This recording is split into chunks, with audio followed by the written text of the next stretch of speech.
The hottest team in the Frontier League calls their home Evansville, and they play baseball tonight, going for their second straight sweep here in Washington, Pennsylvania, against the Washington Wild Things. Hello, everybody. I'm Lucas Macklin. Thank you so much for joining me this Thursday evening, and you're listening to the Papa John's pregame show. Remember that Papa John's is the official sponsor of the Otters pregame and postgame shows, available every game night, 20 minutes before and 10 minutes after each Otters game on the Otters Digital Network, the Home Team Network, and on 96.9 WYIR. Speaking of the Home Team Network, they are the exclusive home of every Frontier League game this year, so check them out today as sign up and get a front row seat to every Otters game this season. Since being mathematically eliminated after the first game in Mississippi, Evansville has gone 7-0. They look to make it 8 tonight here against the Wild Things that they have taken the first two games against. Last night, they got their fourth start from Alex Canny. He looked sharp once again, worked his second straight quality start, going at 7 innings, giving up 3 runs, just 2 of them earned, walked 2 and struck out 7. He's worked his ERA to a 2.31 during his first 5 appearances as a professional. Alex Valdez worked the 8th inning, allowing just 1 run after the defensive mistake that allowed Paven Parks to end up with a triple and score on a sacrifice fly. And then Garrett Crowley raised his streak to 15 batters he's sent down in a row. Worked his 4th save as an Evansville Otters, 5th of the season, pitching a scoreless 9th inning, striking out 2 of the batters he faced. Offensively for Evansville, they got out quickly, scored 3 runs in each of the scored a run in each of the first 3 innings. It was a 2-out rally in the first that saw JT Benson walk and LJ Jones hit a double to score him. And then in the second inning, a couple of leadoff hits from Keenan Taylor and J.J. Cruz eventually allowed Crix Taveras to hit a sacrifice fly to score the second run of the ballgame. And then in the third inning, JT Benson got one of his 3 hits on the game, eventually scored for stealing a bag on the Stephen Paolini single. Washington fought back, scored a run in each of the next 3 innings through the 5th, tying it up at 3 on a solo shot. Well, again, one of those runs was unearned after a defensive mistake. But then the 7th inning came. Evansville put a runner at second base, which was Dennis Pierce. They intentionally walked JT Benson, who they've only been able to get out once this week. And LJ Jones made him pay with a double that scored both of those runs, putting Evansville up 5-3. They would not surrender that lead. Again, Washington did score another run, but a Dennis Pierce solo shot in the 9th inning closed out the scoring for the game at 6-4. Mentioned that Garrett Crowley has been excellent since being acquired from Quebec, but just talk about it a little bit more. He has now retired 15 straight batters he's faced. That has been 5 straight scoreless 9th innings that he's pitched. 4 of those have resulted in saves. He has a ridiculous 15.82 K per 9 rate with Evansville with a .93 ERA and 9 2/3. Hasn't walked anybody and has struck out 17 batters. Don't know that we'll see him tonight. We saw that Evansville didn't use him three games in a row last weekend against Joliet. They allowed Valdez to go out and get the save, so we'll see if he's available tonight if the spot arises, but obviously they would like to not use him if at all possible. And then Alex Valdez, another one of those guys that's really responded. Again, had a rough streak to start the month against Florence. Blew a couple of saves, but he's really bounced back. Last night pitched what should have been a scoreless inning. Got Paven Parks to really pop out to right field, but unfortunately, Graham Brown out in center couldn't read it. JT Benson almost made an incredible running catch, moving all the way from deep right, but just couldn't make the catch. Eventually, Paven Parks advanced to third and scored a run. So both of those pitchers of the bullpen have been excellent. Some singing going on from the mascot Wild Thing. He's made an appearance in the press box the last 2 games, and now he's putting on a show for the home crowd. And with that, we'll take a break before we talk about the starting lineups here on the Otters Digital Network and on 96.9 WYIR.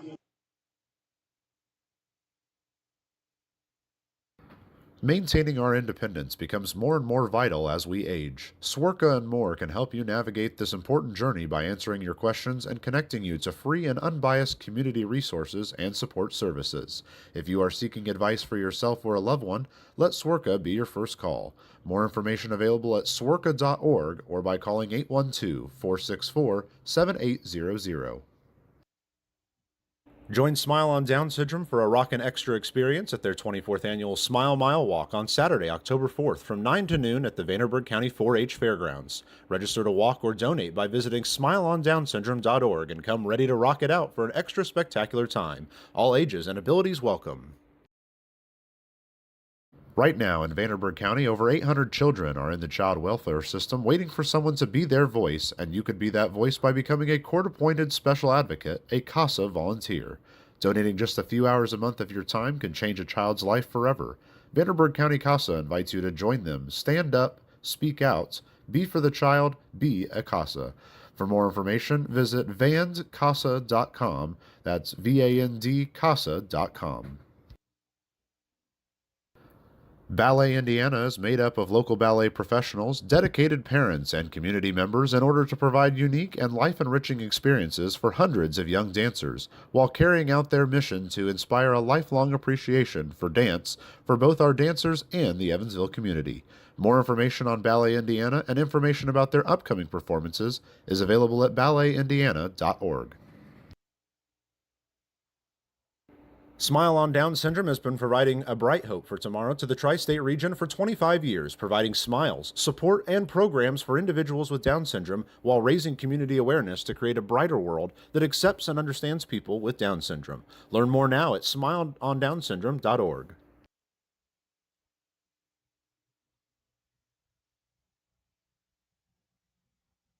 Smile on Down Syndrome is planning a Rockin' Extra Smile Mile celebrating 24 years of walks to support individuals rocking that extra 21st chromosome on Saturday, October 4th at the Vanderburgh County 4-H Fairgrounds. This event will rock your socks off with a vendor mall, food trucks, face painting, special guest appearances, a Rockin' Extra talent show, and more. To learn more about how to rock at the walk or how to become an event sponsor or even to make a donation, visit smileondownsyndrome.org or text 812-449-6049 for more information. This sponsored event is open to the entire tri-state community.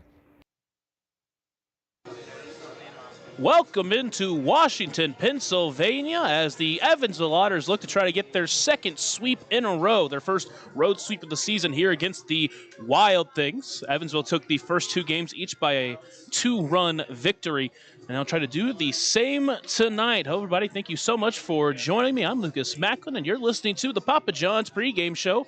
Remember that Papa John's is the official sponsor of the Otters pregame and postgame shows, available every game night, 20 minutes before and 10 minutes after each Otters game on the Otters Digital Network, the home team network, and on 96.9 WYIR.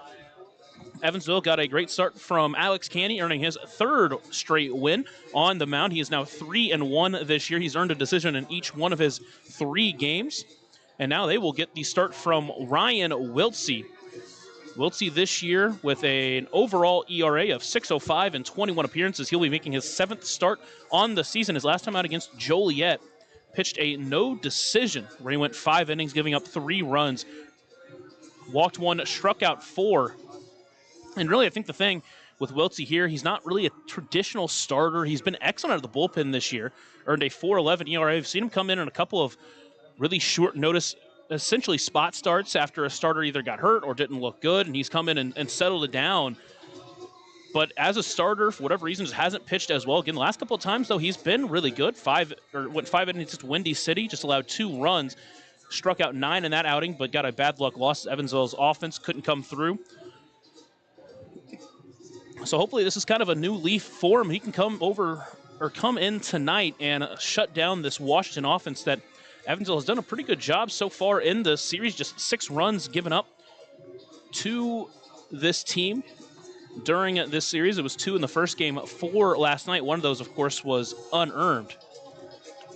And I talked about it all series, but their staff, as far as it goes pitching during the month of August, a 3.72 ERA in 17 games.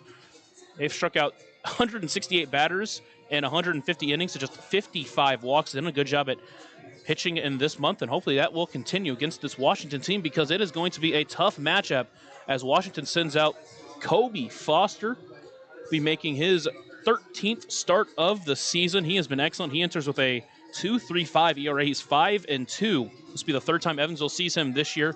The Otters did get to him the first time they saw him back at Bosse Field. It was his shortest outing of the season where he went just 4 innings. That's the most runs he's given up this year, as he allowed 6 earned runs, 7 runs total, walked 1, struck out 3, and gave up a home run. That was back on June 17th, the first time these two teams faced off. But last time these Otters faced him here in Washington, he went 7 innings, giving up just 2 runs, earned the quality start there, where he walked 3 and struck out 4. That was his third longest outing of the season. He is coming off a 6-inning outing against Quebec, where he gave up 4 runs on 7 hits, 3 walks, and 4 strikeouts. So he was able to get hit by Quebec, but hopefully Evansville can come in tonight and do enough damage just to give them the lead. Again, you really just kind of look for a chance to be in the game late. And the way this team's been playing late in these games, if you're in it late, they have a chance to get the big win. But it is going to be tough against Kobe Foster. Let's take a look at these starting lineups. First for the Wild Things. Will be led off by Ben Watson for the 3rd time this week. He'll be in center field. Batting second and in right field, Eddie Hakopian. Batting third and at third base will be Tommy Caulfield. Batting fourth and DHing, Tyreek Reed. Batting fifth and at first base, the lefty power hitter Andrew Check. Batting sixth and in left field, Wagner Lagrange. Batting seventh and at second, the home run hitter from last night, Cole Fowler. Batting eighth, the shortstop Kyle Edwards. And rounding out the lineup, the catcher 3 Hillier. Now the starting lineup for your Evansville Otters. The Edward Jones leadoff batter of the game, Dennis Pierce. He'll be DHing tonight. Batting second and in center field, Graham Brown. Batting third and in right field, 1 hit away from 100 is JT Benson. Batting fourth and at first base, LJ Jones. Batting fifth and at third base, Keenan Taylor. Batting sixth and in left field, Stephen Paolini. Batting seventh and at second base, JJ Cruz. Batting eighth, returning to the lineup, is Justin Felix, and rounding out the lineup at shortstop, Daryl Jackson. He will make the appearance tonight. Appeared last night, but came in for the injured Crix Taveras. He's back at shortstop, and again, hit the ball well a couple of times last night, but just didn't find any green grass. Again, Justin Felix back in the lineup, dealt with an injury that kept him out for a while, and now with Logan Brown on the injured list, he comes back in healthy and ready to try to hopefully, obviously, catch Wiltsey here and do well with that.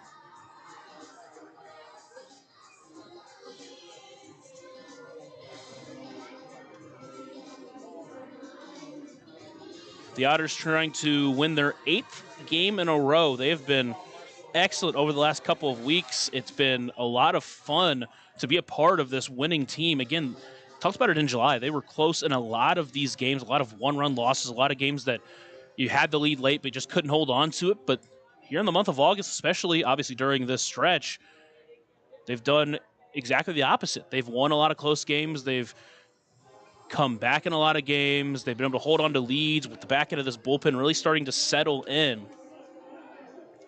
And hopefully that can continue here tonight against this Washington team that currently enters the game 47-39. They're now 4 games out of first place, Lake Erie. They're still searching for that playoff spot.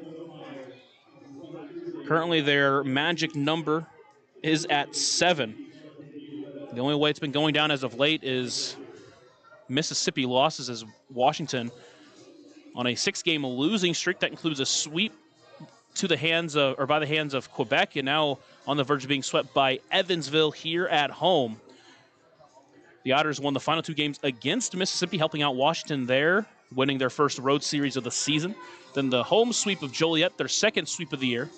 And now they've won the first 2 games, earning their 2nd straight road series win. Chance to earn their first road series sweep in a big way. But again, it's going to be a tough matchup as Kobe Foster is incredibly hard to get to. And of course, Evansville back in their Beersies once again, and why not? This team has been on fire in them, and if it ain't broke, why try to fix it? So it will send them out once again. As I was mentioning earlier in the pregame show, Garrett Crowley has gone 2 straight nights here in Washington, earned 2 straight saves. He's actually gone 3 straight games, but did get the off day on Monday. So we'll see if they want. Obviously they probably won't want to use him, but we'll see if they will if they get to another safe situation to try to finish off this sweep. But the last time we saw this type of situation was back in the first game against Joliet, where Evansville had a late lead, but instead of going to Crowley, who had gone 2 straight nights, they went with Alex Valdez. So again, obviously it's kind of a wait-and-see situation, and we'll see what happens if that comes up. Frontier League baseball is gotten underway. There's a few doubleheaders tonight. Joliet and Sussex County have finished. Joliet won that one 3-1. Quebec won their first of 2 against Brockton 6-1. We'll see the update for the New York Boulders and Tri-City game. The last update to that one is 3-2 into the bottom of the 5th, but we do not have that game live on Point Streak for whatever reason is not loading correctly, so I don't know the live score, but as I mentioned, last notification I got was Tri-City currently winning 3-2. The only other game to have gotten underway is Mississippi and Florence. They are currently in the top of the 2nd inning with no score. Interesting game last night. Florence was up 3-0, and then a grand slam from Correll Paz gave Mississippi the lead. They won that game 4-3. Again, helping Evansville try to catch Florence here at the bottom of the Central Division. It's about time for baseball here in Washington. Thank you so much for listening to the Papa John's pregame show. We near the 6:05 first pitch here at the ballpark. Go short break, and we're back. We'll have the national anthem and the first pitch.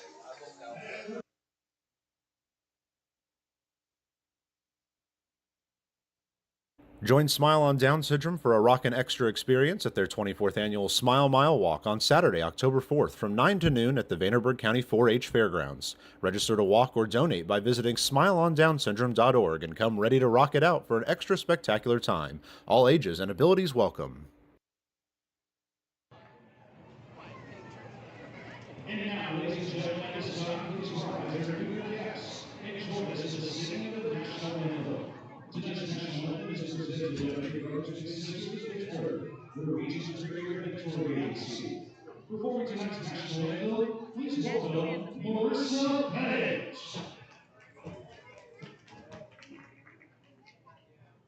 Oh, say, can you see by the dawn's early light what so proudly we hailed, and the twilight's blessed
It's about time for baseball here at the ballpark. Kobe Foster takes the mound with 3 Hillier behind the plate. That pitcher and catcher battery is sponsored by the Answer Auto Repair East. Find your battery needs at the Answer Auto Repair East, located at 2319 North Greenwood Road, or call 812-475-9000.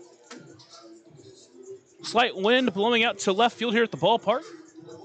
Are some clouds currently in the sky, but there is some sun over the ballpark. About to get started for the final game of this series before Evansville travels back to Boise for their final homestand. It'll be 3 games against Windy City on the weekend and 3 games against Florence next week to finish off the 2025 home schedule. They'll have 3 in Gateway to finish off this season. Get Evansville still in a spot here to play some spoiler, as Washington still with some divisional hopes, still trying to secure that playoff spot as well. We'll see if this Evansville offense get off to a quick start. They scored a run in the first inning last night after getting a couple of quick outs. The leadoff hitter, Dennis Pierce, had a home run last night, had 2 hits in his final 2 at-bats.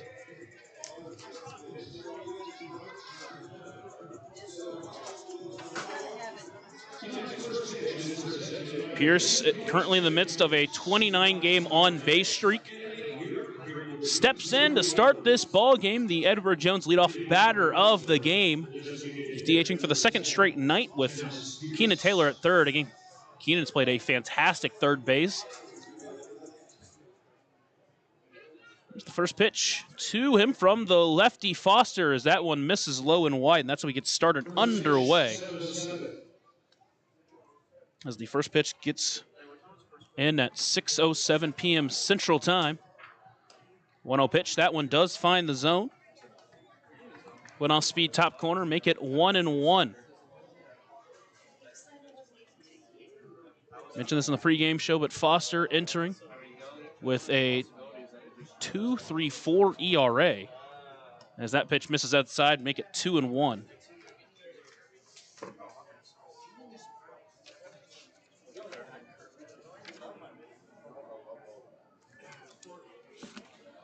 Foster winds and delivers the 2-1 pitch. That one misses wide to make it 3-1 now.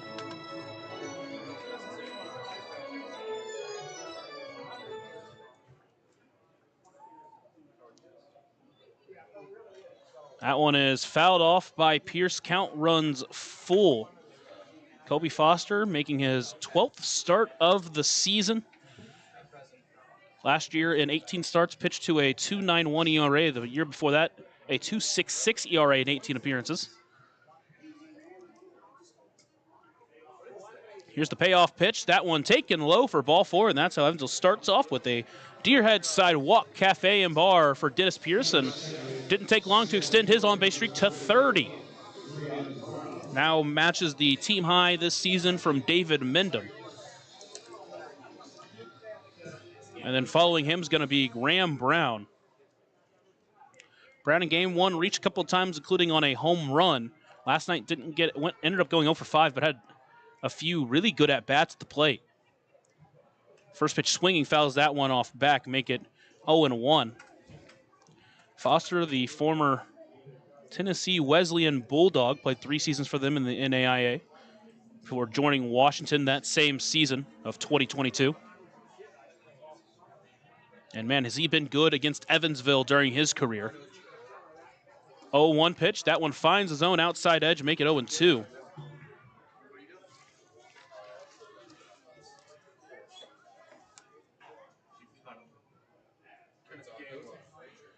Foster comes set on the mound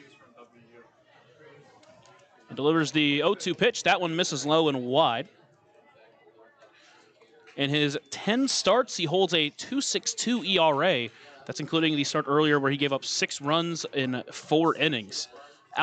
If you take that start away, he's a 1.87. We talked about it at the beginning of the year when he came to Boise, but he has been an Otters killer. Throw over to first base, nothing doing. Pierce not leading off first base too much. Again, Pierce not the quote-unquote traditional leadoff hitter. He's not a guy who's going to steal a lot of bags when he gets on. But man, does he get on base a ton. Foster sets. Here's the 1-2 pitch. Tried to go backdoor breaker, but didn't quite break enough. Make it 2-2.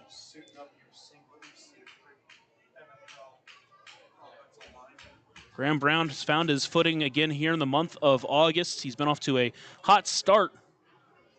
Here's the 2-2 pitch. That one fouled back up and overhead. Overhead foul ball brought to you by Heads Construction. Choose the best, never regret it.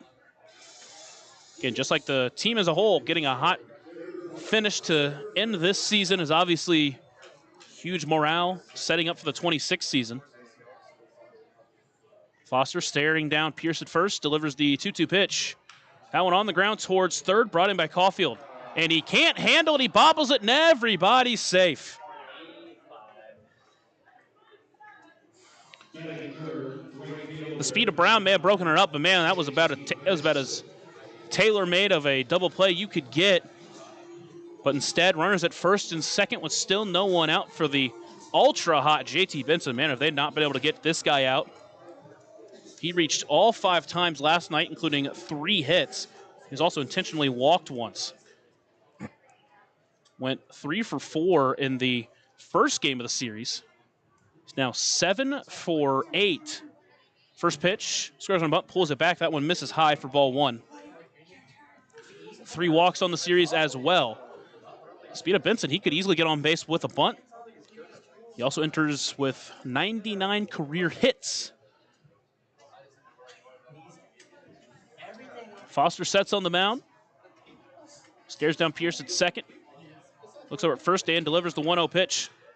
Benson swinging on that one, fouls it off, making 1-1. Again, Benson squared around the first time, but he was swinging on that one. We'll see which direction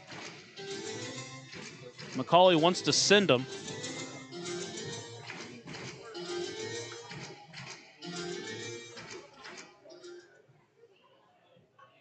Here's the 1-1 pitch to Benson. That one, a breaker, fouled off, making 1-2. Foster's had each Otter at 2 strikes. Had Graham Brown at 0-2, but eventually at 2-2, he got the ground ball to third, but an unfortunate error from his defense let him to reach, and then Pierce earned a walk. He's at second base. Here's the 1-2 pitch, but first a check over at second base.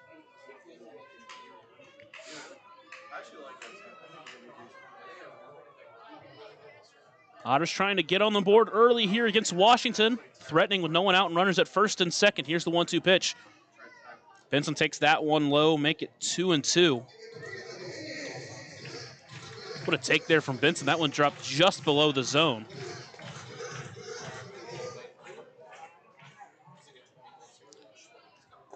Foster comes set on the mound once again, looking back at second. Here's the 2-2 pitch. Hit up the middle on the ground, sliding stop by Edwards. Toss to second in time for one throw to first. Is not in time. So Benson able to break up the double play.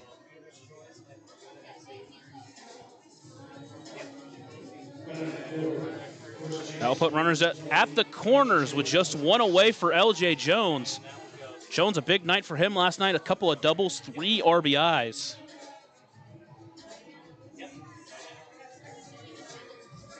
He's been hitting the ball well in this series. Over to first base. Benson was leading off, but he's able to get back in time. Now seeing Foster go with the quick pickoff as well as the more long pickoff. He's got to face Jones here. He's got a couple of ground balls, but he's only gotten 1 out from him. First pitch breaker didn't quite reach the zone. That one stayed way high, make it 1-0. That one down at 85 miles per hour for Kobe Foster.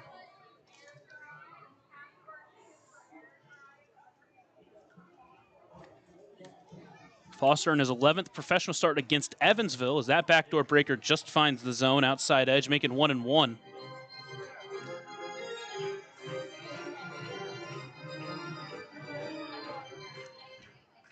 It's his 57th start overall as a Wild Thing, just 2 short of the current leader in that statistic as he throws over to first base. Benson still gets back in time. That's now 2 disengagements.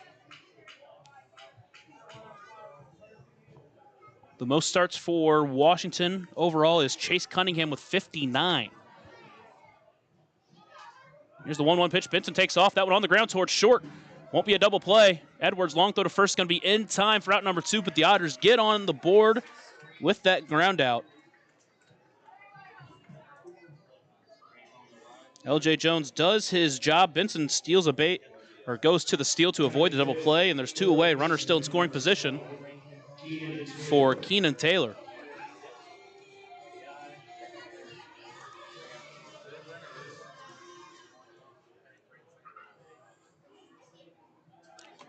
Taylor last night had a couple of hard-hit singles. He's 2 for 4 last night. That first pitch, breaker, finds the top of the zone, and he starts out in front of him 0-1. Back at third base, he looked excellent there last night. He's looked excellent there when they have played him there. He's obviously talked about turning himself into a really good defensive left fielder as well. 0-1 pitch out in front of that one, felt it off right at McCauley. Make it 0-2 now. Taylor calls time, trying to help Evansville get another run. They scored 1 in the first inning last night. Scored 1 run in each of the first 3 innings.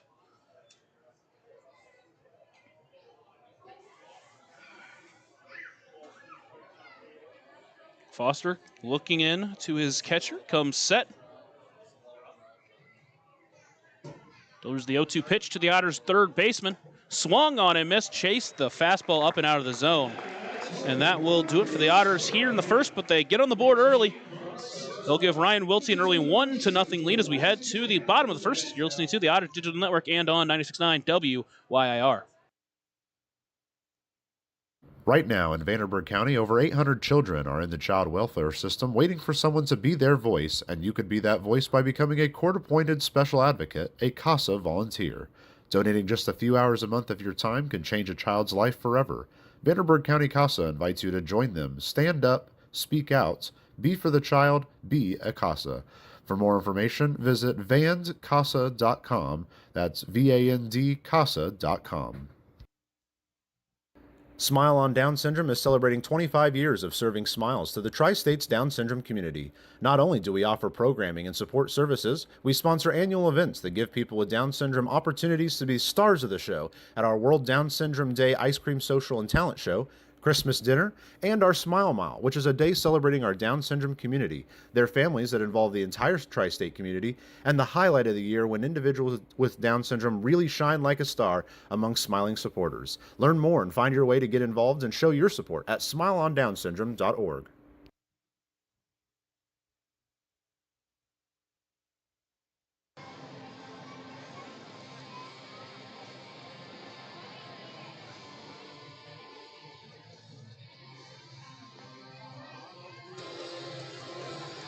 Ryan Wiltsey takes the mound for his 7th start of the season. Wiltsey on the mound. Justin Felix behind the plate. That pitcher and catcher battery is sponsored by the Answer Auto Repair East. Find your battery needs at the Answer Auto Repair East, located at 2319 North Green River Road, or call 812-475-9000. Ryan Wiltsey will try to follow up his last performance where he went 5 strong innings, allowing just 3 runs. Again, a game where he kept Evansville just in the ball game enough for them to come back and win that game against Joliet. First one to face him is Ben Watson. First pitch swinging is fouled off to the left side of the outfield, making an 0-1 count. 21 appearances this season, 6 of them have been starts. He's had a couple of spot start type situations where he entered very early. The 0-1 pitch finds the zone, make it 0-2. Made a spot start in a doubleheader against these Washington Wild Things at home at Bosse Field, where he went 4 2 strong innings, allowing just 1 run. That fastball misses high, make it 1-2. His first start after that, he went 5 innings, allowing 5 earned runs on 8 hits and 3 walks. 1-2 pitch, misses low, make it 2-2.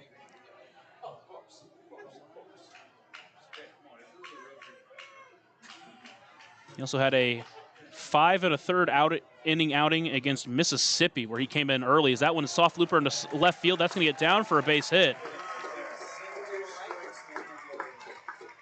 So Ben Watson gets the leadoff runner on for Washington, just like Evansville did. I know Wilts have to try to work around that as the right fielder, Eddie Akopian, will step in.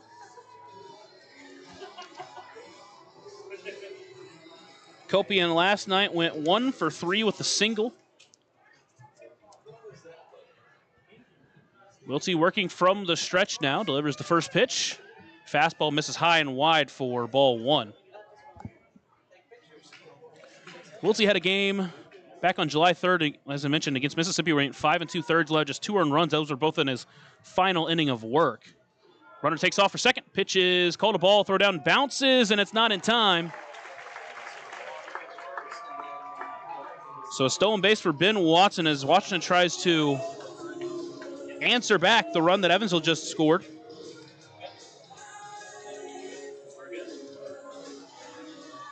Pitch was called a ball, although it looked good.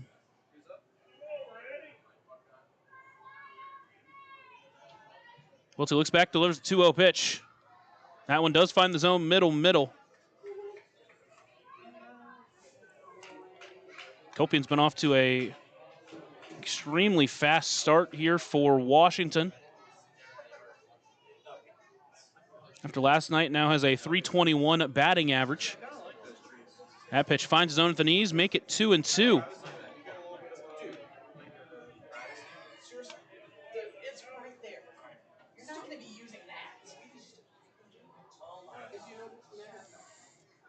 Wiltsey sets on the mound, looks back at second, and throws it back to a pickoff attempt, but Watson is back in time. Watson over there at second doing a little bit of dancing. Time called by Hakopian as now he steps out of the batter's circle. Hakopian made a start back on August 17th where he had 3 hits, went 3 for 5 against Quebec. Last night an RBI single, his lone hit. 2-2 pitch, that one up the middle.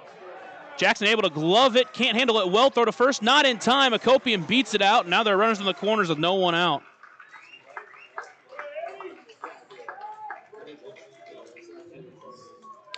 A jam shot up the middle. Jackson was able to get to it, but not in time. And now a very dangerous hitter steps up in Tommy Caulfield.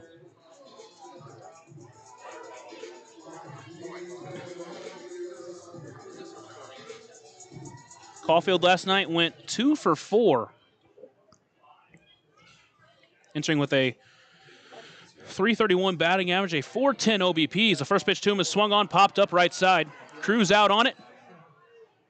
Able to get under it for out number 1. Watson, of course, won't test him. Big out number 1 for Wiltsey there. Caulfield was upset after that and threw his bat down. So with 1 away, it's Tyreek Reed stepping in.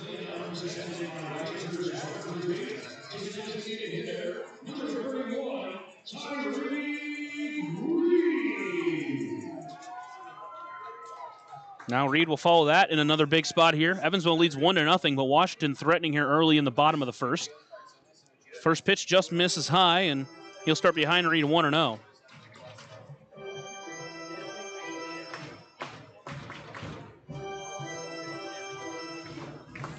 Wiltsey sets on the mound, trying to work his way out of this first inning jam. That 1-0 pitch does find the zone at the letters, evening it up at 1-1. Reed this season at .233's. Got a couple of hits during this series, 2 for 6. Here's the 1-1 pitch. That one swung on, popped up directly back. An overhead foul ball brought to you by Heads Construction. Choose the best, never regret it. Count is 1-2.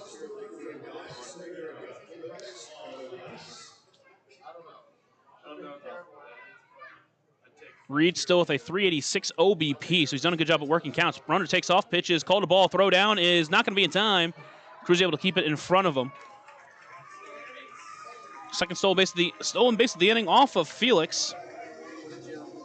And now runners at second and third with just 1 away.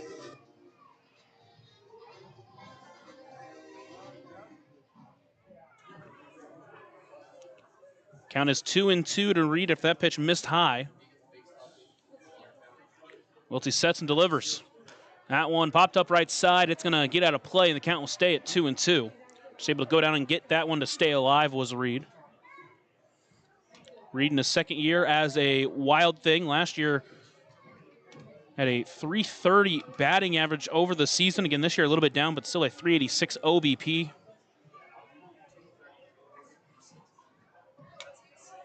Here's the next 2-2 delivery. Swung on and missed for strike three. A big German-American Bank strikeout for out number 2. The runners still at still at second and third. Andrew Check is going to step in. Back-to-back batters in big spots. Both of them haven't been able to get the job done. And now it's up to Check to do it. Check didn't play last night. Game 1 went 0 for 4 with a couple of strikeouts. First pitch takes that one high for ball 1.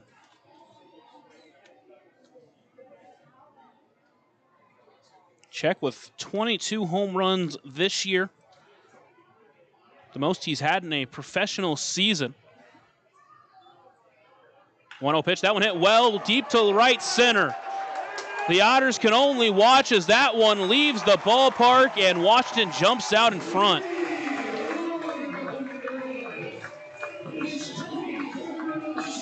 Left the off-speed middle. He knew it right when it left the bat. Went 450 feet.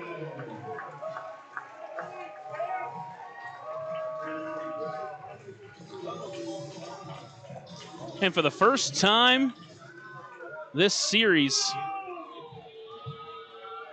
since the fourth inning of game 1, they have to play from behind.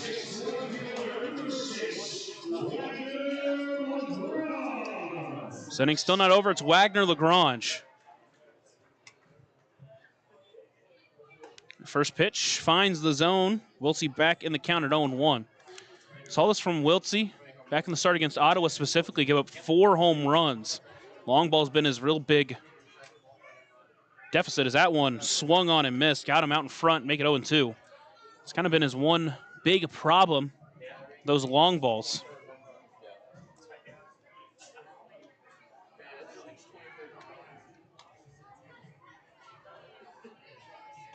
Here's the 0-2 pitch. Lagrange holds on that one, make it 1-2.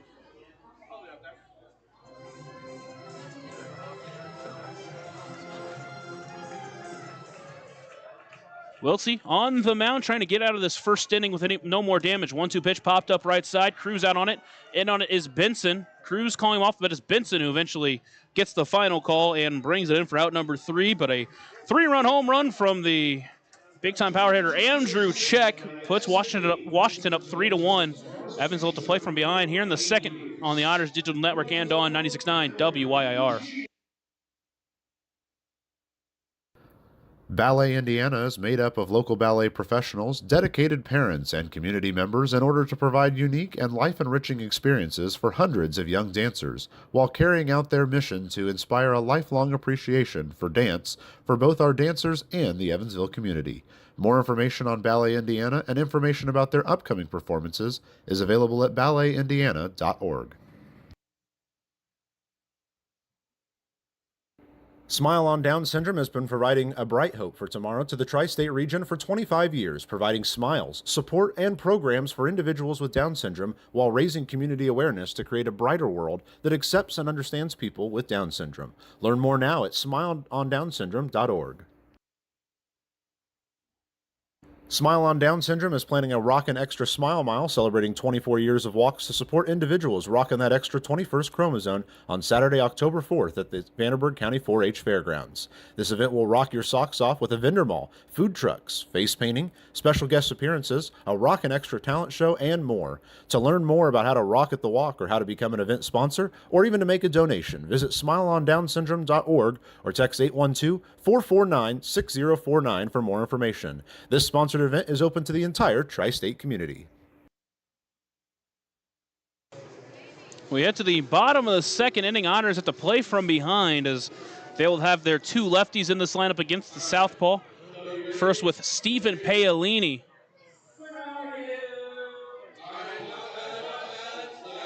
He'll step in after getting an RBI single in last night's game, going 1 for 4.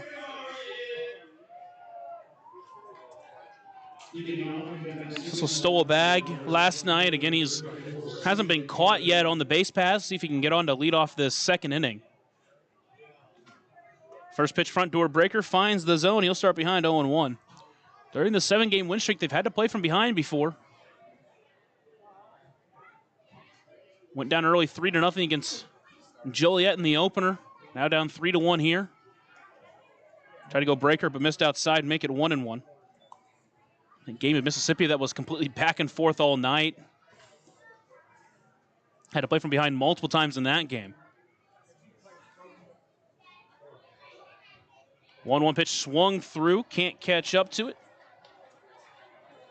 Make it 1-2. Foster uses the off-speed pitches often, mixes them up a ton, but he's still got the fastball to work in there. He saw it blow by Keenan Taylor to end the last inning. 1-2 pitch, fastball misses high. Good take from Paolini, make it 2-2. If you just look at his stats, Paolini hasn't been off to a fast start, but man, has he hit the ball well. Just needs to find some luck here, and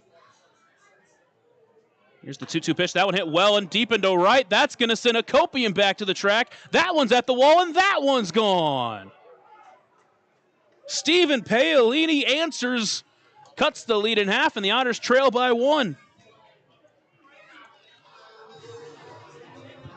His second home run of his young Otters career. That one he had to go down and get below the zone, but he made Kobe Foster pay.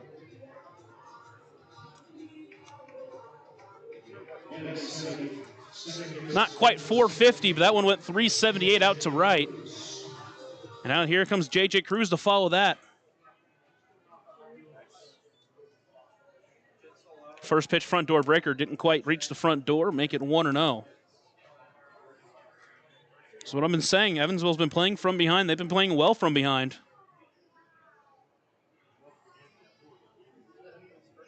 Yeah. 1-0 pitch, that one's fouled back.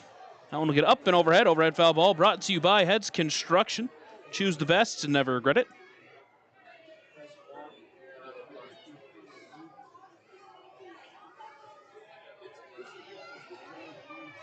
Cruz trying to follow that Paolini home run, keep the pressure on. 1-1 pitch swung through that fastball.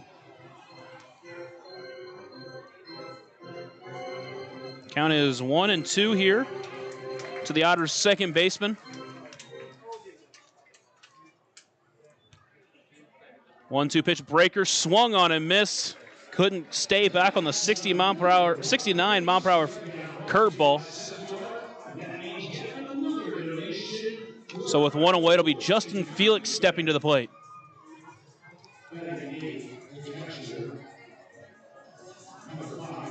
Felix in his first game here in the month of August, hasn't played since July 31st against Lake Erie. First pitch to him, does find the zone at the knees. He'll start behind 0-1.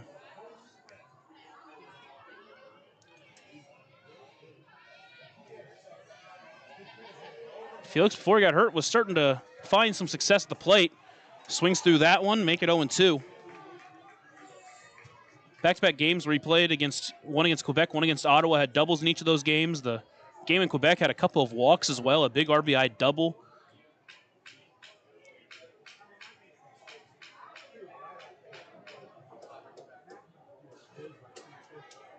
Foster winds and delivers the 0-2 pitch. Fastball misses high, make it 1-2.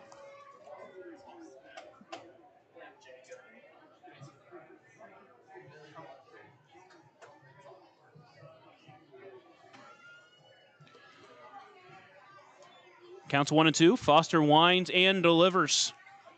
Able to hold on that curveball that went below the zone, make it 2-2.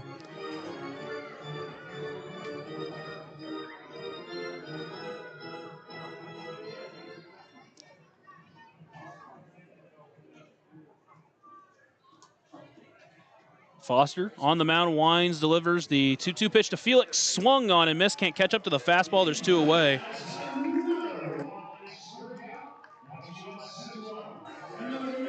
Back-to-back strikeouts for Kobe Foster, his third of the game, and with 2 away, it's Daryl Jackson, the 9 hitter, trying to keep the second inning alive.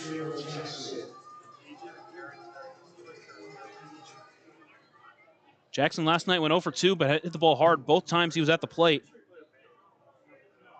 That first pitch misses low for ball 1.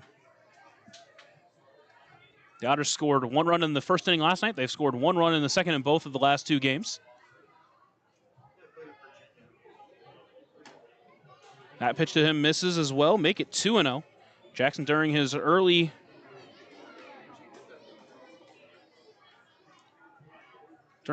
time here with Evansville has done a good job of getting on base quite often.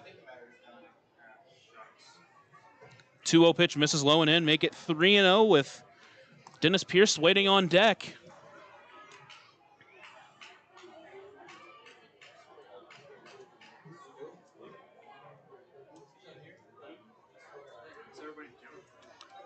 That pitch does find the zone. He was taken all the way. That one found the inside corner. Make it 3-1.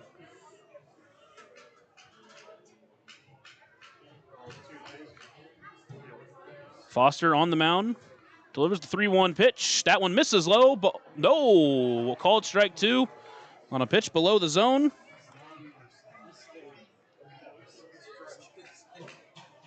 So the count runs full now. It's a couple of times he's called that pitch a strike. Here's the payoff pitch. That one popped up left side. Over towards the shortstop, Edwards. And he's going to get under it and bring it in for out number 3. But the Otters get a run on the Stephen Paolini home run. They now trail by 1 as Wiltsey comes back onto the mound. Let's take a short break here on the Otters Digital Network and on 96.9 WYIR. Maintaining our independence becomes more and more vital as we age. Swerka and More can help you navigate this important journey by answering your questions and connecting you to free and unbiased community resources and support services. If you are seeking advice for yourself or a loved one, let Swerka be your first call. More information available at swerka.org or by calling 812-464-7800. Join Smile on Down Syndrome for a rockin' extra experience at their 24th annual Smile Mile Walk on Saturday, October 4th from 9 to noon at the Vanderburgh County 4-H Fairgrounds. Register to walk or donate by visiting smileondownsyndrome.org and come ready to rock it out for an extra spectacular time. All ages and abilities welcome.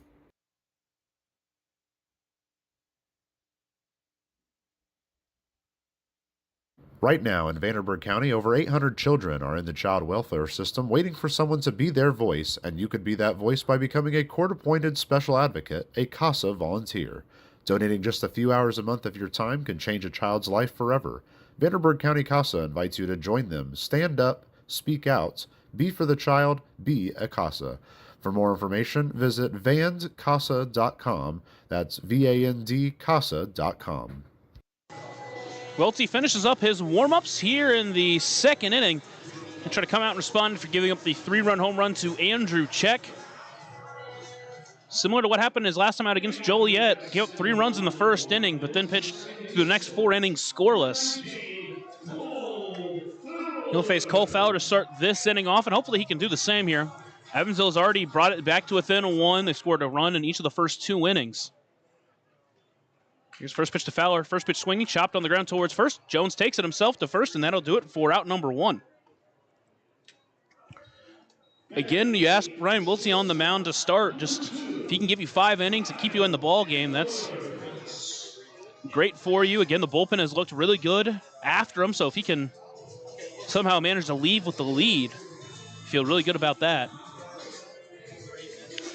Next up will be Kyle Edwards. First pitch to him does find the zone at the knees for strike 1. This is only the second at bat we've seen of Edwards this week. Came in for Ethan Wilder back in game 1. 0-1 pitch, soft looper into right center. Benson over towards it, dives for it, and he caught it. What a play from JT Benson, takes an extra base hit away. And there are 2 away.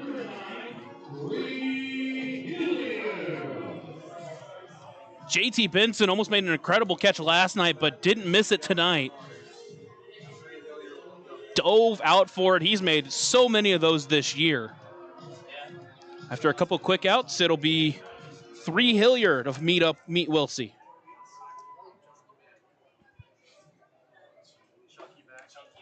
First pitch to Hilliard, finds the zone. Count 0-1. Great response here from Wilsey after giving up those 3 runs in the first. Gets a couple quick outs. That one lined to right, but foul. Make it 0-2.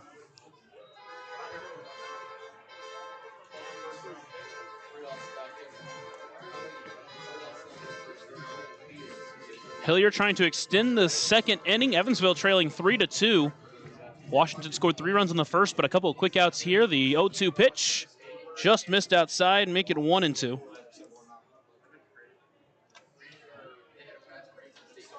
Saw Hilliard make his professional debut in Bosse Field. Stuck with the team as their catcher as that one's lined to left center. Brown over towards it. He's running for it. He's able to get under it for out number 3. A couple of well-hit balls off the bat for the Wild Things, but both of them able to be brought in by that great Otters defense. We're through 2. Otters trail 3-2 as we head to the third here in the Otters Digital Network and on 96.9 WYIR. Smile on Down Syndrome is celebrating 25 years of serving smiles to the Tri-States Down Syndrome community. Not only do we offer programming and support services, we sponsor annual events that give people with Down Syndrome opportunities to be stars of the show at our World Down Syndrome Day Ice Cream Social and Talent Show, Christmas dinner, and our Smile Mile, which is a day celebrating our Down syndrome community, their families that involve the entire tri-state community, and the highlight of the year when individuals with Down syndrome really shine like a star among smiling supporters. Learn more and find your way to get involved and show your support at smileondownsyndrome.org.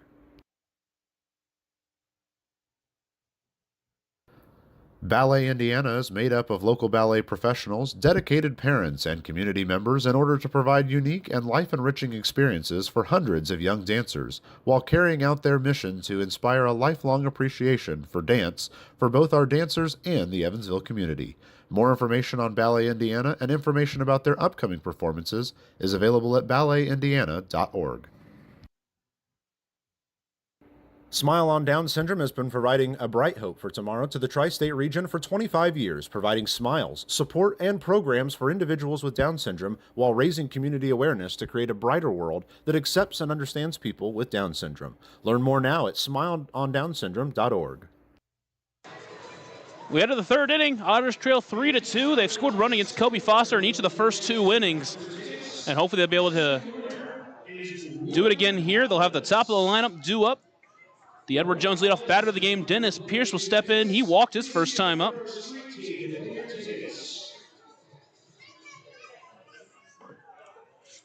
Here's the first pitch to Dennis Pierce. Backdoor breaker, finds a zone at the knees for strike 1.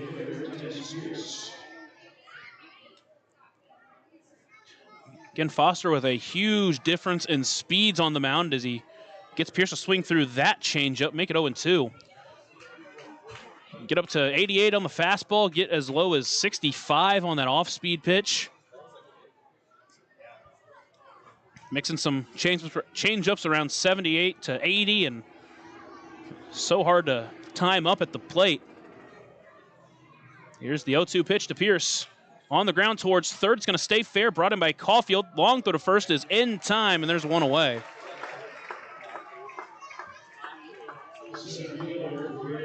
It's also part of it, just keeping these Otters hitters off stride. With one away, it's Graham Brown stepping in.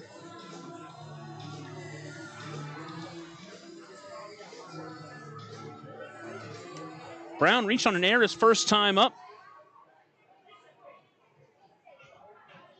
Here's the first pitch to him, swinging, can't catch up to the fastball. He'll start behind 0-1.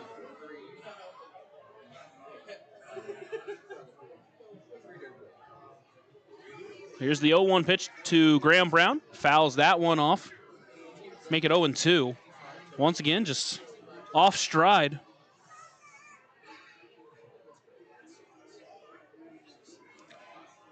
Second batter in this inning that has been down 0-2 here against Kobe Foster.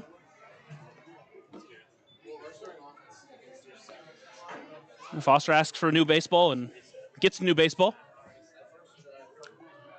Here's the 0-2 delivery to the Otters center fielder. That one popped up right side. Check over towards it.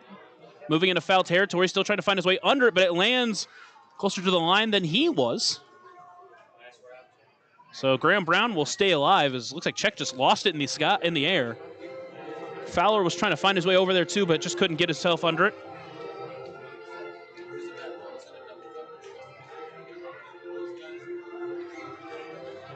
The count's still 0-2 to Graham Brown as he steps back into the box. Evansville playing from behind here. They're down 3-2 in the third inning.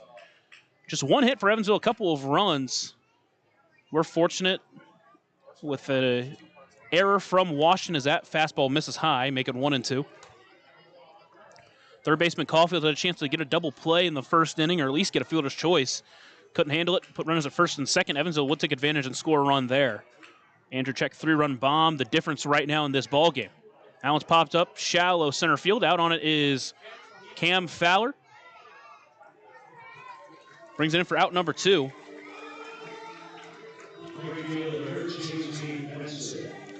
And now with 2 away, it's JT Benson stepping up to the plate.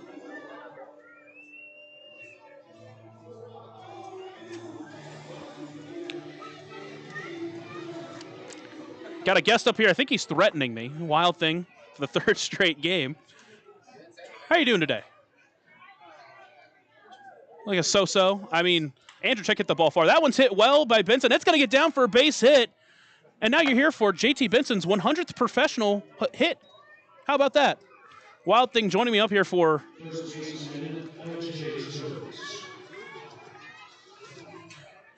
a fun little moment. As I mentioned, JT Benson hit number 100 on his professional career. Glad that Wild thing got to experience that. And with 2 away, it'll be LJ Jones' chance to extend this 3rd inning.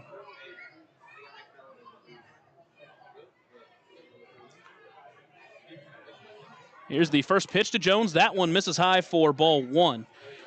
And again, this is a spot we'll see if Benson wants to try to take off, but Foster on the mound, seen it with Braden Scott, really good at holding the runners at first. Man, this outfield is playing deep, some no doubles defense action. Left fielder Lagrange has his feet on the warning track. 1-0 pitch. That one hit well deep into left, sending Lagrange back, still going back to the track at the wall, and that one's gone. LJ Jones takes a hanging curve deep to left field. And the Evansville Otters have all of a sudden put themselves in front 4-3.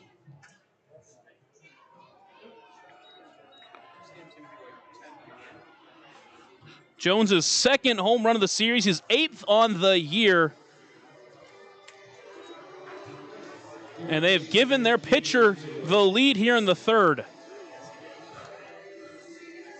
A 2-out rally. And now the inning will extend to Keenan Taylor. The 2nd time this year they've managed to hit Kobe Foster. It's the first game this year Foster's given up multiple home runs as that pitch misses low for ball 1.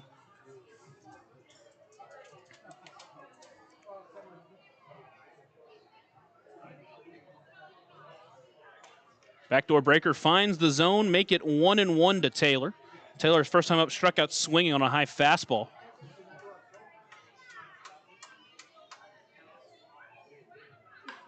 That one hit well deep into left as well. That's going to send Lagrange back. That one's at the track, that one's at the wall, and that one's gone.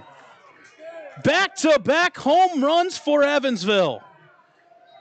Keenan Taylor hits his 12th on the season, and now they lead 5-3. 3rd time this team has seen him this year. They're starting to figure him out.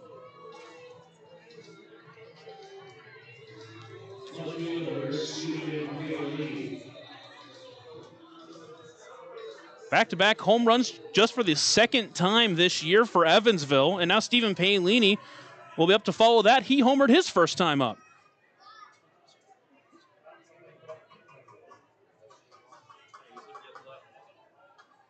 First pitch inside, and it hit him. And Paolini, he's upset. I think he just tossed him. And now the bench is clear.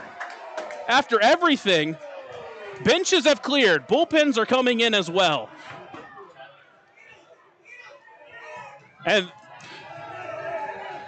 both teams have come together. I think Stephen Paolini got tossed after he was upset. Kobe Foster was not happy with what must have been his bat toss. Now there's JT Benson up in the face of some players.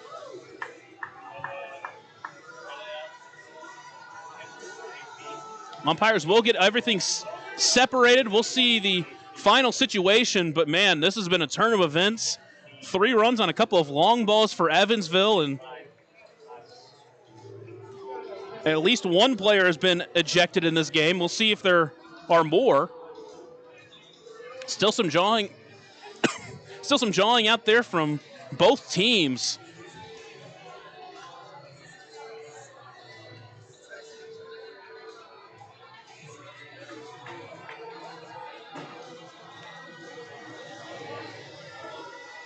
Home plate umpire out there on the mound talking with the pitching coach.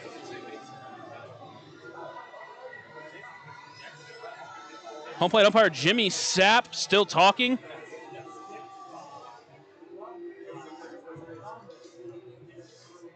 I think maybe they tossed Kobe Foster. Again, we'll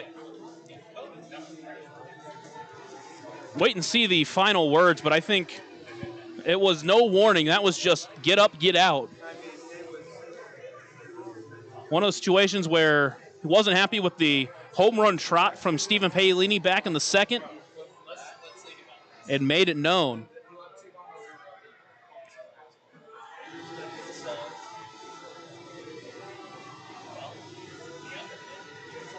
So now there's a conference on the mound between the umpires as they try to figure everything out. Again, the hit by pitch, the Paolini was instantly upset.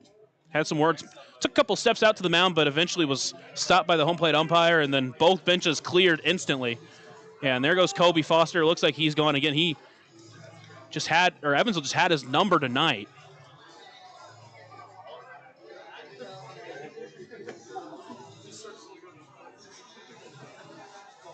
Still some conversations going on, and I think that will be a warning for both dugouts as well.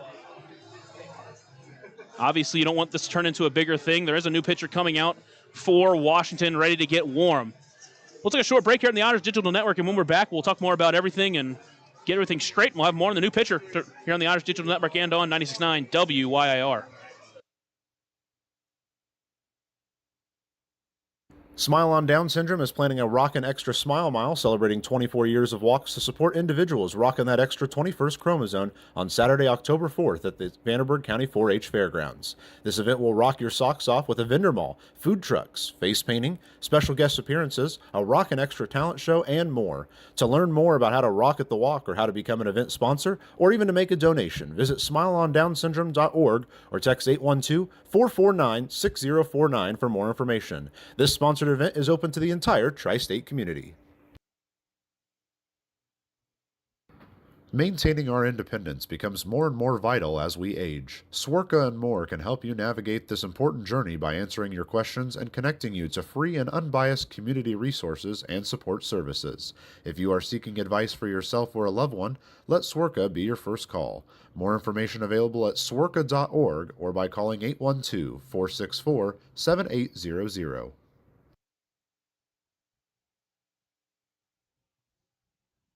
Join Smile on Down Syndrome for a Rockin' Extra experience at their 24th annual Smile Mile Walk on Saturday, October 4th from 9 to noon at the Vanderburgh County 4-H Fairgrounds. Register to walk or donate by visiting smileondownsyndrome.org and come ready to rock it out for an extra spectacular time. All ages and abilities welcome.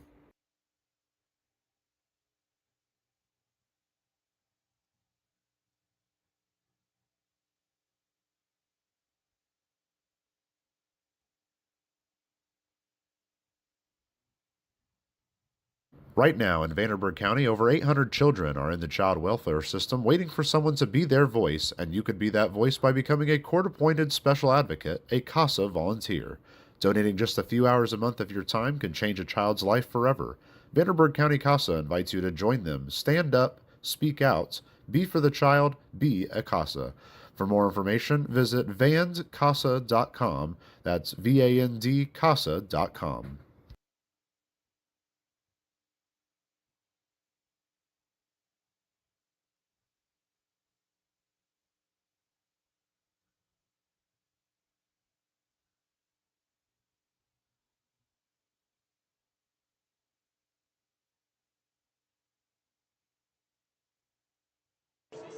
We head into, or continue here in the top of the third inning. New pitcher on the mound for Washington is Dylan Kirkaby.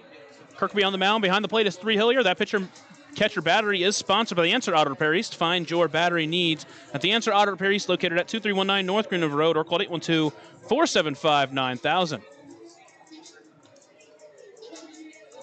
Dylan Kirkaby, who was acquired from Windy City at the end of July, comes in to follow Kobe Foster. Only went 2 2/3 innings, was ejected in this game after he hit Stephen Paolini.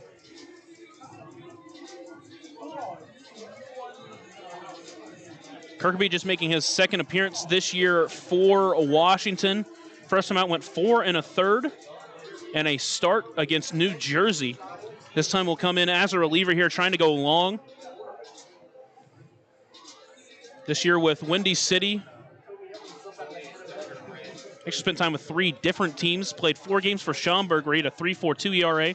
Had a 5.19 ERA in 10 games for Windy City. And again, in his lone appearance this year, went 4 1/3, gave up 5 runs, 7 hits, and a walk.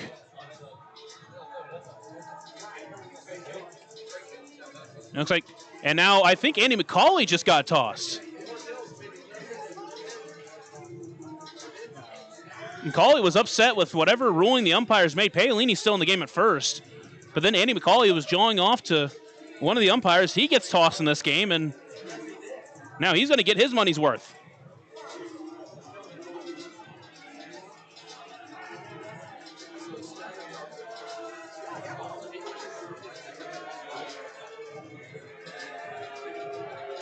And now McCauley having his own word with all 3 umpires, because he's upset with his player getting hit.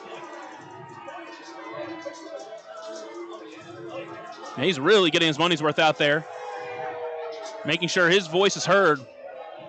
So this game has had just about everything. We've had long home runs. We've had bat tosses. We've had players getting ejected. We had the benches being cleared. Now we had a manager getting ejected.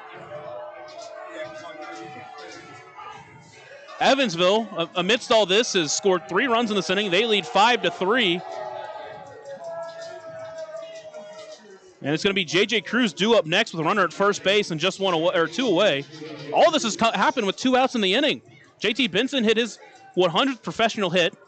L.J. Jones followed that with a home run. Then Keenan Taylor went back-to-back, and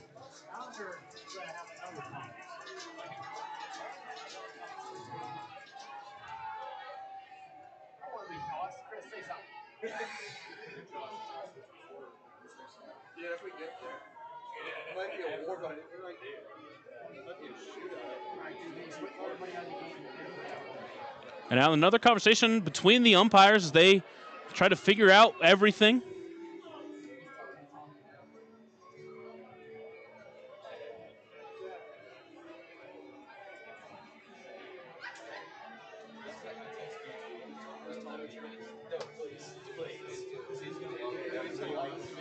It's been a long first 3 innings here at the ballpark, as trying to get everything settled and figured out here.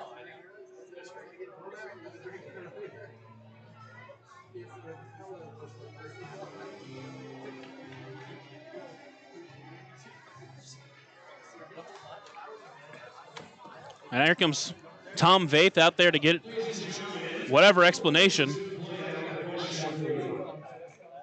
Well, we have time. Talk about it's 90s night at the ballpark. It's been a lot of good music played for some of these walk-up songs.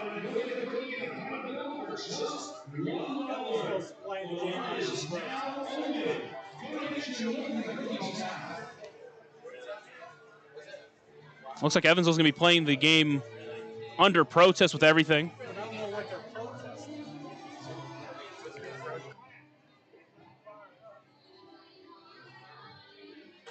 But either way, game's still going to be played. Evansville still has the lead here. Cloud's starting now to cover the ballpark.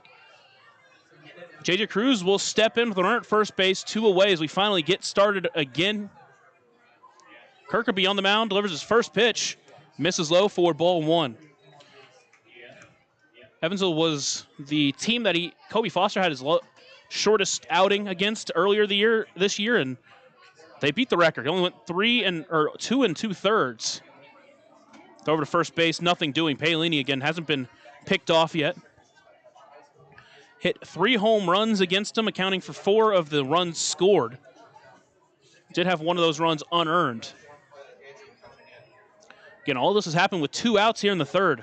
Paolini takes off, pitch is grounded towards first but foul. He'll have to go back, counts 1-1. Cruz, so far 0 for 1 with a strikeout.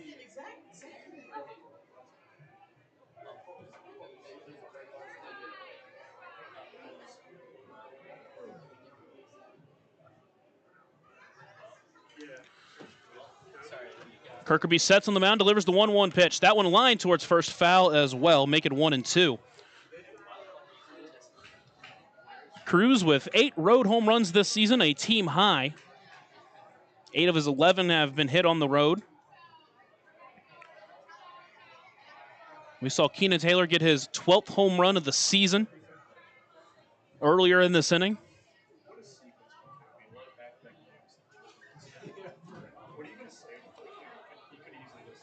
Here's the 1-2 pitch. Hit well to right again, but that one's foul as well. So Cruz still out in front of some of these pitches. Cruz with 8, as mentioned, Cruz with 8 road home runs. Pierce with 7. Pierce, one of 2 Otters with 12 home runs. Mentioned Keenan Taylor got his 12th. Still trying to extend this lead. That one hit on the ground towards second. Be backhanded by Fowler. Throw to first is going to be in time for out number 3, and it finally ends the long third inning. Evansville used 2 home runs to score 3 and take a 5-3 lead. We'll head to the bottom of the third inning after a short break here on the Otters Digital Network and on 96.9 WYIR.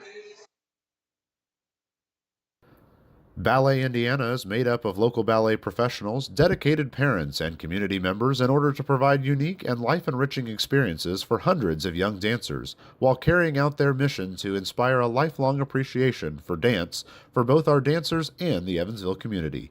More information on Ballet Indiana and information about their upcoming performances is available at balletindiana.org. Smile on Down Syndrome has been providing a bright hope for tomorrow to the tri-state region for 25 years, providing smiles, support, and programs for individuals with Down syndrome while raising community awareness to create a brighter world that accepts and understands people with Down syndrome. Learn more now at smileondownsyndrome.org.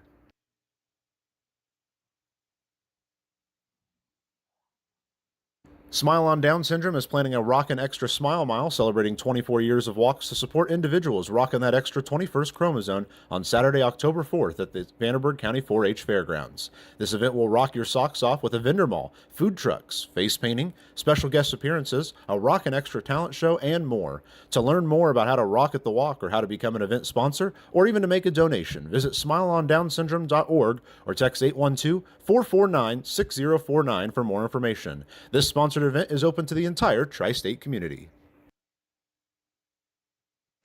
Into the bottom of the third we go. Evansville now has a 5-3 lead. Wiltsey pitching with the lead for the first or second time tonight, I suppose. He will face the top of the lineup himself here, Ben Watson, who led off the first inning with a single. And that was a long third inning, had a couple of home runs, and then you had the benches clearing, a pitching change. Now Wiltsey steps in, first pitch to Watson. That one misses for ball 1.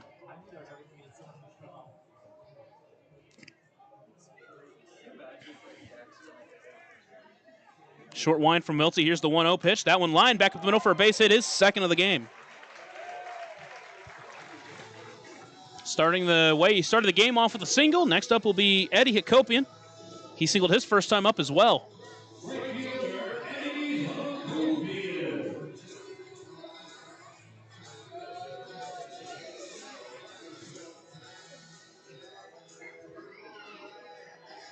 Both of them also stole a base, so we'll see if Watson wants to try to take off here.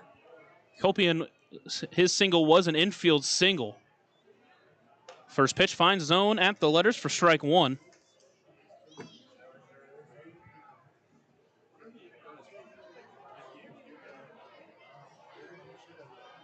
Wiltsey sets, throws over to first base, nothing doing.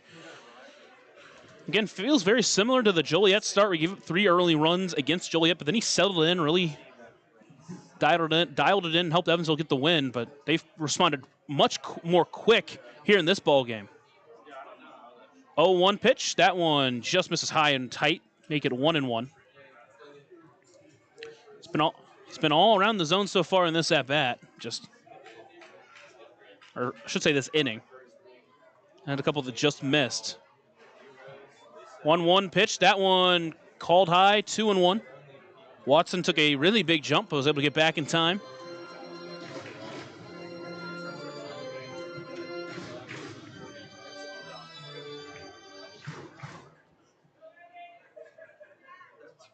Here's the 2-1 delivery. Watson does take off. That one's fouled off. He'll have to go back. Count 2-2. Again, you really like to see him try to settle in and get those bats back up.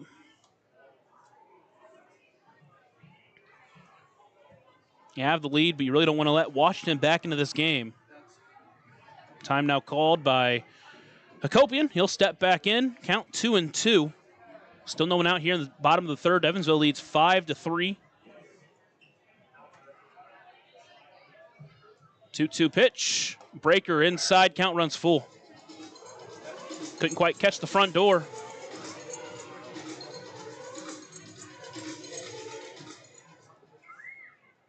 Wiltie sets on the mound.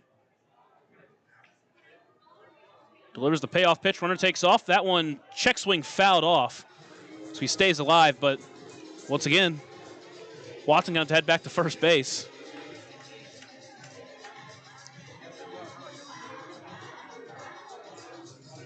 Wilties really has struggled against this top of the lineup. These first two batters have done the big damage on him. And then Andrew Check, obviously, the 3-run home run. Payoff pitch, runner takes off again. That one popped up right side into foul territory, not a play. So Copian still battling. Last couple of pitches have been out of the zone.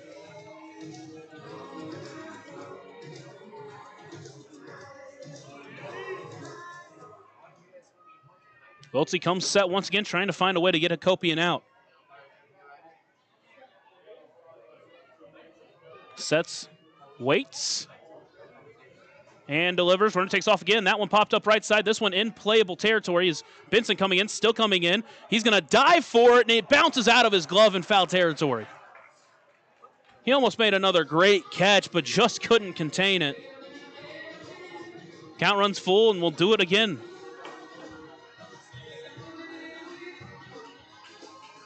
Long battle here against Wiltsey and Hakopian.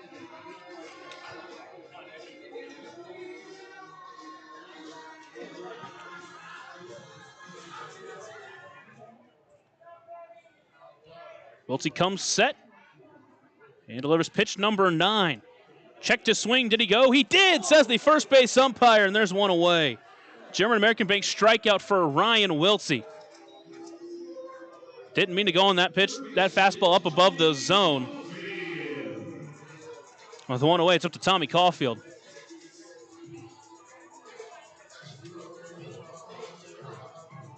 Jonathan Biarretta over at first, making the call. One away, runner still at first base. Tommy Caulfield popped up his first time up. Watson has been doing a lot of running so far. Here's the first pitch. That one misses high. Don't know if it was intended, but it was a quasi pitch out. Nothing doing, count 1-0. Wiltsey trying to maintain this 5-3 lead, tying run at the plate and Tommy Caulfield.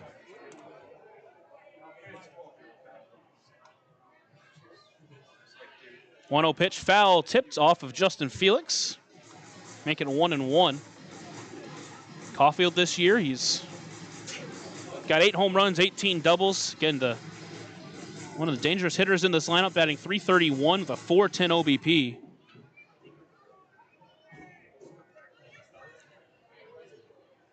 Here's the 1-1 delivery. Runner takes off, pitches outside, throw down in the dirt, bounces in time, and he got him. Called out at second base, and Felix able to catch that runner, and there's 2 away. Pitch did miss outside. Seen that a few times here on this turf field. Felix throwing it out in front, allowing Cruz to be able to bring it in, and good tag there from J.J. Cruz. Here's the 2-1 pitch at breaker. Called strike 2, able to break it in. Count evened up to Caulfield. Now all of a sudden it's hitting without a runner on.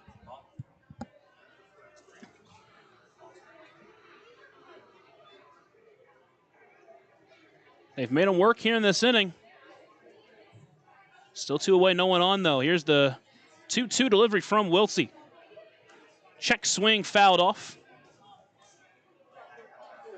Another pitch he didn't mean to swing at, but ended up offering enough to foul it off the bat.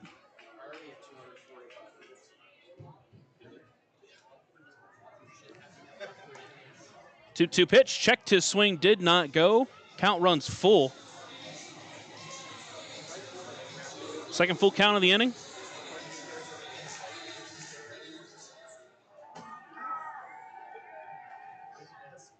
Pitch number 48 of the game for Wiltsey. Misses just inside ball 4, and it is a 2-out walk for Tommy Caulfield.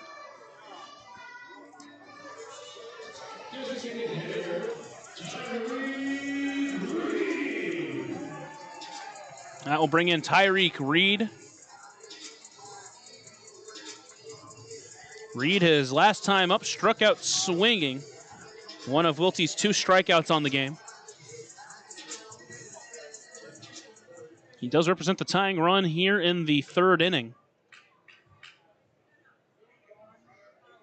First pitch, misses low in the dirt. Felix able to stop it in front of him, but he doesn't know where it's at, so Wiltsey will come up and get it. And Caulfield will take second easily.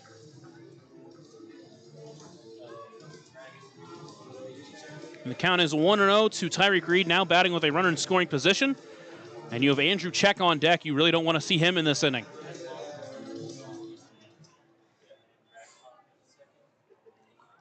Wiltsey looks into Felix. Agrees and sets. Looks back at second base and delivers the 1-0 pitch. That one hit pretty well to deep center. Out on it is Graham Brown, still going back near the track and able to bring it on the run for out number 3. That one was hit well to deep right, but unfortunately a bad part of the ballpark. Keeps it in play, and that will do it for the Wild Things here in the 3rd. We head to the 4th. Otters lead 5-3 here on the Otters Digital Network and on 96.9 WYIR. Maintaining our independence becomes more and more vital as we age. Swerka and more can help you navigate this important journey by answering your questions and connecting you to free and unbiased community resources and support services. If you are seeking advice for yourself or a loved one, let Swerka be your first call. More information available at swerka.org or by calling 812-464-7800.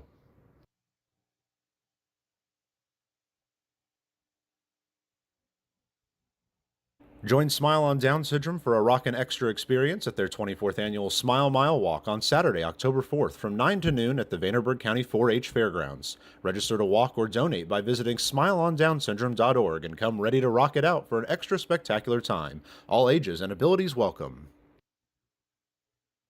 Right now in Vanderburgh County, over 800 children are in the child welfare system waiting for someone to be their voice, and you could be that voice by becoming a court-appointed special advocate, a CASA volunteer. Donating just a few hours a month of your time can change a child's life forever. Vanderburgh County CASA invites you to join them. Stand up, speak out, be for the child, be a CASA. For more information, visit vandcasa.com. That's VAND CASA.com.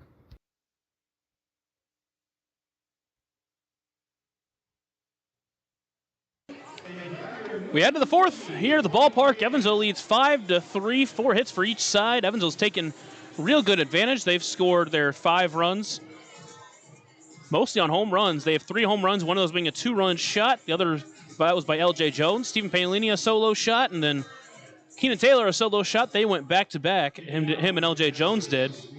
And now Justin Felix will lead it off here for Evansville in the 4th against Dylan Kirkaby, who got the final out of the 3rd inning.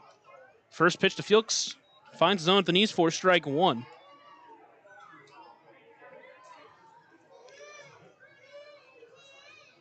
Andy McCauley was ejected in the midst of that 3rd inning as well, so playing without him. Here's the 0-1 pitch. That one's fouled off behind the plate. Now to play. An overhead foul ball brought to you by Heads Construction. Choose the best, never regret it.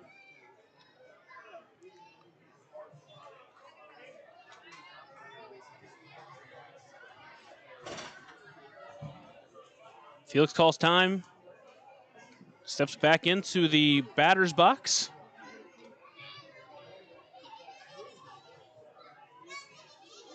Kirkaby comes set.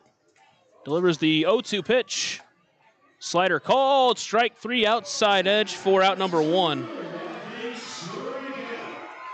Second strikeout of the game for Justin Felix. With 1 away, it's Daryl Jackson. This is Kirkaby's third team this season. In 68 2/3, he's pitched to a 4.98 ERA. But here with Washington in just his second appearance as the first pitch to Jackson finds the zone. A little bit there below the knees. He'll start behind 0-1.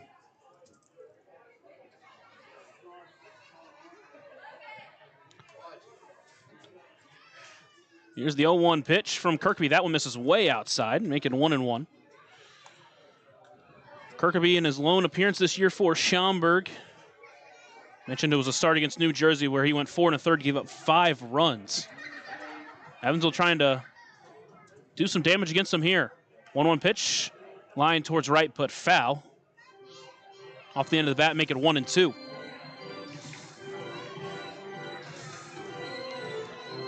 Windy City again ended up with a 5.19 ERA, but his last 2 starts, both of them were quality starts.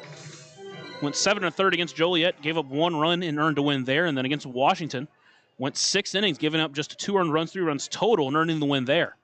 Soft looper into shallow center field, but playable for Cole Fowler, and he'll bring it in for out number 2. They go back to the top of the lineup, the Edward Jones leadoff batter of the game, Dennis Pierce. He'll step in 0 for 1 with a walk. Scored a run on the L.J. Jones ground out. He'll try to keep this 4th inning alive.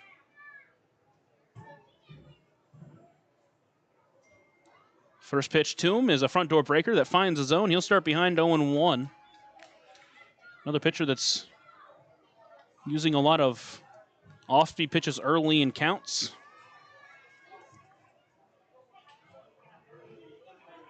Kirkaby comes set, pitching from the stretch, delivers the 0-1 pitch. That one misses outside, make it 1-1.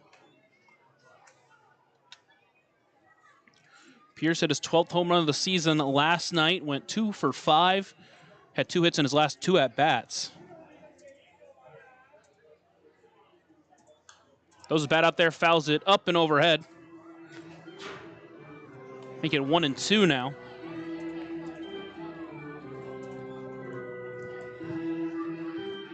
With his run scored earlier in the game, he scored at least 1 run in each of the 3 games this series. He's at least scored 1 run in each of the, or 7 of his last 8 games. That pitch misses outside, make it 2-2.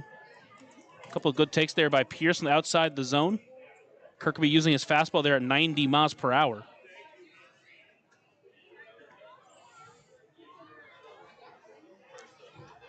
Two-two pitch with 2 away. Tried to get him chasing on the off speed, but didn't. Count runs full. Pierce done a good job at working this count into full. He's trying to keep this 4th inning alive. And it was a 2-out rally last inning that helped Evansville get some runs. That pitch misses outside, ball 4. Deerhead Sidewalk Cafe and Bar for Dennis Pierce, his 2nd of the game. And it will extend the inning to Graham Brown.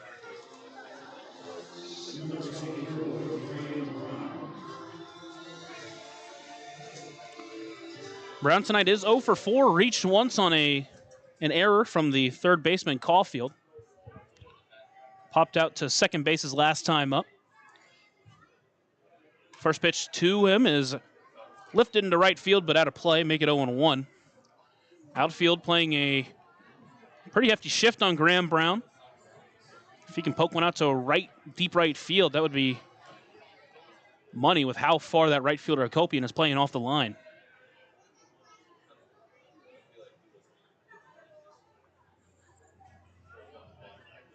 Here's the 0-1 pitch to Brown. Checked his swing, didn't mean to, but he fouled it off. Count 0-2.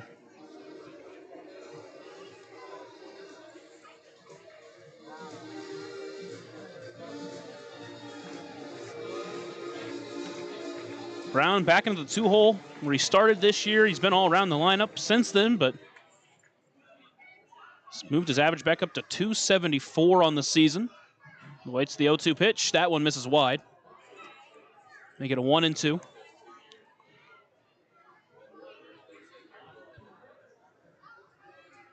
Mentioned last night went 0 for 5, but again, he had some really good at-bats, just didn't go his way. Kirkby sets on the mound, holds and delivers the 1-2 pitch. That one lifted deep right center. That's sending Akopian over, still going. That one's going to be caught by Akopian as he runs into the wall. So Graham Brown gave that one a ride, but similar to Tyreek Reed in the last inning, just found the deepest part of the field. And the playing field kept it in. The Otters go scoreless in the top of the fourth. We'll head to the bottom half here after a short break on the Otters Digital Network and on 96.9 WYIR.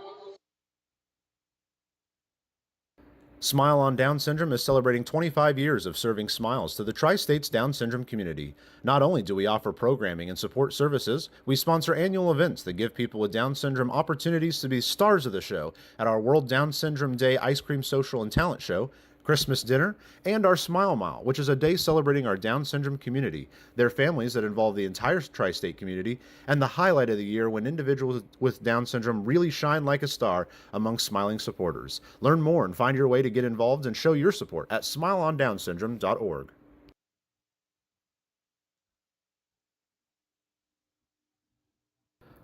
Ballet Indiana is made up of local ballet professionals, dedicated parents, and community members in order to provide unique and life-enriching experiences for hundreds of young dancers, while carrying out their mission to inspire a lifelong appreciation for dance for both our dancers and the Evansville community.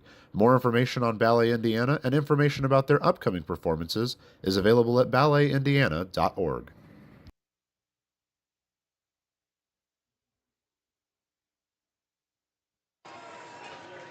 We head to the bottom of the fourth. Ryan Wiltsey, after giving up that 3-run home run to Andrew Check in the first, will face him here with no one on to lead off the fourth inning.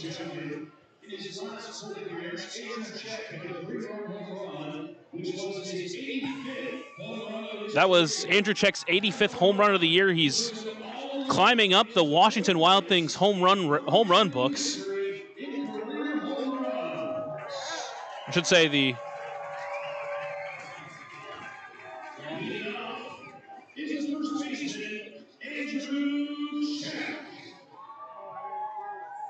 Frontier League record books. He is the leader among Washington hitters as that first pitch misses inside for ball one.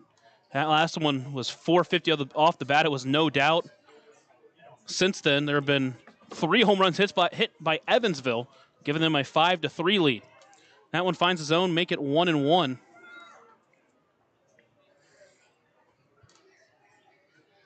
A crazy third inning that gave Evansville the lead and forced Kobe Foster out of the game as that pitch misses low.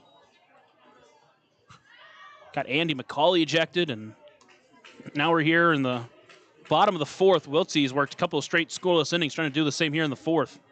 Swings with that one, does Check on a pitch outside the zone, make it 2-2.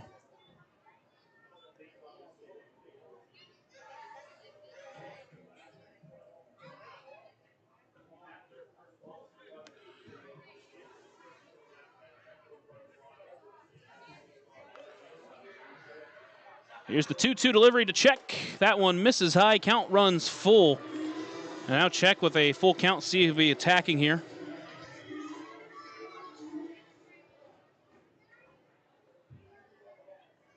See how Wiltsey attacks him. Payoff pitch. Popped up. Left side. Pierce is going to give it a look, but it's going to get out of play. That one's going to be up and overhead. Overhead foul ball brought to you by Heads Construction. Choose the best, never regret it. Count still full.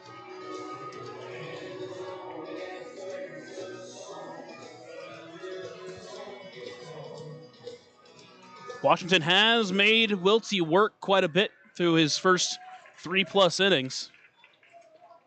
Here's the next payoff pitch. That one misses just inside for ball 4. Couldn't quite catch the inside edge, and it'll be a leadoff walk for Andrew Check.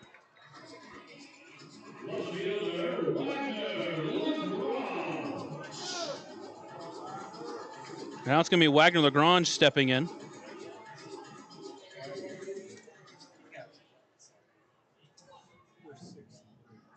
Lagrange is 0 for 1 as that pitch misses low for ball 1. Flew it to right field his last time up. It was JT Benson able to move over and grab it at that one. Check leading off first base. Here's the 1-0 pitch. That one misses low, ball 2.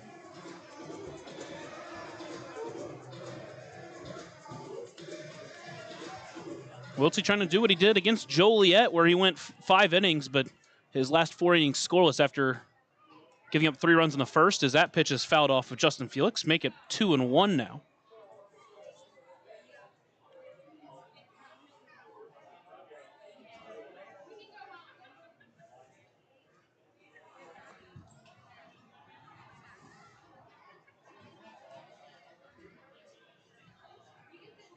Next pitch from Wiltsey misses high. Now it's 3-1. He's in danger of walking his second straight batter, his third and 4 batters.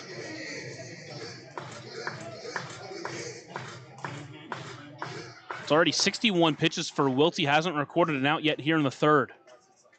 3-1 pitch. That one popped up right side, but it's going to get out of play, and the count was going to run full.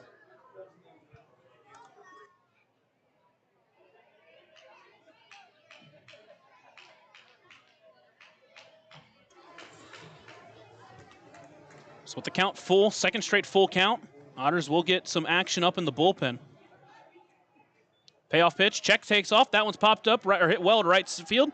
In on his Benson, still coming in. That one's into the bullpen, but he's not going to be able to get to it as that lands in the fence down on and right field, and the count stays full.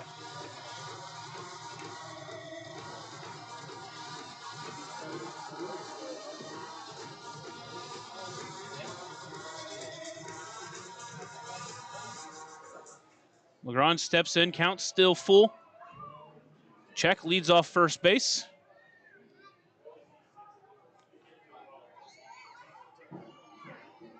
Here's the next payoff pitch. Check takes off again. That one popped up behind the plate. That one's going to go foul, and the at-bat continues for another pitch.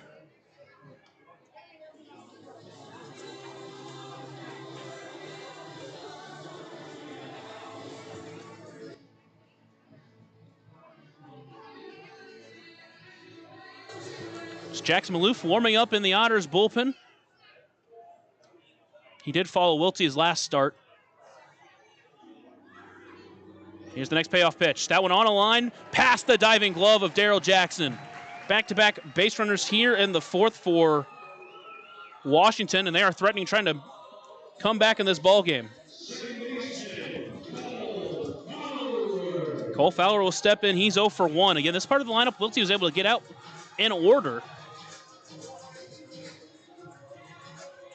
There was a couple of hard-hit balls off the bat of Kyle Edwards and 3 Hillier, who are due after Fowler, but we'll see if they're going to let Fowler swing or if he's going to bunt.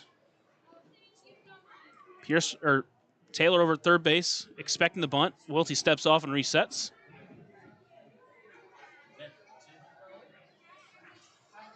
Tying run at first base for Washington here in the bottom of the fourth. First pitch swinging for Fowler. Can't catch up to it. He's behind 0-1.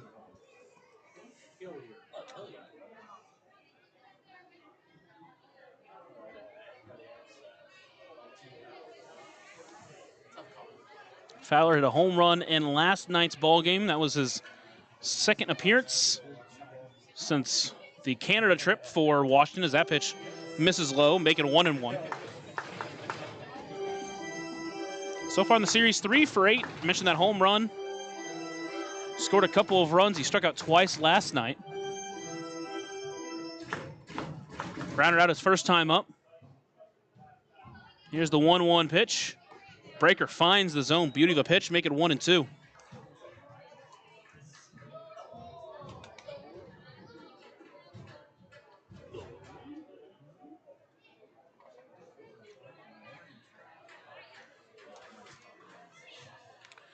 Wiltsey comes set, looks in and delivers the 1-2 pitch inside. That one's now 2-2. Look around the Frontier League. Mississippi and Florence are into the top of the 7th. Mississippi is up 3-1.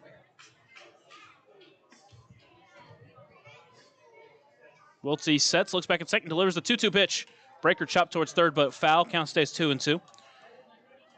Tri-City won their first game against New York, 6-2 here in game 2. New York's up 1-0 in the 4th.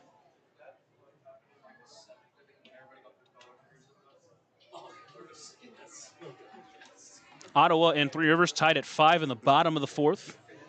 Joliet won the first game against Sussex County 3-1. In the second game, it's 0-6. That pitch misses. It gets past Justin Felix. And both runners advance. Count runs full. Now the runners at second and third with no one away.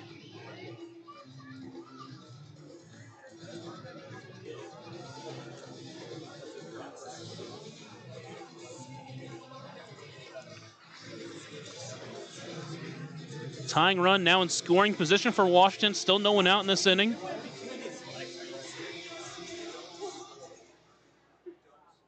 Wiltsey trying to work out of this jam here in the 4th. Comes set. Looks in and delivers the payoff pitch. Flown into left field, sending Paolini back. He'll get under it. Bring in for out number 1. They're going to test him. Throw is going to come in. It's going to be cut off. No, it's going to go to the plate, but it doesn't matter.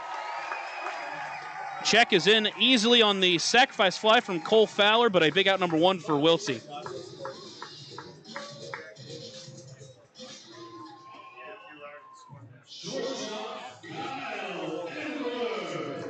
And now with one away, it'll be Kyle Edwards stepping in.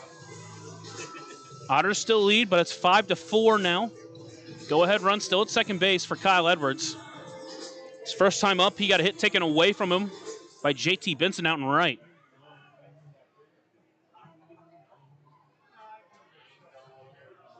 Here's the first pitch to him. Swinging hit, deep right center. Graham Brown coming over towards, so is JT Benson. They're coming together. Benson able to bring it in with Brown getting out of the way, and there's 2 away. A very risky play, nearly a collision out there, but at least there was some good communication at the end for Benson to make the grab. LaGrange still at second base, and with 2 away, it'll bring up 3 Hillier. Now you're looking at that wild pitch, you start looking at the difference that made.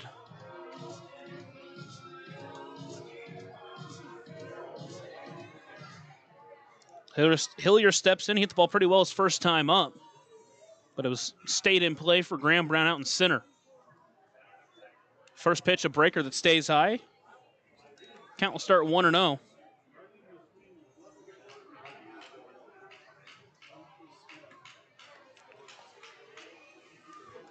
Wiltsey stands in, trying to maintain the Otters' lead. Washington has scored 1 here in the 4th, trying to add to it. The tying run at second.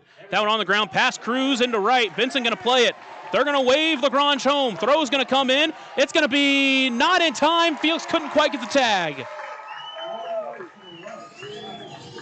A strike from JT Benson almost threw him out at the plate.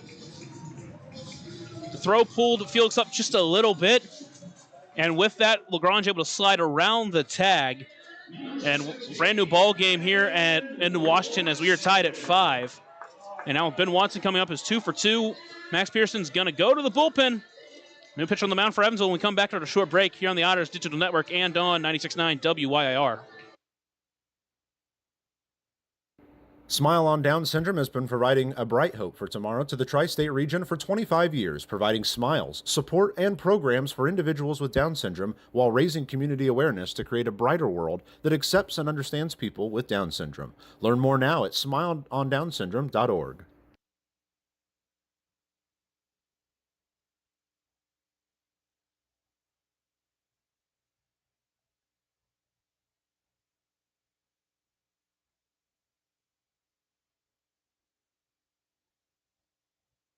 Smile on Down Syndrome is planning a Rockin' Extra Smile Mile celebrating 24 years of walks to support individuals rocking that extra 21st chromosome on Saturday, October 4th at the Vanderburgh County 4-H Fairgrounds. This event will rock your socks off with a vendor mall, food trucks, face painting, special guest appearances, a Rockin' Extra talent show, and more. To learn more about how to rock at the walk or how to become an event sponsor or even to make a donation, visit smileondownsyndrome.org or text 812-449-6049 for more information. This sponsored sponsored event is open to the entire tri-state community.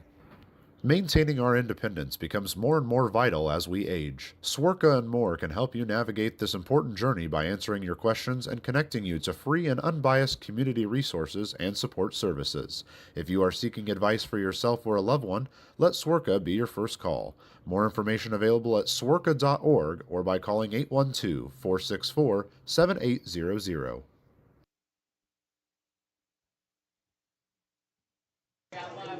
Otters call to the bullpen is Jackson Maloof. Maloof takes the mound. Behind the plate is Justin Felix. That pitcher and catcher battery is sponsored by the Answer Auto Repair East. Find your battery needs at the Answer Auto Repair East, located at 2319 North Green River Road, or call 812-475-9000.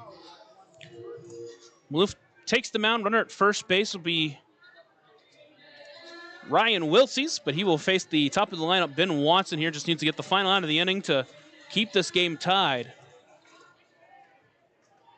First pitch to Watson, front door breaker. Popped up, shallow right field. Cruz out on it. He'll get under it and bring it in for out number 3. So Maloof just needs one pitch to get out of the inning.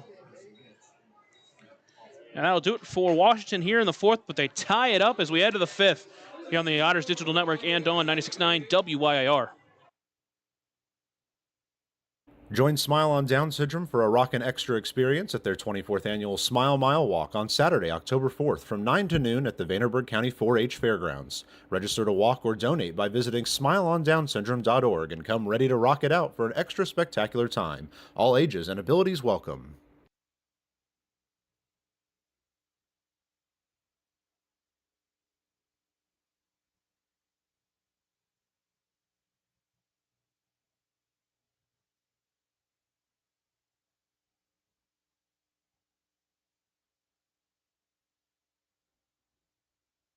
Right now in Vanderburgh County, over 800 children are in the child welfare system waiting for someone to be their voice, and you could be that voice by becoming a court-appointed special advocate, a CASA volunteer. Donating just a few hours a month of your time can change a child's life forever. Vanderburgh County CASA invites you to join them. Stand up, speak out, be for the child, be a CASA. For more information, visit vandcasa.com. That's VAND-CASA.com.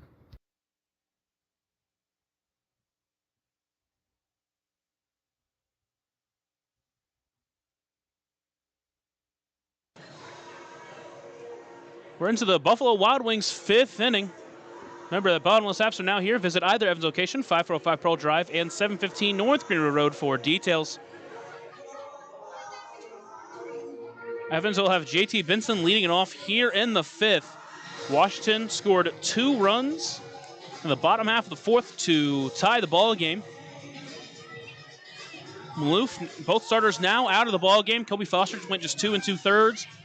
Wiltsey went 3 2/3. And now it'll be up to the bullpens trying to win this ball game as we are knotted up at 5. Again, JT Benson leading off, just hit his 100th professional hit earlier in this game back in the 3rd. Man, does that feel like a long time ago. Here's the first pitch to Benson, front door breaker, finds his own at the knees for strike 1.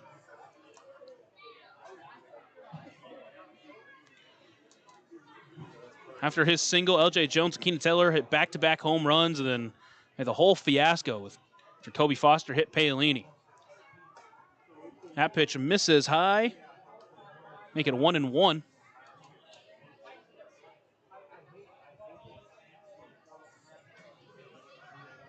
Kirkaby still on the mound. Can we get the final out of the 3rd? Work the scoreless 4th. That one chopped towards 3rd, goes foul, make it 1-2. 1-2.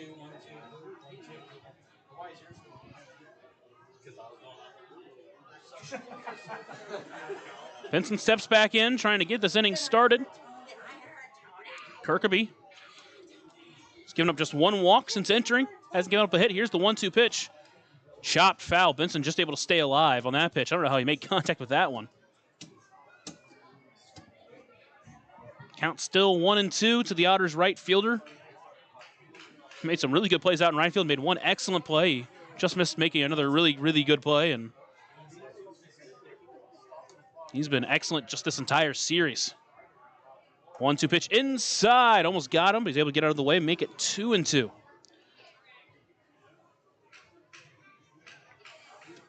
Trying to get out in front of the sluggers waiting on deck. Here's the 2-2 pitch. Front door breaker hit well deep to left center. That one's going to find the gap and get to the wall. Benson rounding first, heading for second. He's going to get in standing up, and a leadoff deerhead double-decker double for JT Benson. He's going to try to respond quickly here as Evansville just gave up the lead in the fourth. Now to start the inning, they have a runner in scoring position for LJ Jones.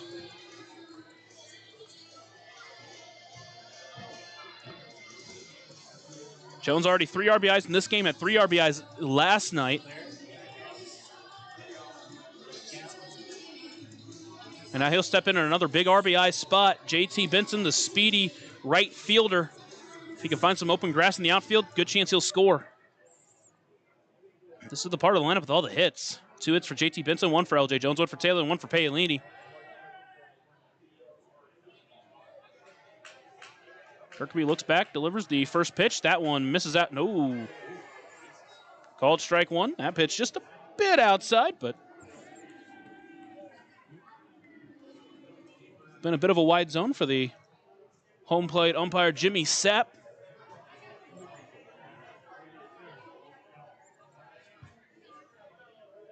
Kirkby stands on the mound, delivers the 0-1 pitch. Swings at that one. Couldn't get to it, counts 0-2.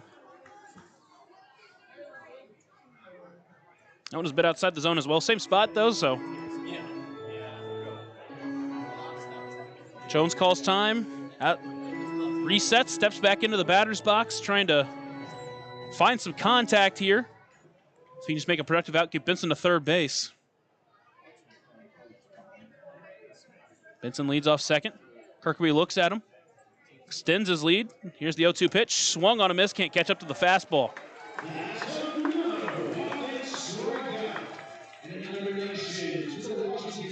Now with 1 away, it's Keenan Taylor.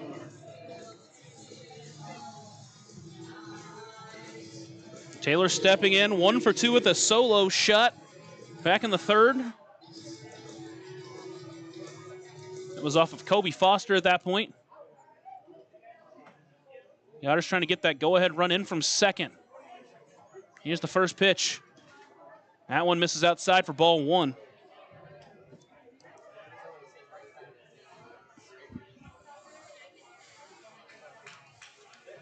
Taylor and Pierce now tied with 12 home runs on the season.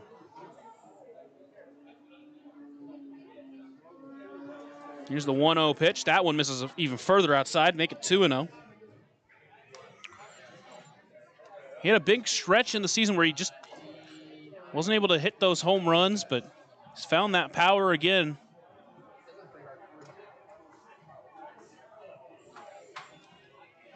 Two-0 pitch. That one misses outside, make it 3-0. Trying to get that outside call, but not giving it now.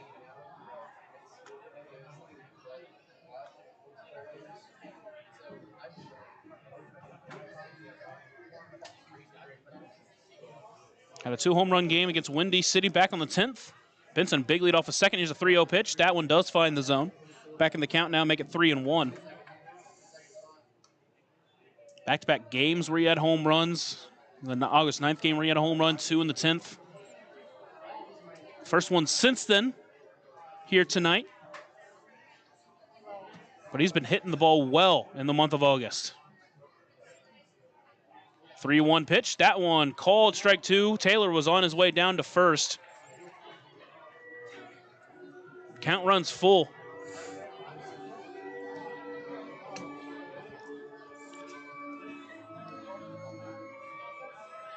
And now he has to battle here with a full count. Go-ahead run still at second base, and JT Benson. Stephen Paolini awaiting on deck. Kirkby sets on the mound. Looks back at second and delivers the payoff pitch to Keenan Taylor. Line right, foul. We'll do it again. Taylor staying alive here on that fastball. He's able to catch up to it just enough.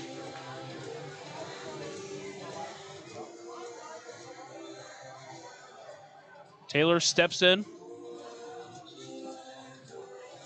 All tied up at 5 here in the 5th. Kirkby sets on the mound, looks back at second. Delivers the payoff pitch. Called strike 3 on a pitch outside the zone.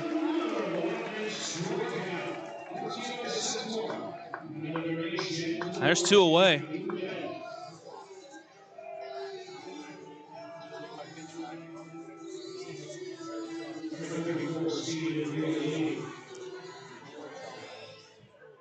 Couple of pitches in that bat that should have been ball 4, but instead, Stephen Paolini up with 2 outs. First pitch to him.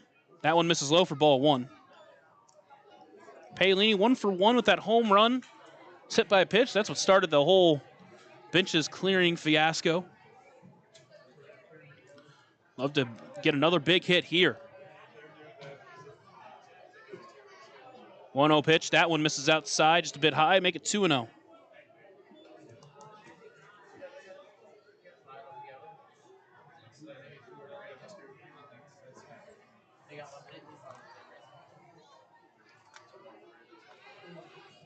Kirkby sets on the mound, looks back at second, delivers the 2-0 pitch.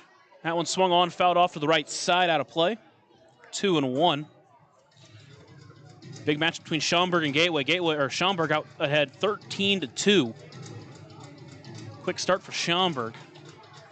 New York now in front of Tri-City 3-0. Here's the 2-1 delivery. Chop foul to the right, out in front of the off speed, and make it 2-2. Paolini at the plate, not trying to let that leadoff double go to waste. Back-to-back strikeouts for Evansville. Vincent still at second base. Counts 2-2. There's 2 away here in the top of the 5th. Kirkby sets, looks back at Benson, delivers. Swung on a miss, can't catch up to the fastball, and after the leadoff double, Kirkby able to strike out the side. And the Otters waste that leadoff double, head to the bottom of the 5th after a short break here on the Otters Digital Network and on 96.9 WYIR. Smile on Down Syndrome is celebrating 25 years of serving smiles to the Tri-States Down Syndrome community. Not only do we offer programming and support services, we sponsor annual events that give people with Down syndrome opportunities to be stars of the show at our World Down Syndrome Day Ice Cream Social and Talent Show, Christmas dinner, and our Smile Mile, which is a day celebrating our Down syndrome community, their families that involve the entire tri-state community, and the highlight of the year when individuals with Down syndrome really shine like a star among smiling supporters. Learn more and find your way to get involved and show your support at smileondownsyndrome.org. Ballet Indiana is made up of local ballet professionals, dedicated parents, and community members in order to provide unique and life-enriching experiences for hundreds of young dancers, while carrying out their mission to inspire a lifelong appreciation for dance for both our dancers and the Evansville community. More information on Ballet Indiana and information about their upcoming performances is available at balletindiana.org. The bottom of the 5th we go. Jackson Maloof, after getting the final out in the 4th on 1 pitch. Go back out there for the 5th. We're all tied up at 5 here in the bottom of the 5th. Maloof trying to keep this game deadlocked. He'll to face the 2-3-4 hitters, Eddie Akopian, Tommy Caulfield, and Tyreek Reed here in this inning. Hopefully a quick inning can give Evansville a shot back up in the top of the 6th.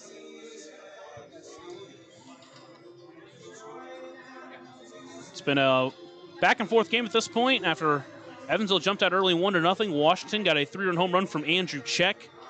Evansville added a run in the second on the Stephen Paolini solo shot, and then the 3-run third for Evansville included 2 home runs back-to-back for L.J. Jones and Keenan Taylor. A couple of runs for Washington in the 4th, though, have tied it up, and now here comes Eddie Hakopian. He is 1 for 2 in the game. He struck out swinging his 2nd time up. First time he singled and scored on the Check home run. Check due up 4th in this inning. First pitch from the southpaw. Breaker finds the zone, starts out in front 0-1.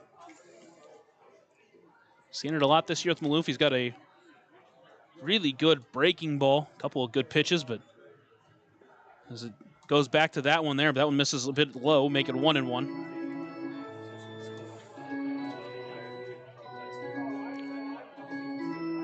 See if he can use the fastball here, the 1-1 pitch. Fastball inside. 2-1 to Hakopian.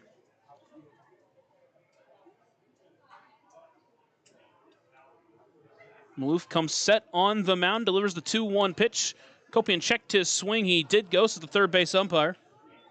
First base umpire. Make it 2-2.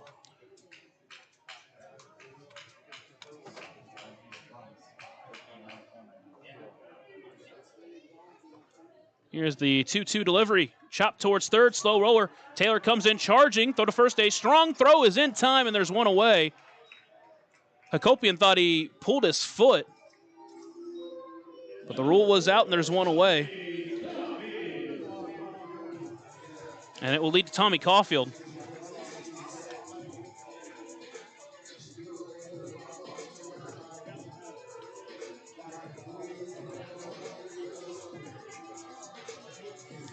Caulfield in his third season with the Wild Things. He's playing game number 67.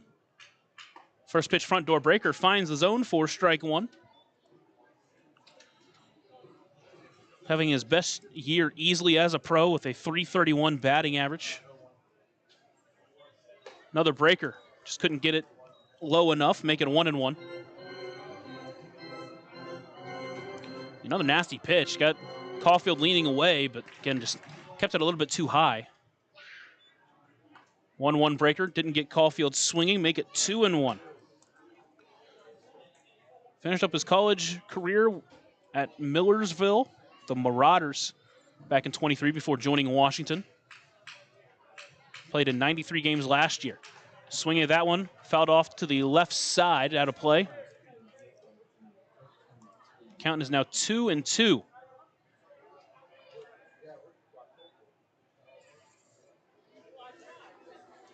Mississippi and Florence already in the 9th inning. Mississippi up 3-1. Florence is going to need a late comeback in that one if they want to take down the Mud Monsters. Maloof comes set, counts 2-2 to Caulfield. Here's the pitch. Call, it's strike three, top of the zone. German American Bank strikeout for Jackson Maloof, and there's two away.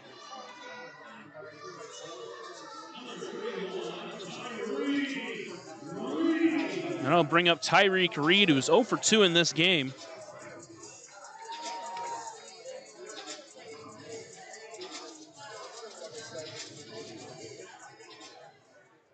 Reed does have a hit in each of the 2 games, had a double in game 1.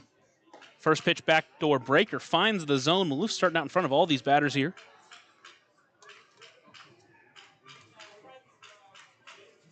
Looks in the mound, shakes once, agrees and sets. Here's the 0-1 pitch. Fastball just misses high, make it 1-1.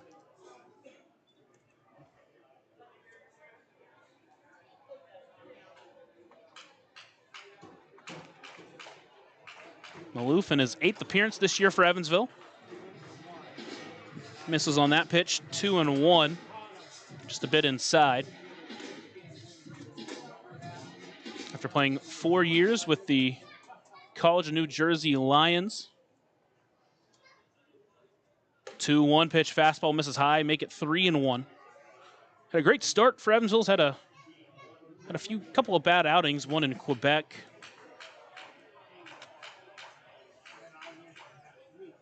Big spot here, though, working in a tie game.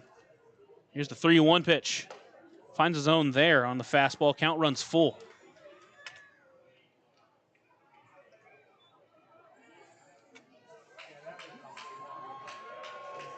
His last outing against Joliet went an inning and 2/3. Did give up 1 run.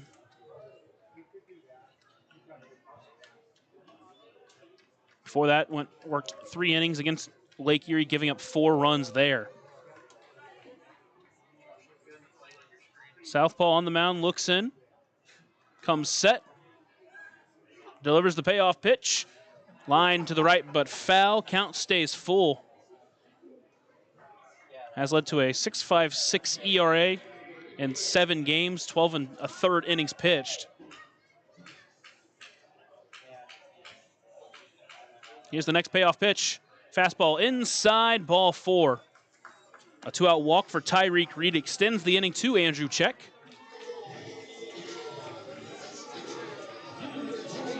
Again, Maloof, a guy who started most of the games he pitched in college, so can definitely give you length.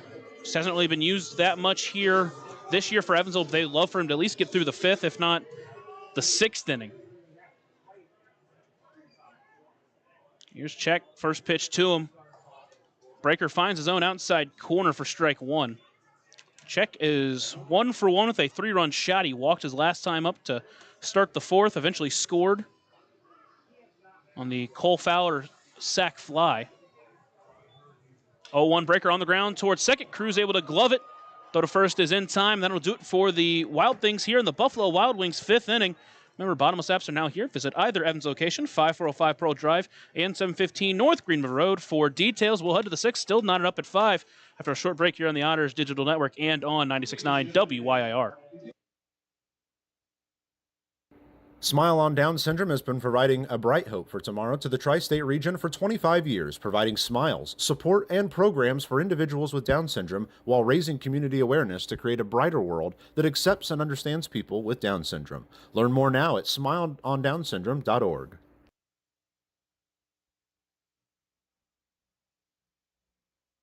Smile on Down Syndrome is planning a Rockin' Extra Smile Mile celebrating 24 years of walks to support individuals rocking that extra 21st chromosome on Saturday, October 4th at the Vanderburgh County 4-H Fairgrounds. This event will rock your socks off with a vendor mall, food trucks, face painting, special guest appearances, a Rockin' Extra talent show, and more. To learn more about how to rock at the walk or how to become an event sponsor or even to make a donation, visit smileondownsyndrome.org or text 812-449-6049 for more information. This sponsored event is open to the entire tri-state community.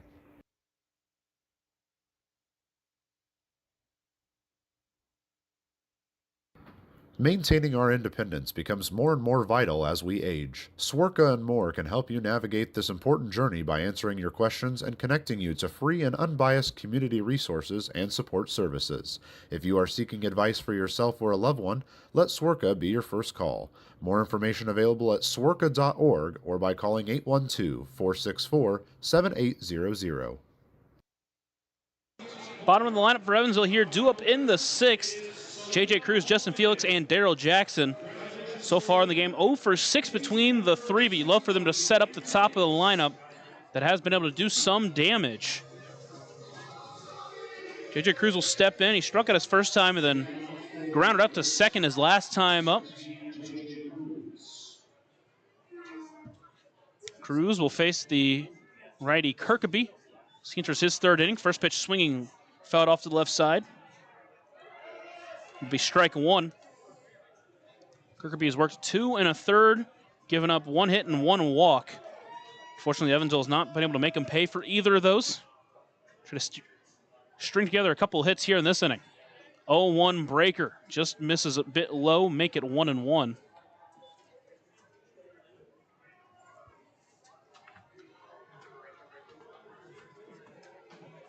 Cruz trying to turn around his 0 for 2 game to lead off this 6th inning. Backdoor breaker didn't break enough. It's now 2-1.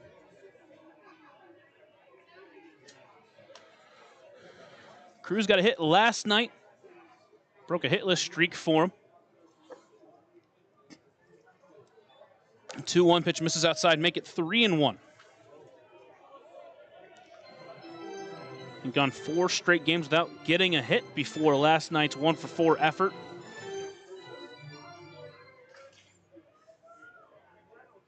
He's got a 3-1 count here. If he can get on base and be a huge start for Evansville. Here's a 3-1 pitch. That one misses outside, ball 4. It's a Deerhead Sidewalk Cafe and Bar.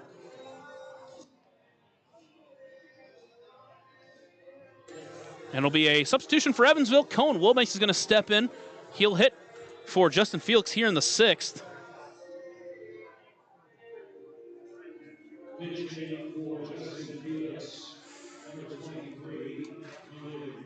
He'll step in now with a runner at first base. We could see if he will sacrifice bunt here. Or, again, with that infield playing in, probably won't bunt for a hit, but he's done that a couple of times this year. Kirkaby comes set, looks over at first base. So there's the first pitch to Wilbanks. Squares around a bunt, pulls it back, called strike one. Felix had struck out both times. Wilbanks will take over as the catcher for the final 4 innings of this game.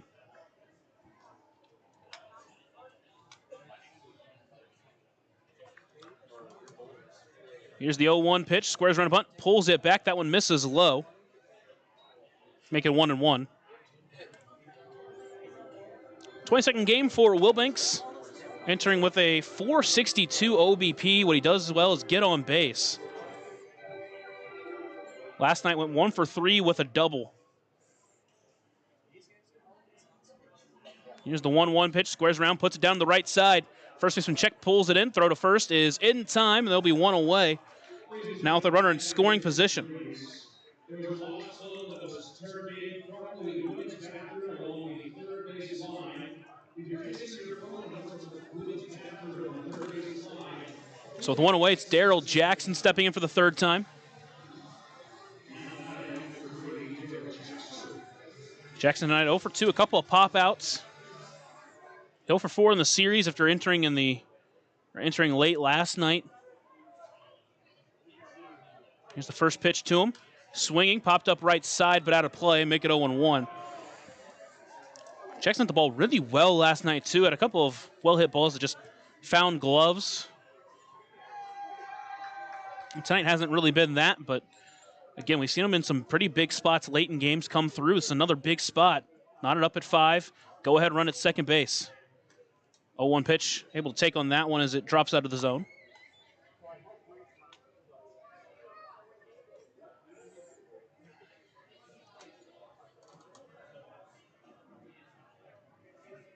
Before last night, Jackson had reached in every game he appeared in for Evansville.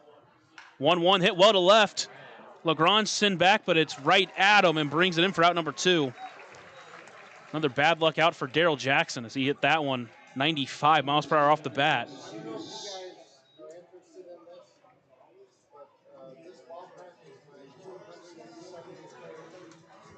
So with 2 away, it'll bring up the Edward Jones leadoff batter of the game, Dennis Pierce. He steps in 0 for 1, but has drawn a couple of walks.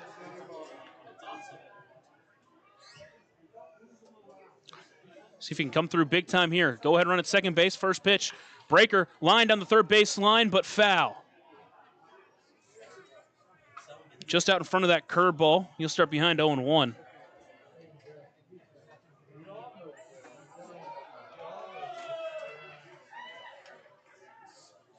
Pierce entering this ball game with a .291 batting average, .376 OBP. 2 out of 3 times tonight. Kirkby looks back at second. Does it for a second time as he holds, delivers the 0-1 pitch. That one popped up shallow center. It's going to bring in Watson. He's going to be able to get it up, get under it in time for out number 3. So the second straight inning, the Otters strand a runner at second base. We're going to head to the bottom of the 6th as we are knotted up at 5 here on the Otters Digital Network and on 96.9 WYIR. Join Smile on Down Syndrome for a rockin' extra experience at their 24th annual Smile Mile Walk on Saturday, October 4th from 9 to noon at the Vanderburgh County 4-H Fairgrounds. Register to walk or donate by visiting smileondownsyndrome.org and come ready to rock it out for an extra spectacular time. All ages and abilities welcome. Right now in Vanderburgh County, over 800 children are in the child welfare system waiting for someone to be their voice, and you could be that voice by becoming a court-appointed special advocate, a CASA volunteer. Donating just a few hours a month of your time can change a child's life forever. Vanderburgh County CASA invites you to join them. Stand up, speak out, be for the child, be a CASA. For more information, visit vandcasa.com. That's VAND CASA.com. Ballet Indiana is made up of local ballet professionals, dedicated parents, and community members in order to provide unique and life-enriching experiences for hundreds of young dancers, while carrying out their mission to inspire a lifelong appreciation for dance for both our dancers and the Evansville community. More information on Ballet Indiana and information about their upcoming performances is available at balletindiana.org. Bottom of the sixth inning gets underway, still knotted up at 5. Mentioned Cohen Wilbanks, who pinch hit for Justin Felix. He's now behind the plate. Jackson Maloof still in the mound. That pitcher and catcher battery is sponsored by the Answer Auto Repair East. Find your battery needs at the Answer Auto Repair East, located at 2319 North Green River Road, or call 812-475-9000. Maloof finishes up his warm-ups after working an inning and a third scoreless. Did walk a 2-out Tyreek Reed, but again went through the 5th inning scoreless. He'll now face Wagner Lagrange here in the 6th. Lagrange is 1 for 2 with a single and a run scored back in the 4th. First pitch finds the zone for strike 1, and that's how he gets his 6th inning started. Again, Maloof in a really good bounce-back performance here for Evansville out of the bullpen. 0-1 pitch, another curveball finds the zone, make it 0-2.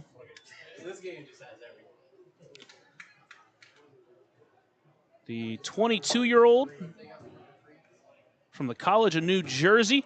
The 0-2 pitch checked his swing, did not go. It's the first base umpire. Make it 1-2.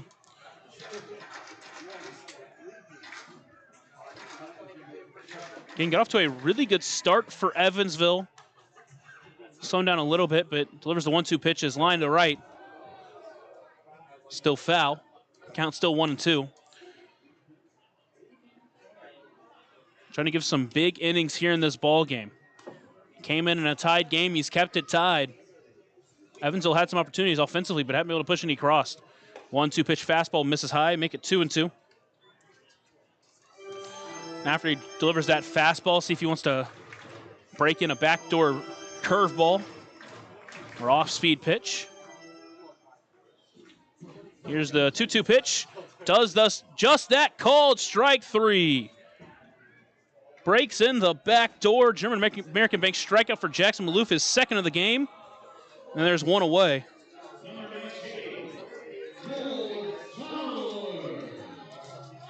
Got a little bit of help from that wide zone from behind the plate, but we'll take it. With 1 away, it's Cole Fowler. First pitch swinging, can't catch up to the fastball. He'll start behind 0-1. Nolan Thebe is out there and warm in the Otters bullpen. Again, Maloof, who was a career starter at college, we'll see how long they let him go. 0-1 breaker, fouled off of the ground for Fowler, make it 0-2.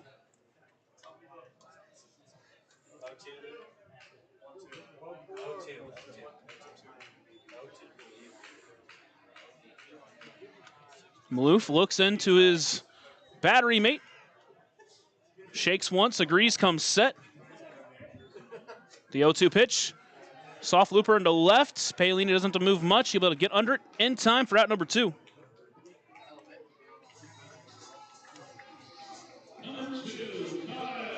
That'll bring up the shortstop, Kyle Edwards.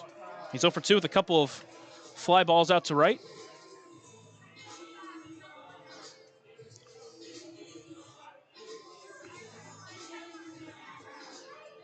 Windy City and Lake Erie in the bottom of the 5th. Lake Erie up 1-0. Ottawa now leads Three Rivers 6-5. They're trying to take sole lead of that wild card spot. First pitch to Edwards misses high for ball 1.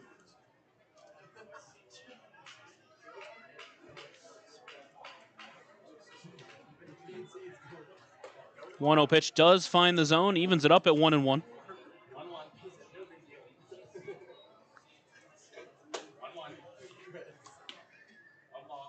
With New York in line to win their 2nd game as Tri-City, they would need a win to jump into that wild card spot. Backdoor breaker finds the zone, make it 1-2. Time called now by Kyle Edwards. Has a quick word with the home plate umpire. Maloof trying to work through the 6th scoreless. Looks into his battery mate, agrees and sets. Delivers the 1-2 pitch. Fastball misses high, make it 2-2. Good to see from Evansville again, the bullpen coming in and working some strong innings.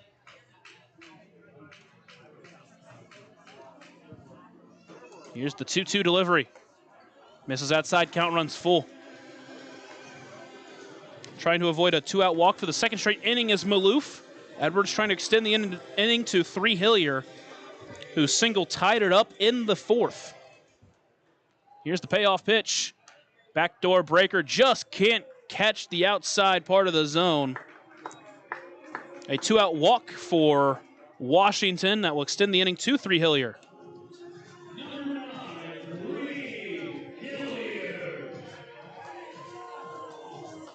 Wanted to call on that pitch that it's been given sometimes tonight.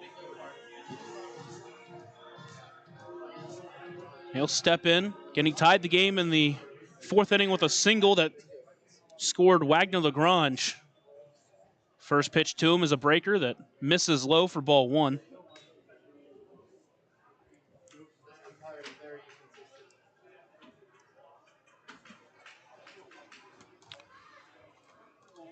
Edwards leading off first base, and he's got him picked off. Throw to second is not in time. He's safe. They call him out.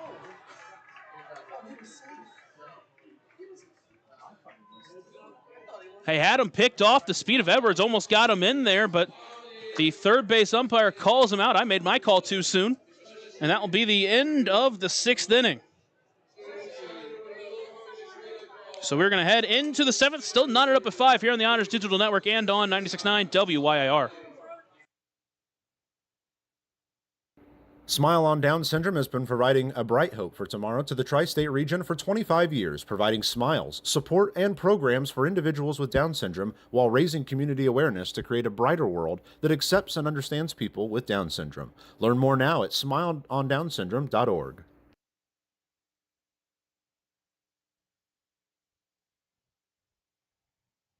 Smile on Down Syndrome is planning a Rockin' Extra Smile Mile celebrating 24 years of walks to support individuals rocking that extra 21st chromosome on Saturday, October 4th at the Vanderburgh County 4-H Fairgrounds. This event will rock your socks off with a vendor mall, food trucks, face painting, special guest appearances, a Rockin' Extra talent show, and more. To learn more about how to rock at the walk or how to become an event sponsor or even to make a donation, visit smileondownsyndrome.org or text 812-449-6049 for more information. This sponsored event is open to the entire tri-state community.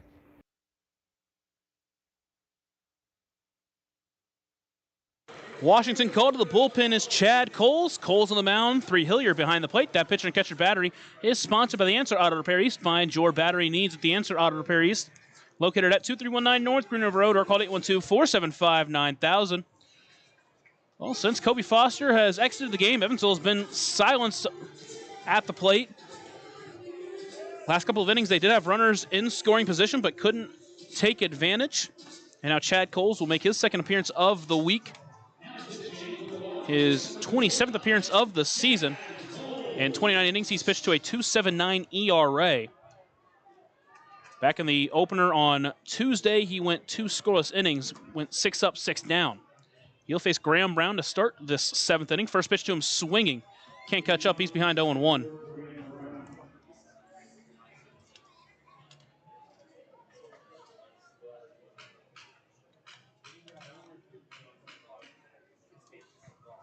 Brown did not face Coles in the first game. The 0-1 pitch, that one misses outside. Good take, make it 1-1.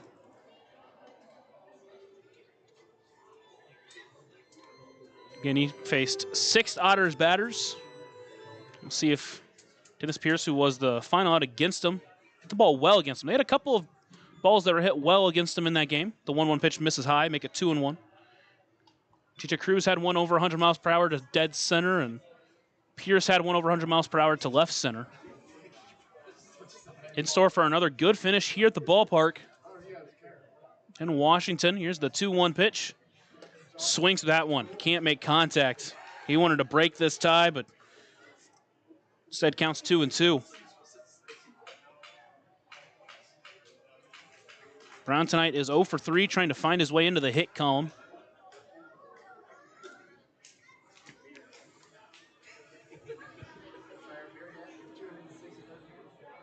Sets and delivers. That one pop up right side into foul territory. Hakopian will give it a look, but it'll get out of play, and the count will stay 2-2. Mississippi has, in fact, won 3-2 against Florence, so if Washington wants to cut their magic number by 1, they need to get a win tonight.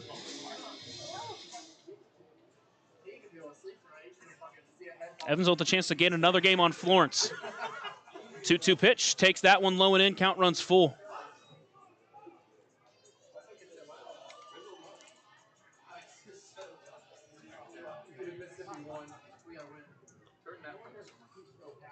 Coles looks in and comes set. Here's the payoff pitch. Swung on and missed for strike three. Can't catch up, and there's one away.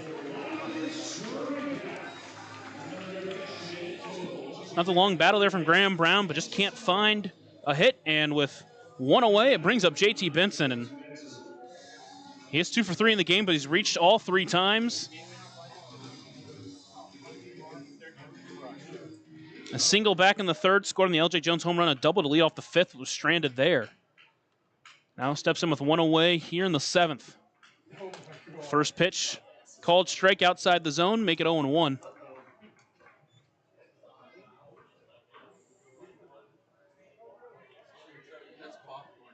Benson had 3 hits in each of the first 2 games. Here's the 0-1 pitch. That one lined up the middle. That's going to get through for a base hit. Edwards just can't make the diving stop, and Benson for the third straight night has 3 hits. And now he steps in with one away. And LJ Jones due up next in a big spot. And with Benson's stolen base ability, we'll see if he tries to take off. Got some big hitters due up next, but all 3 of the next 3 batters with home runs in the game. Jones, a 2-run shot back in the third. Struck out and grounded out his other 2 times at the plate. Benson leads off first base. First pitch called strike 1 at the knees for strike 1. And Benson did get a big lead over at first, but decided against going.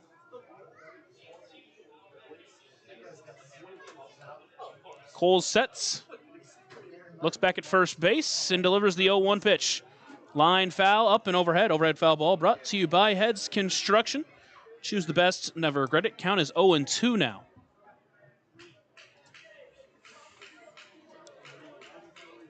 Jones trying to fight here in this at-bat.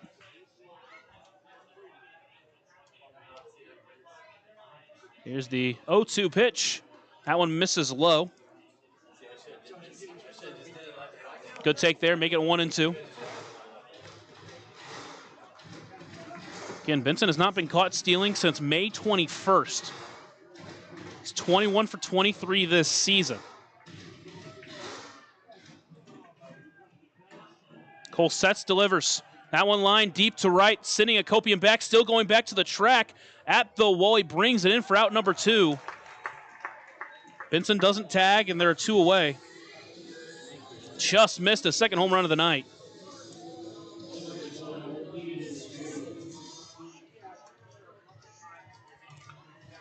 Two away, it brings up Keenan Taylor. Taylor is solo shot back in the third. A couple of strikeouts sandwiching that home run. Benson takes off for second. Pitch hit well deep into left, but just got under it as the left fielder Lagrange able to get under it in time for out number 3.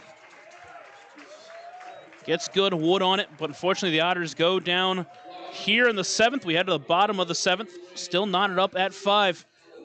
Here after a short break on the Otters Digital Network and on 96.9 WYIR. Maintaining our independence becomes more and more vital as we age. Swerka and More can help you navigate this important journey by answering your questions and connecting you to free and unbiased community resources and support services. If you are seeking advice for yourself or a loved one, let Swerka be your first call. More information available at swerka.org or by calling 812-464-7800.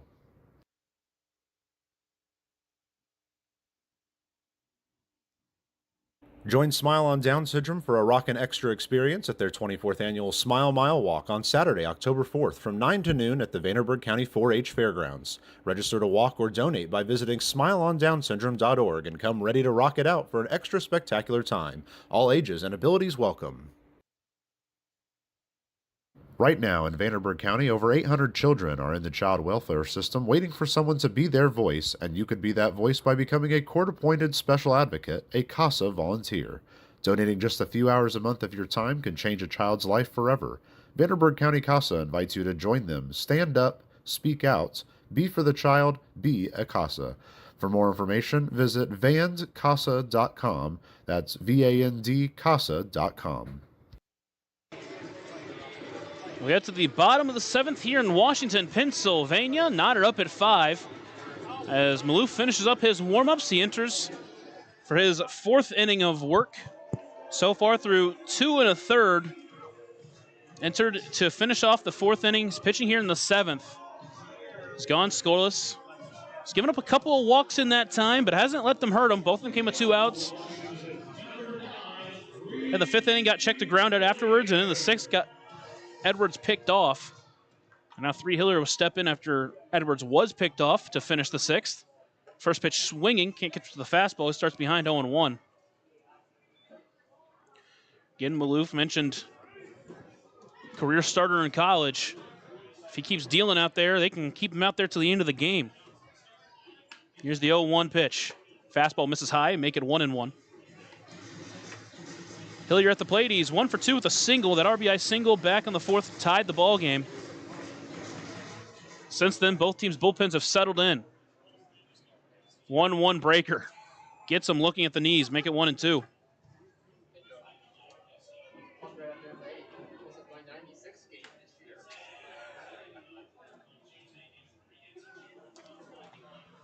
New York, who was up 3-1, now trailing 4-3 in their ball game. 1-2 pitch misses outside, make it 2-2.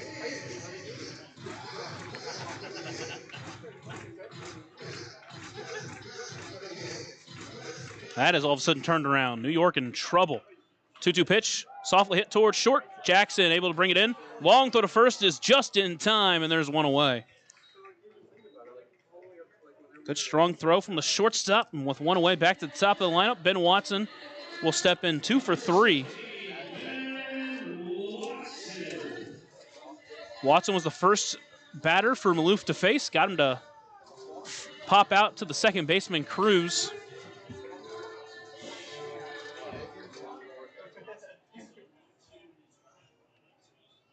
Here's the first pitch to him, swinging. Try to go after that breaker, but can't catch it, make it 0-1. Ottawa still up 6-5 against 3 Rivers. Trying to take a game and a half lead in the wild card. Here's the 0-1. Swings through that one. Didn't really mean to, but came up empty. It's 0-2. Went fastball low in the zone on that one after dropping in a beauty of a curveball his first pitch.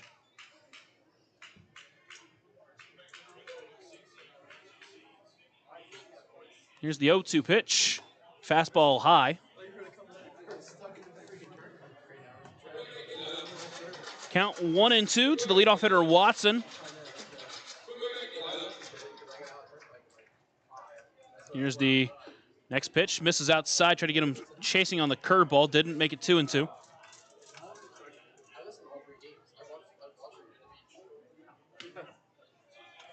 Watson has been in the leadoff spot all 3 games. Flies that one out to left field. In on it is Paolini. Out on it is Taylor. Taylor's going to call him off. He's going to dive for it, but can't bring it in as that falls harmlessly in foul territory. And the count stays at 2-2. Taylor just not able to track it. Watson is in his 24th game. Had a hit in each of the first 2 games this series. Now it's 2 hits in this game. Maloof trying to keep him off the board any further.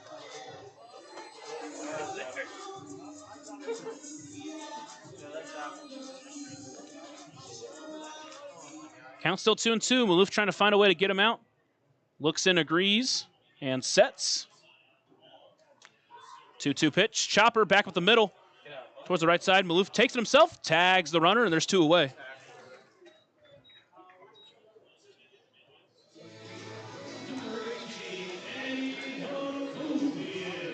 Weak contact there with 2 away. It's Eddie Akopian. Singles first time up on an infield single. Since then is 0 for 2 with a strikeout and a ground out. And Max Peterson's going to go to the bullpen. New pitcher in for the Otters after a short break here on the Otters Digital Network and on 96.9 WYIR. Smile on Down Syndrome is celebrating 25 years of serving smiles to the Tri-States Down Syndrome community. Not only do we offer programming and support services, we sponsor annual events that give people with Down Syndrome opportunities to be stars of the show at our World Down Syndrome Day Ice Cream Social and Talent Show, Christmas dinner, and our Smile Mile, which is a day celebrating our Down syndrome community, their families that involve the entire tri-state community, and the highlight of the year when individuals with Down syndrome really shine like a star among smiling supporters. Learn more and find your way to get involved and show your support at smileondownsyndrome.org. Ballet Indiana is made up of local ballet professionals, dedicated parents, and community members in order to provide unique and life-enriching experiences for hundreds of young dancers, while carrying out their mission to inspire a lifelong appreciation for dance for both our dancers and the Evansville community. More information on Ballet Indiana and information about their upcoming performances is available at balletindiana.org.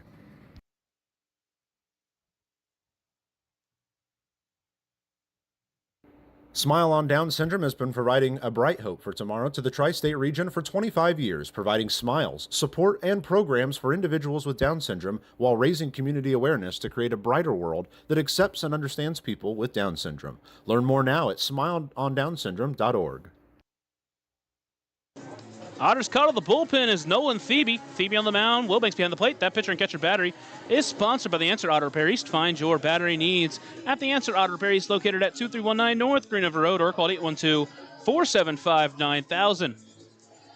Thebe making his 31st appearance of the season. He's pitched to a 2.97 ERA. Last time against Joliet went 2 scoreless innings, facing just 7 batters, giving up 1 hit, striking out 4. He has gone 2 2/3 straight without giving up a run. Give up a run back on August 9th against Windy City in 2 innings there. And then pitched a couple of scoreless outings against New York. So it's been a really good month of August for him. In fact, if you look at the team stats for the month of August, he actually has the lowest ERA at 8.2, just behind Garrett, or just ahead of Garrett Crowley's .93. It's been excellent out of the bullpen. He's asked to finish off the 7th here. So he will face Eddie Hakopian, who is 1 for 3. Thebe sets, looks in and agrees and sets, or delivers. First pitch finds his own for strike 1. 5-5 is the score. The Otters trying to finish off the 3rd straight scoreless inning for either side. The 0-1 pitch. Floater finds his own at the top of the, at the letters, make it 0-2. Thebe, the 3rd pitcher Evansville has used. Wiltsey went 3 2/3. Maloof pitched 3 scoreless innings. Didn't give up a hit, just 2 walks. 0-2 pitch. Fastball misses high, didn't get him chasing.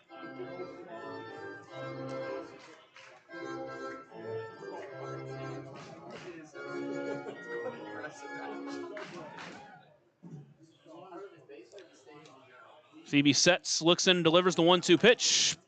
Pop fly out of play. Count stays 1-2.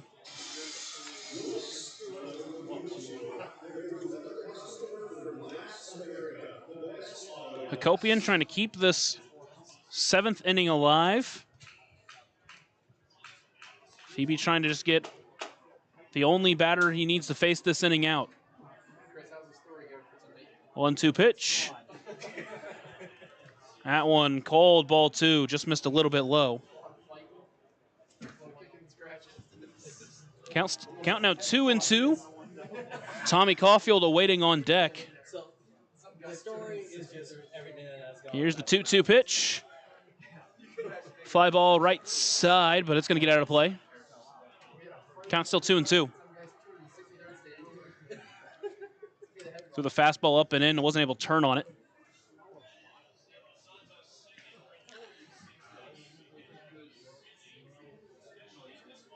Thebe back to the mound, coming set once again, trying to find a way to get Hakopian out. Here's the 2-2. That one misses low, count runs full.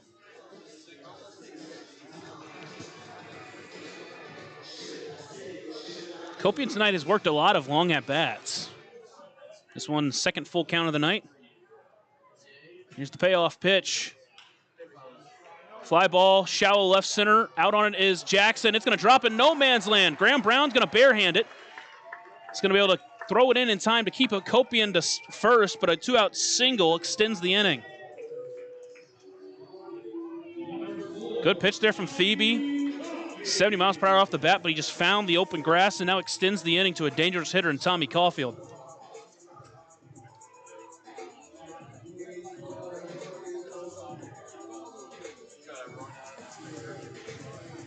Phoebe trying to keep this inning scoreless. Now has to work around a base runner. Copian leads off first. First pitch to Caulfield. Finds his own lower edge, make it 0-1. Had a Copian at 0-2. Kept working, kept taking, ran it to full, and then found a bloop single in center. Here's the 0-1. He takes off for second. Pitch is called, strike two. Throw down is off the helmet of a Copian into left field. Paolini able to get in on it in time to keep him at second. But now there is a runner at second base. A runner in scoring position, 2 away. Single away from taking the lead. It was a good jump there from Copian. It was a good throw from Wilbanks, but hit him right on the helmet. Thankfully, it ricocheted right to Paolini.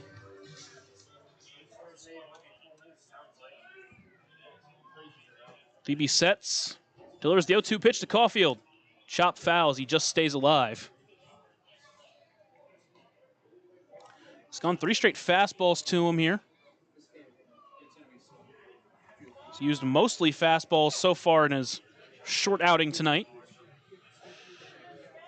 See which direction he goes here, trying to get Caulfield out, stranding that runner at second. 0-2 pitch, chopped back up the middle. Phoebe will take it himself. Throw to first is in time. That'll do it for the 7th inning. Phoebe able to strand a runner in scoring position. We head to the 8th, still knotted up at 5. Take a short break here on the Otters Digital Network and on 96.9 WYIR.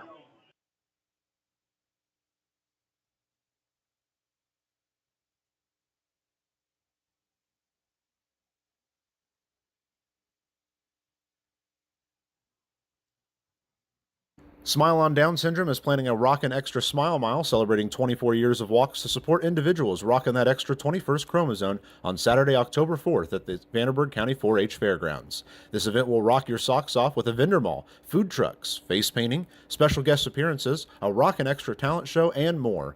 To learn more about how to rock at the walk or how to become an event sponsor or even to make a donation, visit smileondownsyndrome.org or text 812-449-6049 for more information. This sponsored event is open to the entire tri-state community.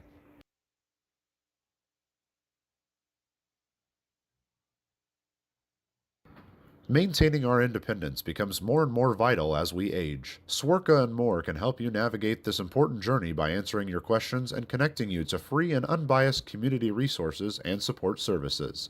If you are seeking advice for yourself or a loved one, let Swerka be your first call.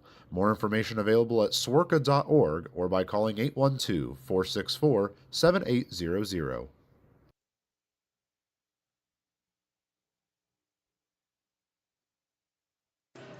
To the 8th, still deadlocked at 5. Evansville will have Stephen Paolini to lead it off. Here in this innings, they try to find a way to get to Chad Coles.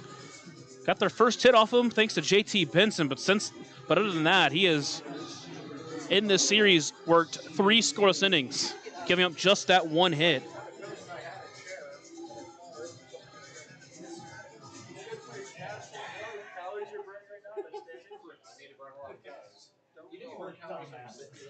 Paolini does have a solo shot in this game. First pitch swinging. Fly ball out of play. Count 0-1. A couple of hard hit balls off the bat from Evansville in the 6th. Jones hit his to the wall out and right. Taylor hit his 168 feet in the air.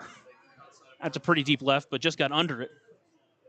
0-1 pitch taken outside, make it 1-1. Paolini 1 for 2. He's reaching a hit by pitch, hit a home run.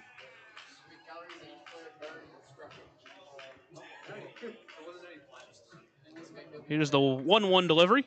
Swings through that one, can't catch up to the fastball. Count 1-2.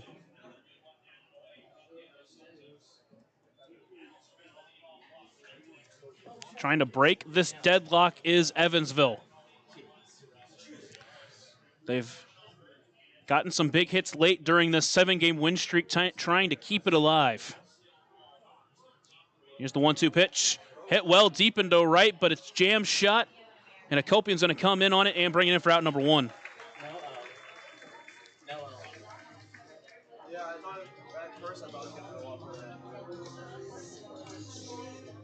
With one away, it's up to J.J. Cruz.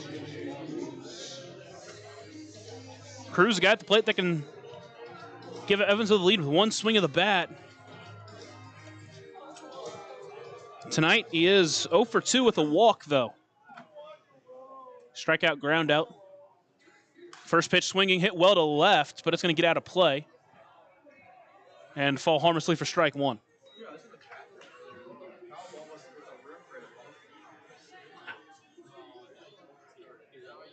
Cruz, one of 4 double-digit home run hitters for Evansville, leads the team with 8 road home runs. 0-1 fouled off to the left, 0-2. Cruz going to fight from behind here. Exactly. I agree with you. Coles looks in and sets. Delivers the 0-2 pitch. Hit softly to shallow right center. In on a Zakopian. He dives for it and brings it in for out number 2. Just stayed up long enough for him to get to it.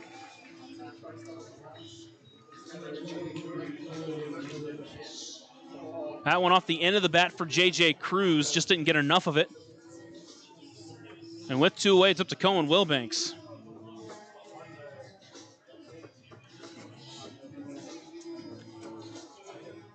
He'll try to keep this inning alive. This is his second at-bat. First time up, he laid down a sac bunt. First pitch swinging, fouls it off behind him, make it 0-1.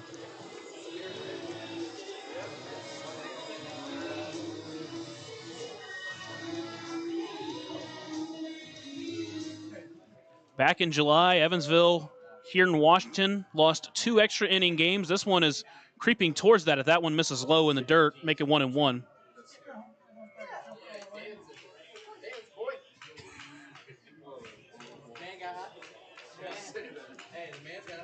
Again, trying to keep this 7-game winning streak alive. Washington trying to jump out of a 6-game losing streak.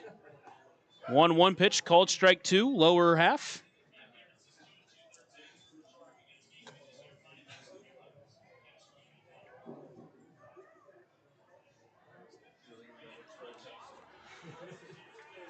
Wilbanks stands at the plate, awaits the 1-2 pitch. Takes that one outside, good take, make it 2-2.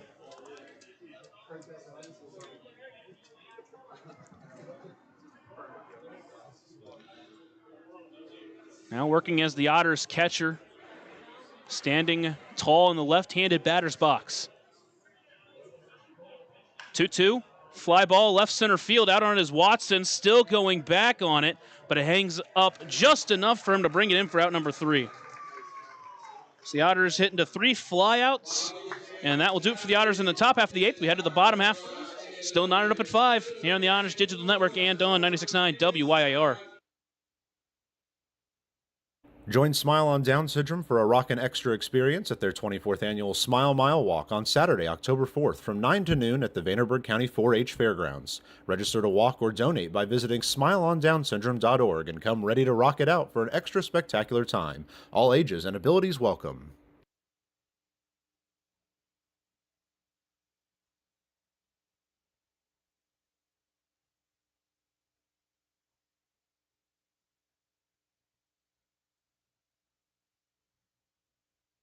Right now in Vanderburgh County, over 800 children are in the child welfare system waiting for someone to be their voice, and you could be that voice by becoming a court-appointed special advocate, a CASA volunteer. Donating just a few hours a month of your time can change a child's life forever. Vanderburgh County CASA invites you to join them. Stand up, speak out, be for the child, be a CASA. For more information, visit vandcasa.com. That's VAND-CASA.com.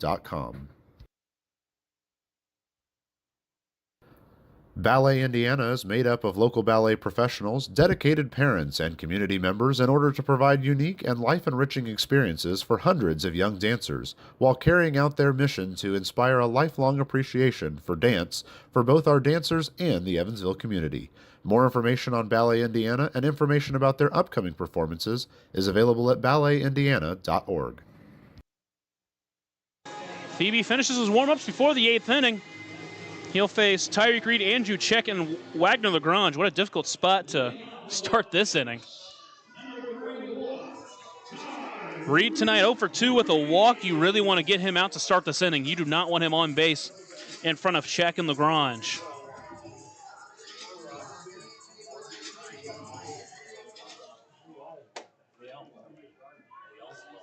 CB sets, delivers the first pitch to Reed. Swinging, popped up right side out of play. Starts 0-1.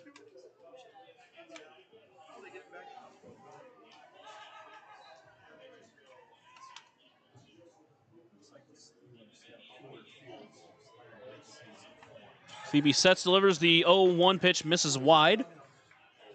Make it 1-1.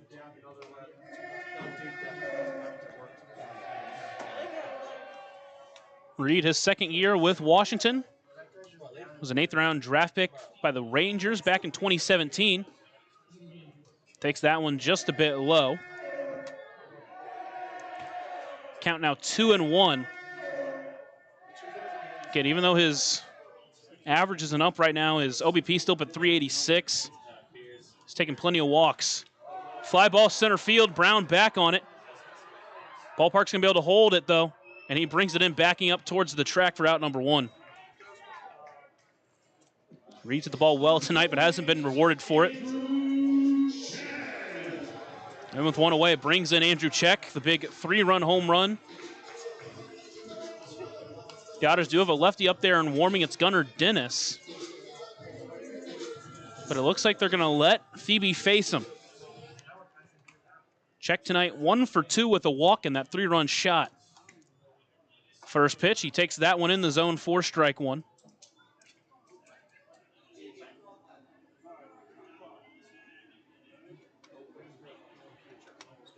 Check now sole possession of second and home runs this year in the Frontier League. That one on a line towards Cruz, a diving stop. Throw to first is in time, and there's 2 away.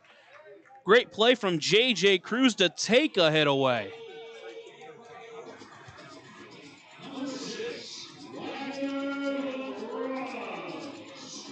Now 2 outs. It's Wagner Lagrange.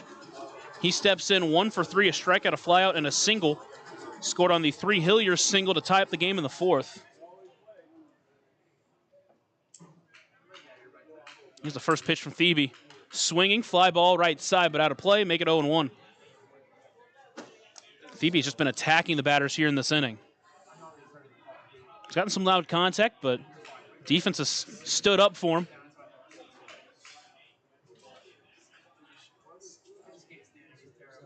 Here's the 0-1. Inside, taken for 1-1. Gateway and Schaumburg.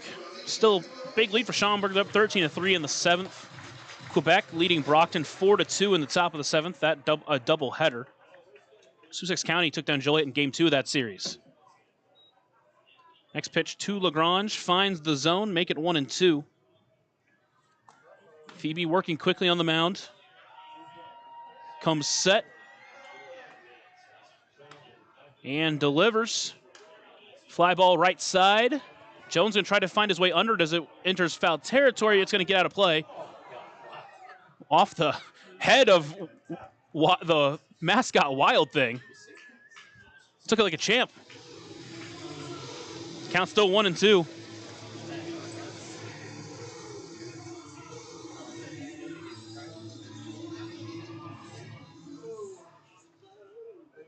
Lagrange stands in, trying to extend this 8th inning.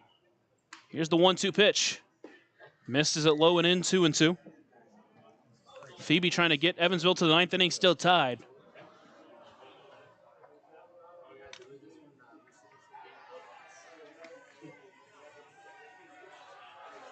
Count now 2-2. Phoebe sets and delivers. Inside, and it hit him. Lost control of that one, and it extends the inning.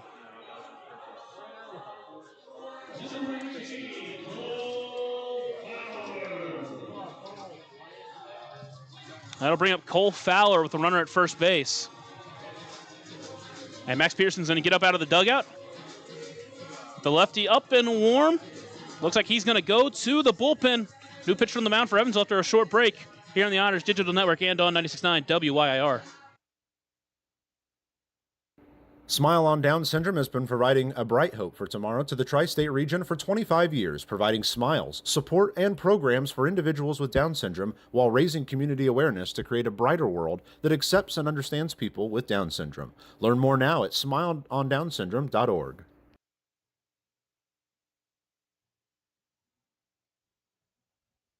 Smile on Down Syndrome is planning a Rockin' Extra Smile Mile celebrating 24 years of walks to support individuals rocking that extra 21st chromosome on Saturday, October 4th at the Vanderburgh County 4-H Fairgrounds. This event will rock your socks off with a vendor mall, food trucks, face painting, special guest appearances, a Rockin' Extra talent show, and more. To learn more about how to rock at the walk or how to become an event sponsor or even to make a donation, visit smileondownsyndrome.org or text 812-449-6049 for more information. This sponsored event is open to the entire tri-state community. Maintaining our independence becomes more and more vital as we age. Swerka and more can help you navigate this important journey by answering your questions and connecting you to free and unbiased community resources and support services. If you are seeking advice for yourself or a loved one, let Swerka be your first call. More information available at swerka.org or by calling 812-464-7800.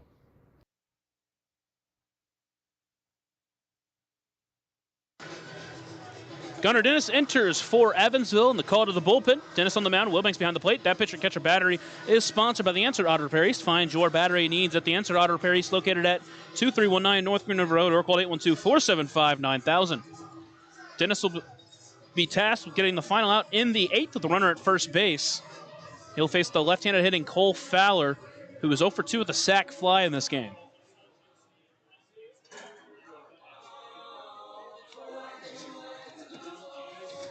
Dennis has really settled into his role this year, entering with a 2.89 ERA, and his 9 appearances given up runs in just 2 of them.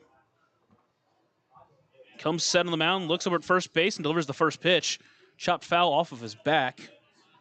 Count 0-1 to Fowler. His last time out here against Washington went an inning and a third. Struck out 3 of the 4 batters he faced.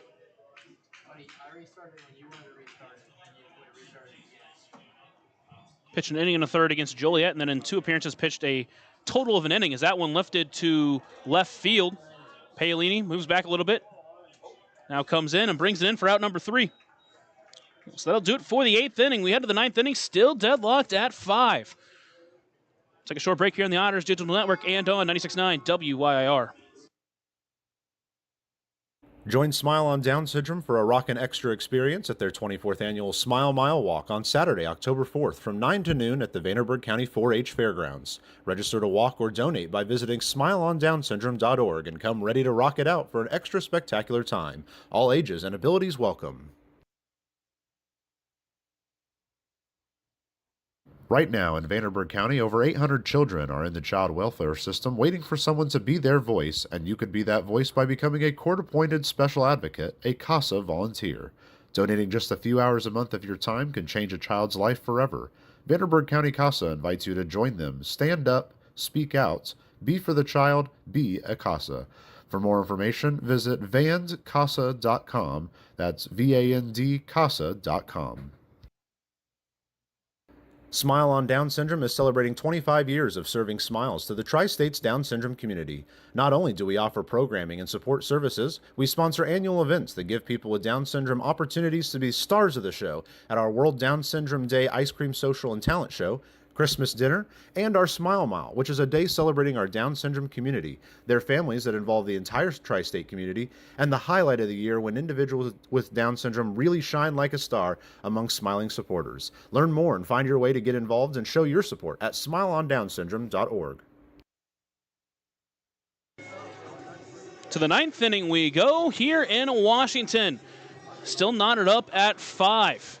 New pitcher on the mound is Hector Garcia. Garcia on the mound. Hilliard behind the plate. That pitcher and catcher battery is sponsored by the Answer Auto Repair East. Find your battery needs at the Answer Auto Repair East, located at 2319 North Green River Road, or call 812-475-9000.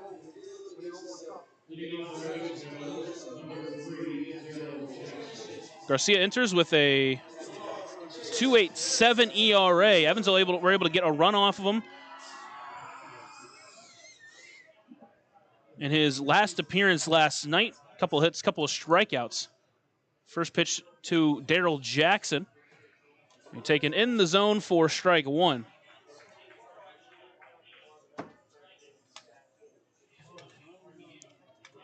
Scored that run on a solo shot from Dennis Pierce, who's waiting on deck. Here's the 0-1 pitch to Jackson. Swings to that off speed. Out in front of it, he's behind 0-2. Calls time. Evansville got out in front 1-0 before Andrew Check, a 3-run bomb in the bottom of the first, put Washington up 3-1. Another run scored for Evansville in the second on a solo shot from Paolini, and then back-to-back home runs from L.J. Jones and Keenan Taylor gave Evansville a 5-3 lead. Here's the 0-2 pitch. That one misses low. Good take. Make it 1-2. After that, Paolini got hit and all chaos broke out. Then Washington came back in the bottom of the fourth, scored a couple runs, including the single from 3 Hillier, who's behind the plate. Knotted up at 5, and then both teams' bullpens really came in and shut the door. That pitch misses low as well. Make it 2-2.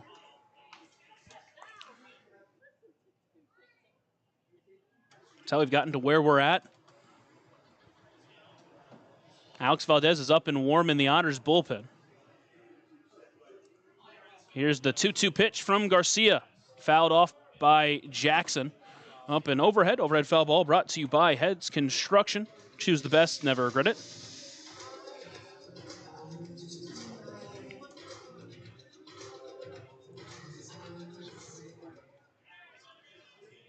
Over his last 12 appearances, Garcia's just given up 2 runs. That one's fouled off, stays alive. One of those being the solo shot from Dennis Pierce.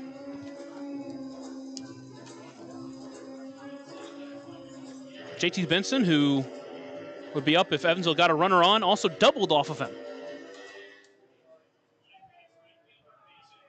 Here's the next 2-2. That one lined to left. It's bringing LaGrange in, and it drops in front of him for a leadoff hit for Daryl Jackson. Jackson is now 3 for 3 in 9th innings.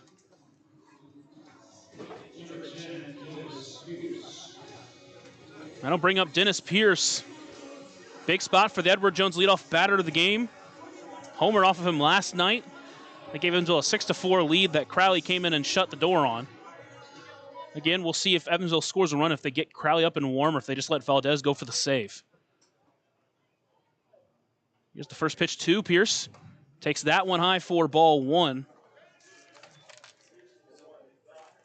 It was a 1-0 pitch that Pierce took deep out to left field. Garcia sets on the mound. Jackson leading off first base. Here's the 1-0 pitch. Checked his swing on a pitch that missed low, make it 2-0. He would love to get that runner into scoring position somehow.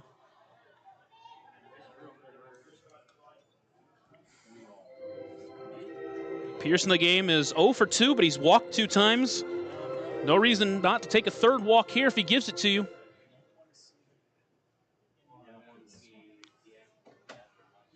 Two-0 pitch, runner takes off. Pitch misses low, throw down is not in time. He's in there. Daryl Jackson steals a big base. Count is 3-0. Now a runner in scoring position for Evansville, still no one away. And we'll see with a 3-0 count if Pierce has the green light here.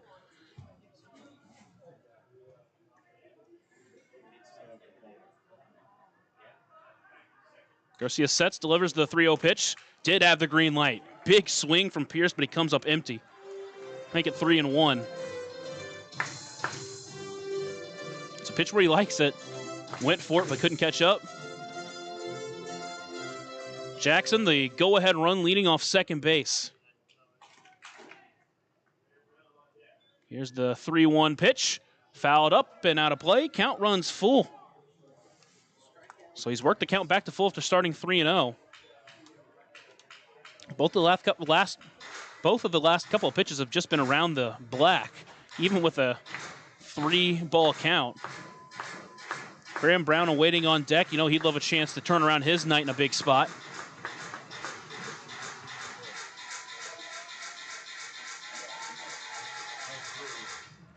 Garcia comes set.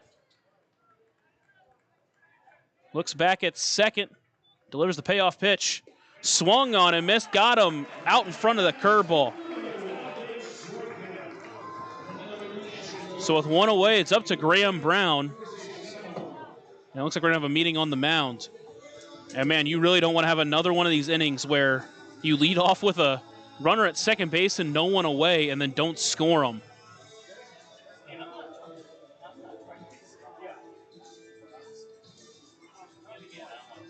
Back in the fifth inning, a leadoff double from JT Benson, and then 3 straight strikeouts. Didn't even advance them. They had runner at second base with one away in the sixth. Couldn't do anything with that. Last inning got a one-out walk, or one-out single from JT Benson. To say the seventh inning. That being said, with Benson on deck,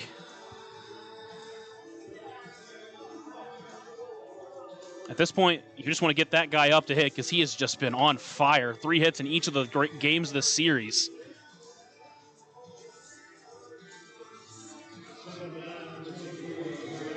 Graham Brown will step in, runner at second base. There's one away.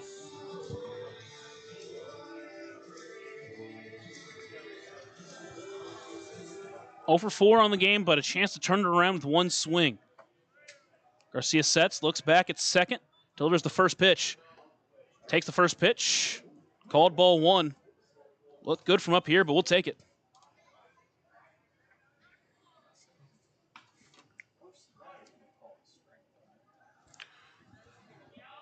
Garcia sets once again. You hear a pin drop in the stadium right now. 1-0 pitch, swings through that one. One after the off-speed pitch outside the zone, make it 1-1.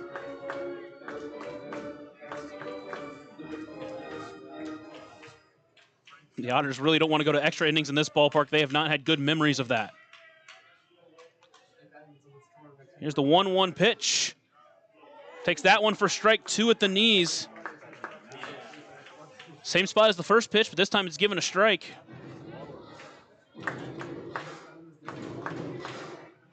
Count now 1-2 to the Otters center fielder. Benson awaiting on deck. Here's the 1-2. Swung on a miss, can't catch up to the fastball. There's 2 away. Benson's going to step in. He's 3 for 4. He's reached all 4 times. They intentionally walked him last night to get to L.J. Jones.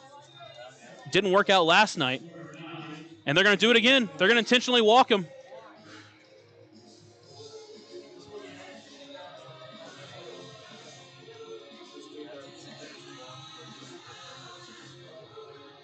Again, it makes sense, but you don't want to give a guy like LJ any ammunition. So JT Benson with the intentional walk, and LJ Jones steps in, trying to get another clutch hit. He broke the tie last night.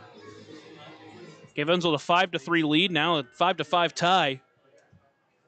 Chance to break it here. Garcia steps off. Looks like Hillier's trying to keep Fowler from holding on Benson.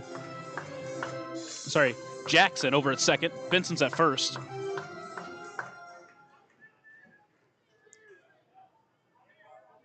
Jones has had a lot of clutch hits this year, including 2 walk-offs against Florence.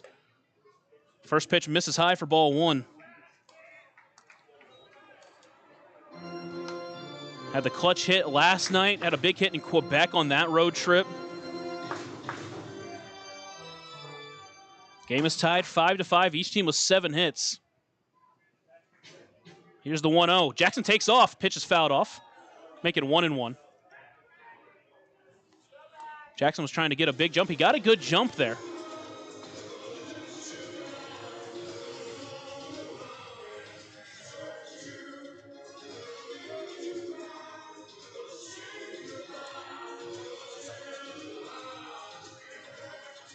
Garcia comes set on the mound, looking in, sets. Trying to keep this game tied. Here's the 1-1. Takes that one outside for ball 2.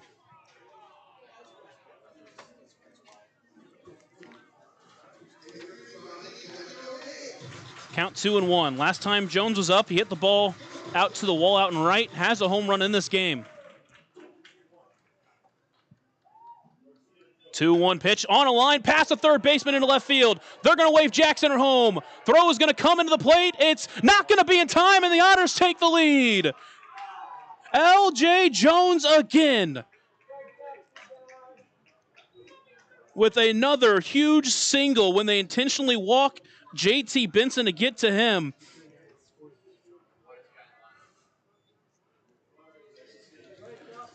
And now the Otters lead 6-5. Keenan Taylor up a chance to extend.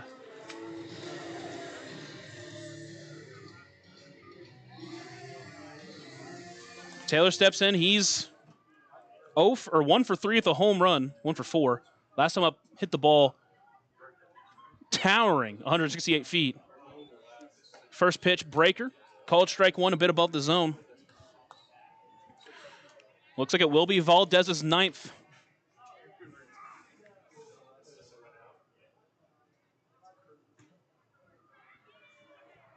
Garcia sets on the mound.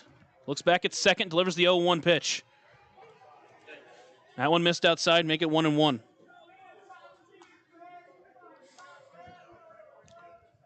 Obviously, the Otters have the lead thanks to L.J. Jones, but you would love to add to it.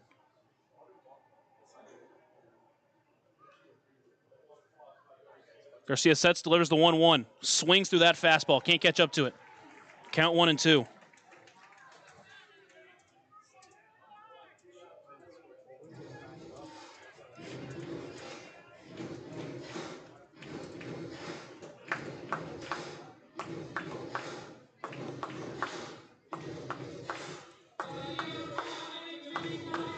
Taylor calls time, steps back in with a 1-2 count. 2 away. Garcia sets. Looks back at second, delivers the 1-2. Fastball misses high. Didn't get him chasing, make it 2-2.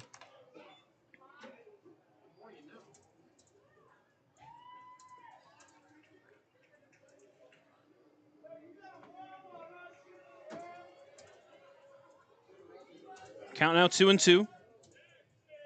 Taylor trying to add to the Otters' lead.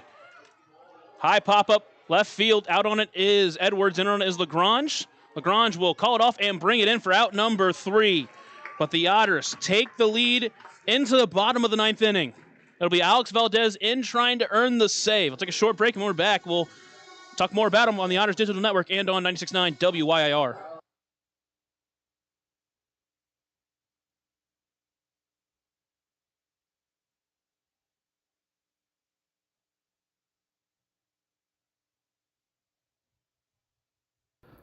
Ballet Indiana is made up of local ballet professionals, dedicated parents, and community members in order to provide unique and life-enriching experiences for hundreds of young dancers, while carrying out their mission to inspire a lifelong appreciation for dance for both our dancers and the Evansville community. More information on Ballet Indiana and information about their upcoming performances is available at balletindiana.org.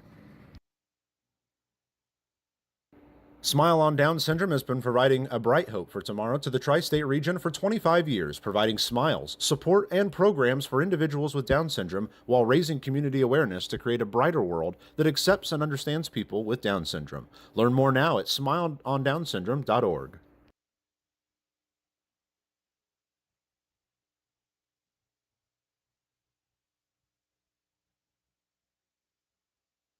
Otters call the bullpen is Alex Valdez. Valdez on the mound, Wilbanks behind the plate. That pitcher and catcher battery is sponsored by the Answer Auto Repair East. Find your battery needs at the Answer Auto Repair East, located at 2319 North Green River Road, or call 812-475-9000. So after L.J. Jones gets the RBI hit to give Evansville the 9th inning lead, Valdez comes in trying to earn the save. He's bounced back pretty well since giving up a couple of blown saves against Florence. He'll face 8, 9, and 1 in this lineup. First for Kyle Edwards.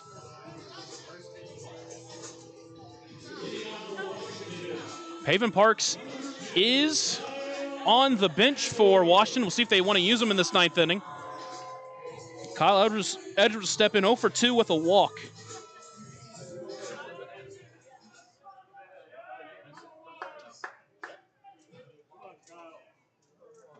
Here's the first pitch swinging. Popped up right side out of play, make it 0-1.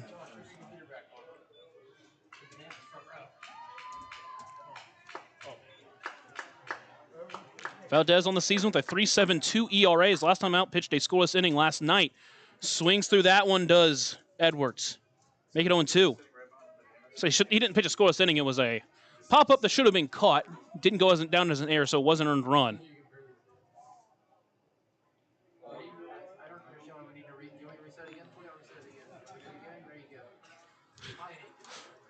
Counts 0-2. Valdez winds and delivers. Misses low. Didn't get him chasing on the changeup. Make it 1-2.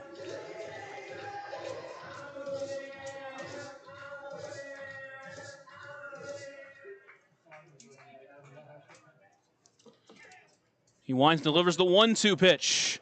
Fastball didn't get him chasing. Count now 2-2. You want to work 1, 2, 3 if you can.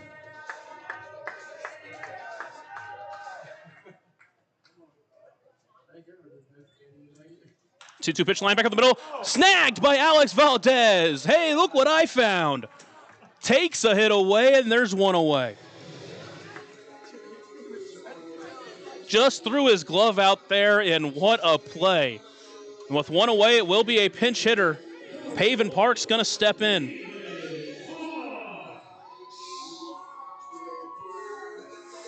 Hilliard did have a hit. They took him out, and now they bring in Parks to face his former teammate. Parks did get the triple that eventually scored a run last night against Valdez, but again, it was one of those spots where your outfield has to make that play. It was a high pop-up that no one could find. First pitch swinging out in front of the off-speed. Starts ahead of him 0-1. The Otters trying to extend their win streak to 8. Another late hit from L.J. Jones has given the lead. Here's the 0-1. That one misses low. Tried to go back to the well of change-ups to get him swinging. Didn't. Count 1-1. We've seen a ton of Pavin Parks this year. We've seen him hit some big home runs. Here's the 1-1 delivery. Line to left, but foul. Count 1-2.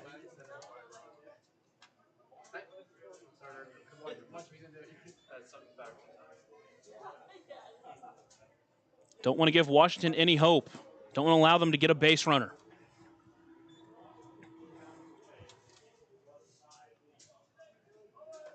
Valdez shakes once, shakes twice, shakes 3 times, agrees and sets.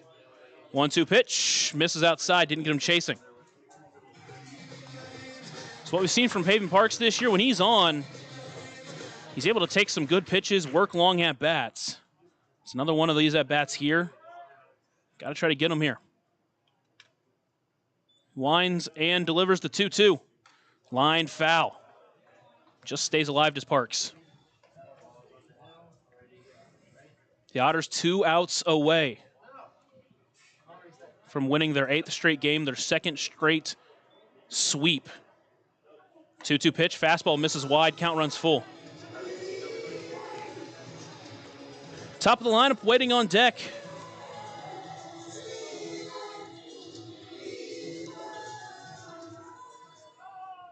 Valdez works from the far third base side of the rubber. Payoff pitch, fouled off, just stays alive.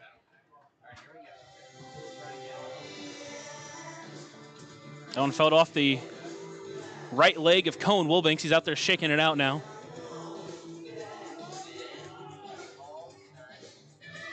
Hasn't thrown too many fastballs against Pavin here in this at-bat. It's been a lot of change-ups.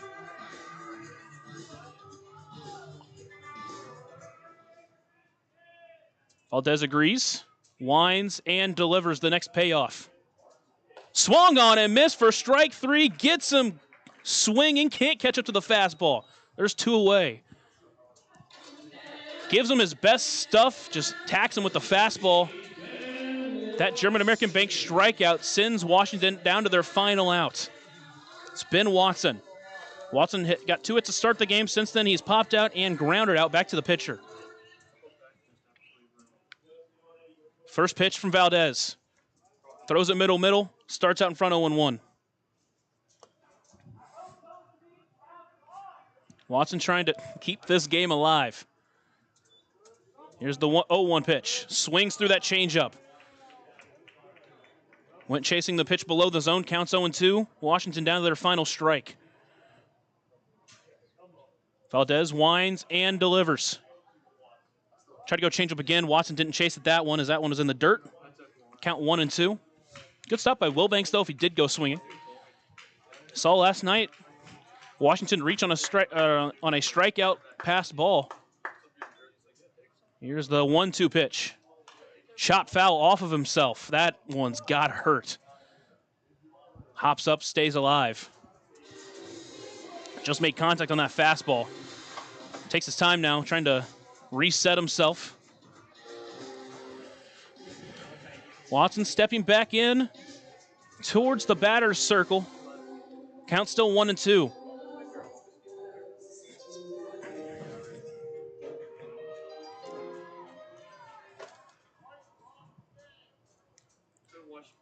Valdez takes a deep breath, winds and delivers the 1-2 pitch. On the ground towards the shortstop. Jackson dives for it, can't get a glove on it. And a 2-out, 2-strike single keeps the game alive for Washington.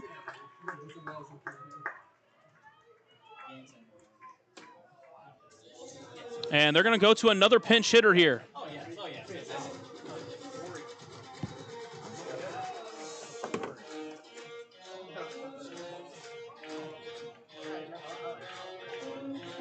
Pinch hitter is Jeff LaCory.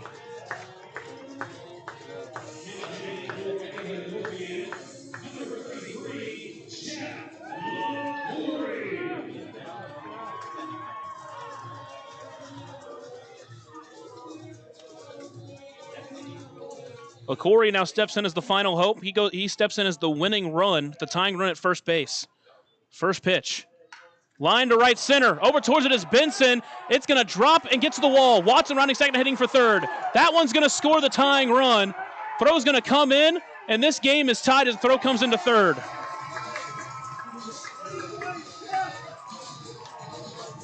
First pitch, double for Jeff LaCory. And now the winning run is in scoring position.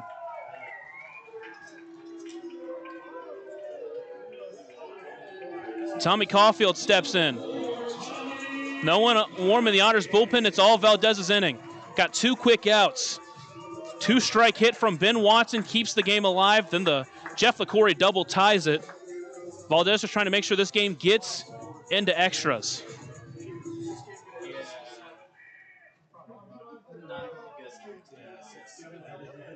Here's the first pitch.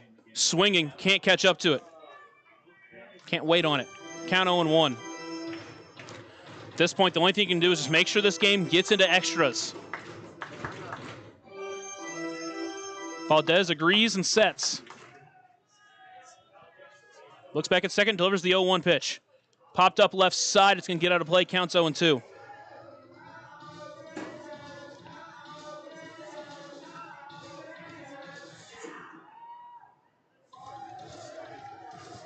Once again, Washington down to their final strike. That's a lie. Final strike of the inning.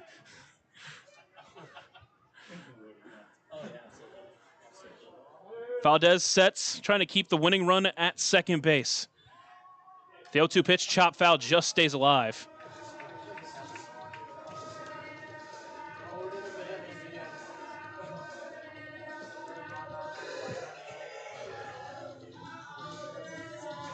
Both teams have scored a run in the 9th inning on 2-out hits.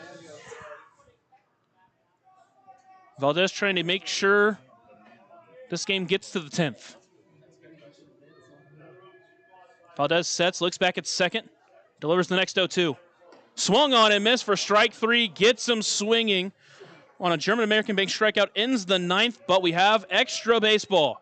We go to the 10th here in Washington as the Otters try to get the sweep. Take a short break, and we come back. We'll have the 10th inning here on the Otters Digital Network and on 96.9 WYIR.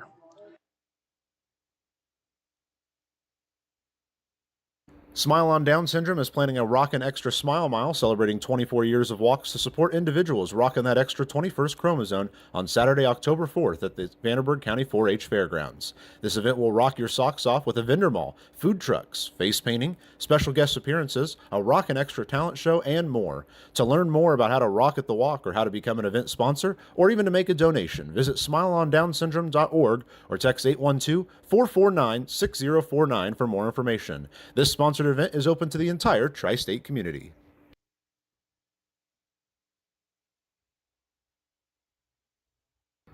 Maintaining our independence becomes more and more vital as we age. Swerka and more can help you navigate this important journey by answering your questions and connecting you to free and unbiased community resources and support services. If you are seeking advice for yourself or a loved one, let Swerka be your first call.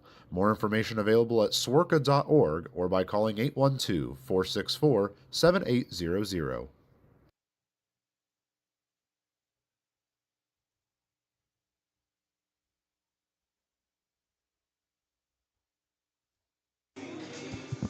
We head to the 10th inning. It'll be Stephen Paolini at the plate with Keenan Taylor at second.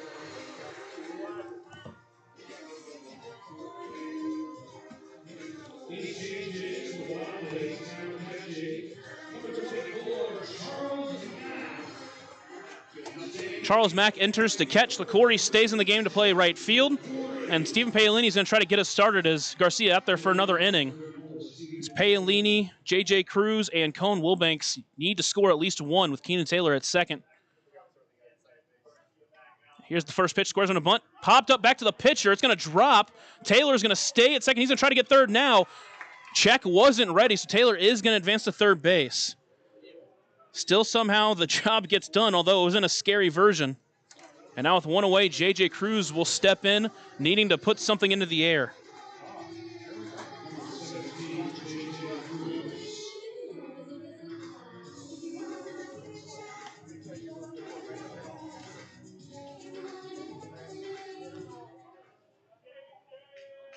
Cruz tonight is 0 for 3 with a walk. He's hit the ball hard a couple of times. Infield is in. First pitch, breaker, finds the zone. He starts behind 0-1. That one just caught the back door.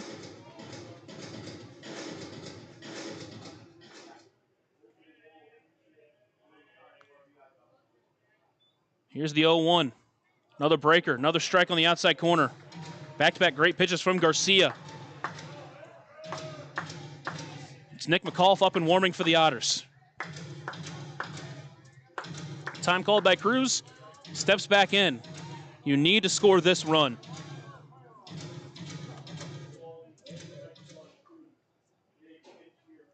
Garcia sets, delivers the 0-2 pitch. Chop towards first. It's going to stay fair and get past Check. That's going to score at least one run. Cruz rounding first. He's heading for second. He's going to get into scoring position. J.J. Cruz comes through. The Deerhead double-decker double scores a run and now puts another runner in scoring position for Cohen Wilbanks. Just went down there to stay alive, but he pokes it just inside the first base bag. And now he gives Evansville the lead going into the 10th at the very least. You would love to add another run with Cohen Wilbanks up. This is his third at-bat. First time he put down a sac bunt, second time he flew out. First pitch finds his own top corner for strike one.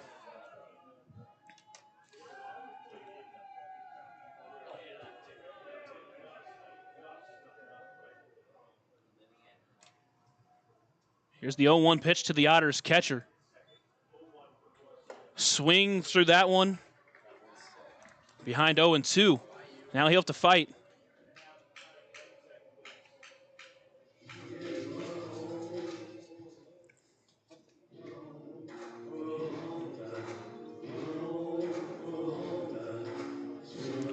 Wilbanks steps back in, back of the left-handed batter's box against the righty Garcia. Here's the 0-2. Takes that one outside for ball one.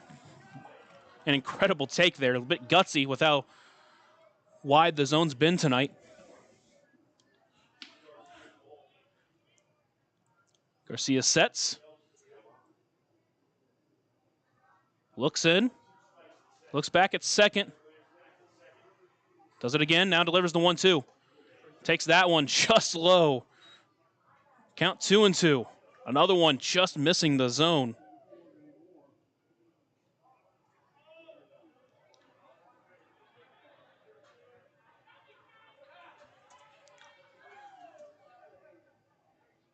Here's the 2-2. That one misses high. Count runs full.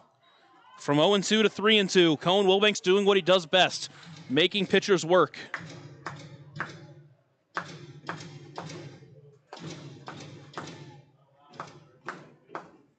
You love to score Cruz here. Payoff pitch. Swung on and missed. Can't catch up to the fastball. It's 2 away. Now it's going to be Daryl Jackson.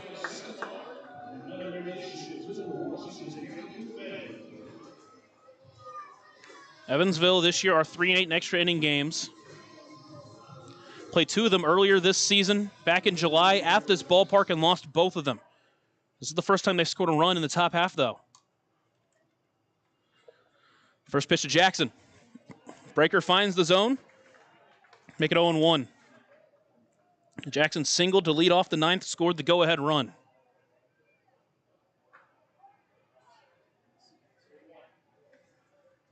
Garcia sets on the mound. Delivers the 0-1. That one misses low. Good take. Make it 1-1. Jackson has been great in 9th innings. This is his first shot in a 10th inning. You would love for him to come through here. You scored the international tiebreaker runner. You'd love to score a second. 1-1 inside. Good take. 2-1.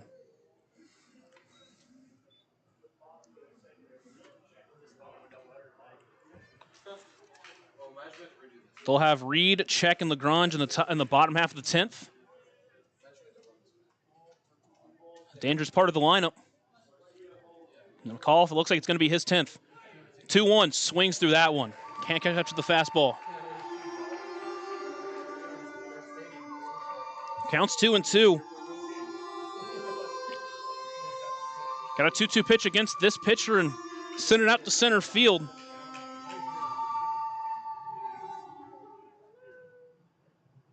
Two away. Cruz leading off second. Glances back at second. Here's the 2-2. Fouled off. Jackson able to stay alive. Jackson just that one hit tonight in the 9th, but again, it's been clutch late game. Here's another big clutch at bat.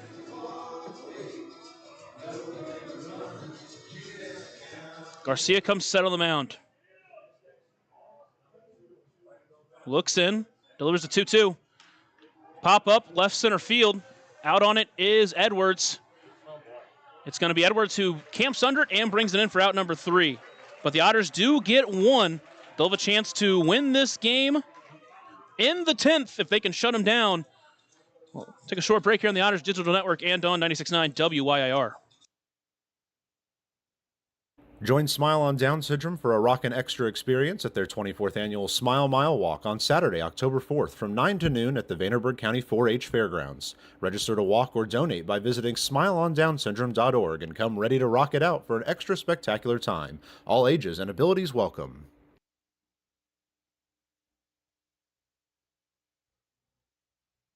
Right now in Vanderburgh County, over 800 children are in the child welfare system waiting for someone to be their voice, and you could be that voice by becoming a court-appointed special advocate, a CASA volunteer. Donating just a few hours a month of your time can change a child's life forever. Vanderburgh County CASA invites you to join them. Stand up, speak out, be for the child, be a CASA.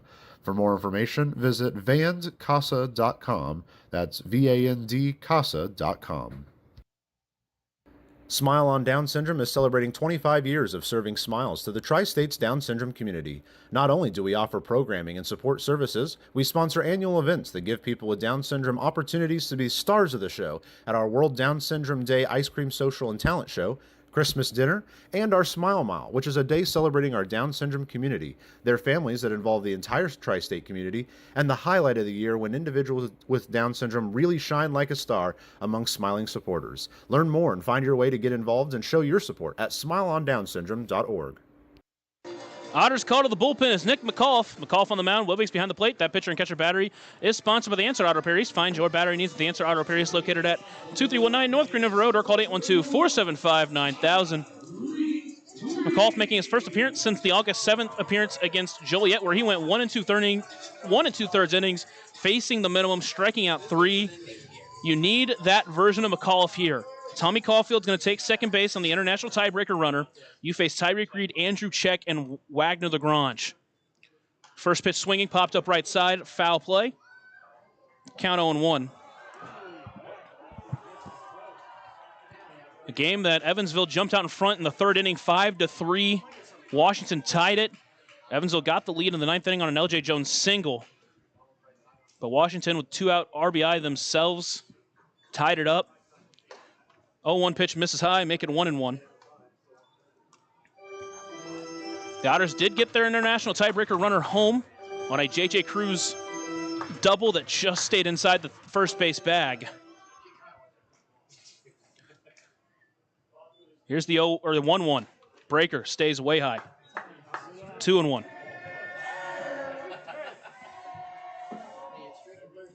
Reed steps into the game 0 for 4 with a walk. 0 for 3 with a walk. A couple of flyouts and a strikeout. He's hit the ball well, just hasn't found open grass. Here's the 2-1. Line to left center field. That's going to get through for a base hit. Paolini plays it. Throw's going to come in. They're going to hold him at third. A good quick play. Keeps the runner at third, but now the runner's at first and third. With still no one out for Andrew Check.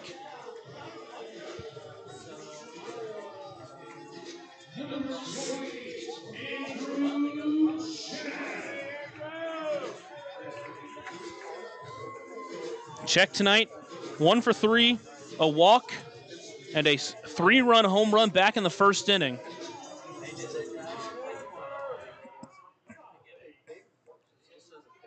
Infield playing back. First pitch, finds the zone, strike 1. Looks like they're willing to give up a run for a double play. Keenan Taylor over at third is even with the bag. L.J. Jones holding Reed over at first. The 0-1 pitch.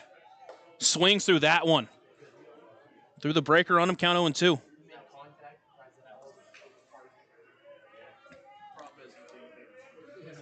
You would love a strikeout here. Counts 0-2 to Check. Here's the 0-2. Swung on and missed for strike 3. A huge German-American Bank strikeout for Nick McAuliffe. There's one away here in the 10th. Next up is Wagner Lagrange. He's 1 for 3, a single. He scored the tying run back in the 4th inning. He's hit by a pitch in the 8th. Steps in. The winning run at first, the tying run at third.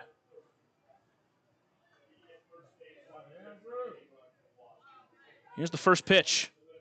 Foul directly back, was hunting that first pitch fastball. Starts behind 0-1. A leadoff single from Tyreek Reed put runners at first and third with no one away. Big strikeout of Andrew Check. Has 1 out. Double play away from ending it. Here's the 0-1. Breaker just stayed high. Count 1-1. Just couldn't quite get it to drop enough.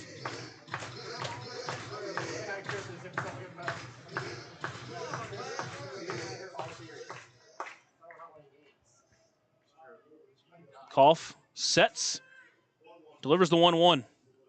Popped up, into foul territory. Wilbanks will take a look at it, but it's going to get out of play, and the count will be 1-2. Well, as you heard, that's an overhead foul ball. Brought to you by Heads Construction. Choose the best, never regret it. Count 1-2.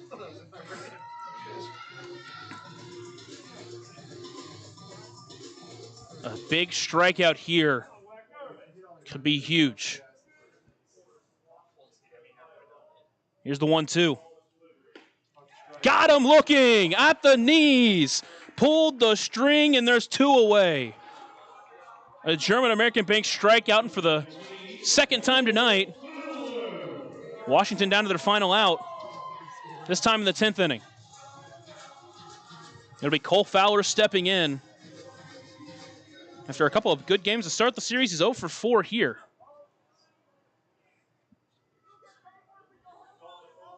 First pitch breaker, just missed dropping into the zone. Starts behind 1-0. Kyle Edwards is awaiting on deck. You, in theory, have a base open, but you wouldn't want to put the runner, go the winning run in scoring position. Here's the 1-0. Fouled off to the left to make it 1-1. The Otters had the Wild Things down to their final out after a couple of quick outs. And the 9th. A 2-out single from the leadoff hitter Ben Watson, then the double from the pinch hitter Jeff LaCorey tied it up in the 9th. Down to their final out here, but the tying run at just 90 feet away. Backdoor breaker called. Ball 2. It's been called a strike all night, but McAuliffe doesn't get it.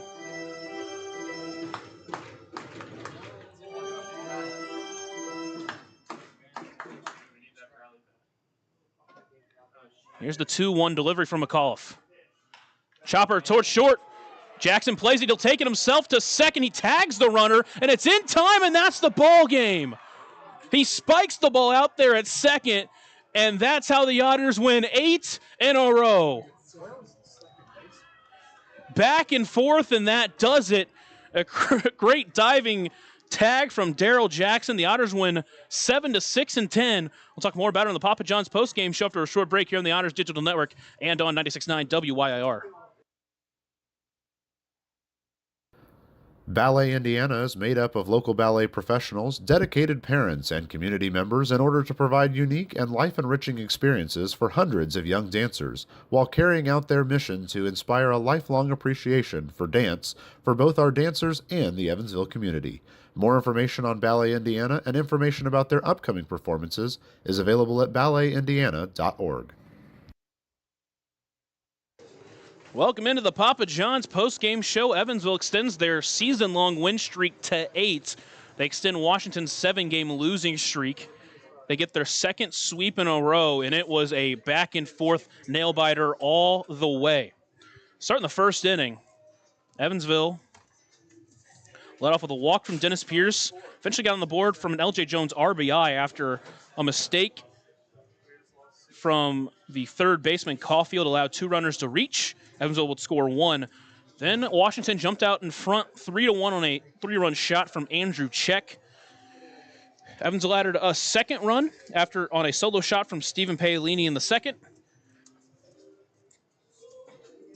And the 2 outs in the bottom of the third, a single from J.T. Benson. Another 3-hit night for J.T. Benson. That was his 100th professional hit. He eventually scored on the L.J. Jones 2-run home run, followed by a Keenan Taylor solo shot. And then after Kobe Foster, the starter for Washington, hit Stephen Paolini, Paolini took exception to it. Foster got tossed. The benches cleared. After a while, McCauley ended up getting tossed. And Evansville ended up leaving that inning with a 5-3 lead, but really that kind of slowed down everything. Then we get into the 4th inning for Washington, where Washington used a couple of leadoff base runners to score a couple of runs, a sac fly from Cole Fowler, a single from 3 Hilliard, tied it up at 5, and then both bullpens really locked down. Evansville got 3 innings from Jackson Maloof of hitless baseball. They used Phoebe for an inning, giving up 1 hit and 5 batters he faced. Gunnar Dennis got the final out in the 8th inning to finish off that 8th inning. And then we get to the 9th inning. Evansville came to bat. Daryl Jackson led it off with a single, stole a bag. A couple of strikeouts later with 2 outs, an intentional walk of J.T. Benson for the 2nd straight night to face L.J. Jones.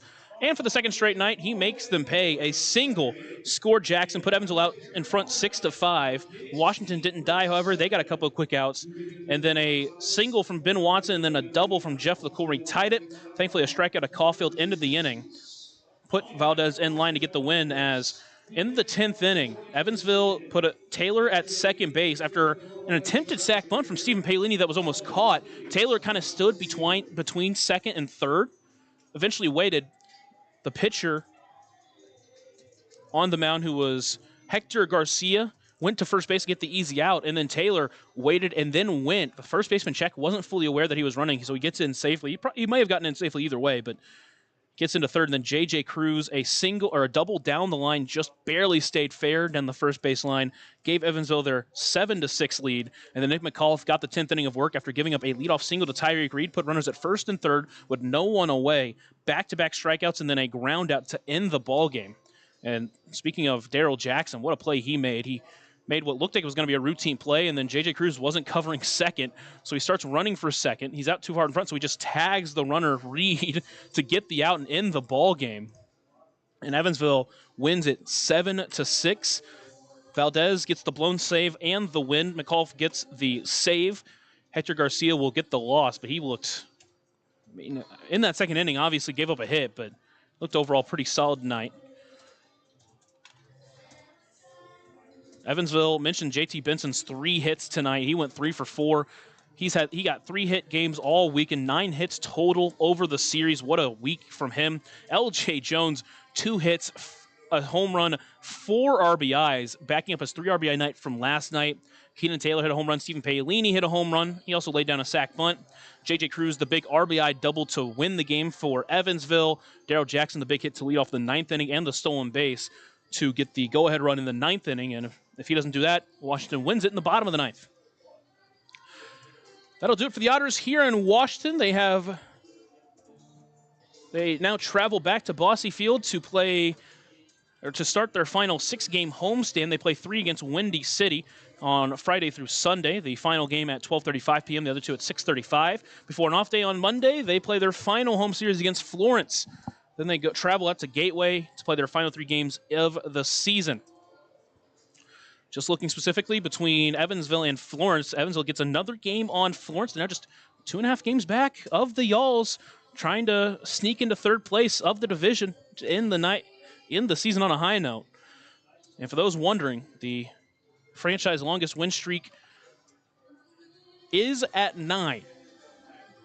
That's happened twice. They will now be 1 win away against Windy City from tying it, 2 away from win. And guess what? We get Braden Scott on the mound tomorrow night. It's going to be a fun night of baseball. Hopefully you'll join us either at the ballpark or here with me.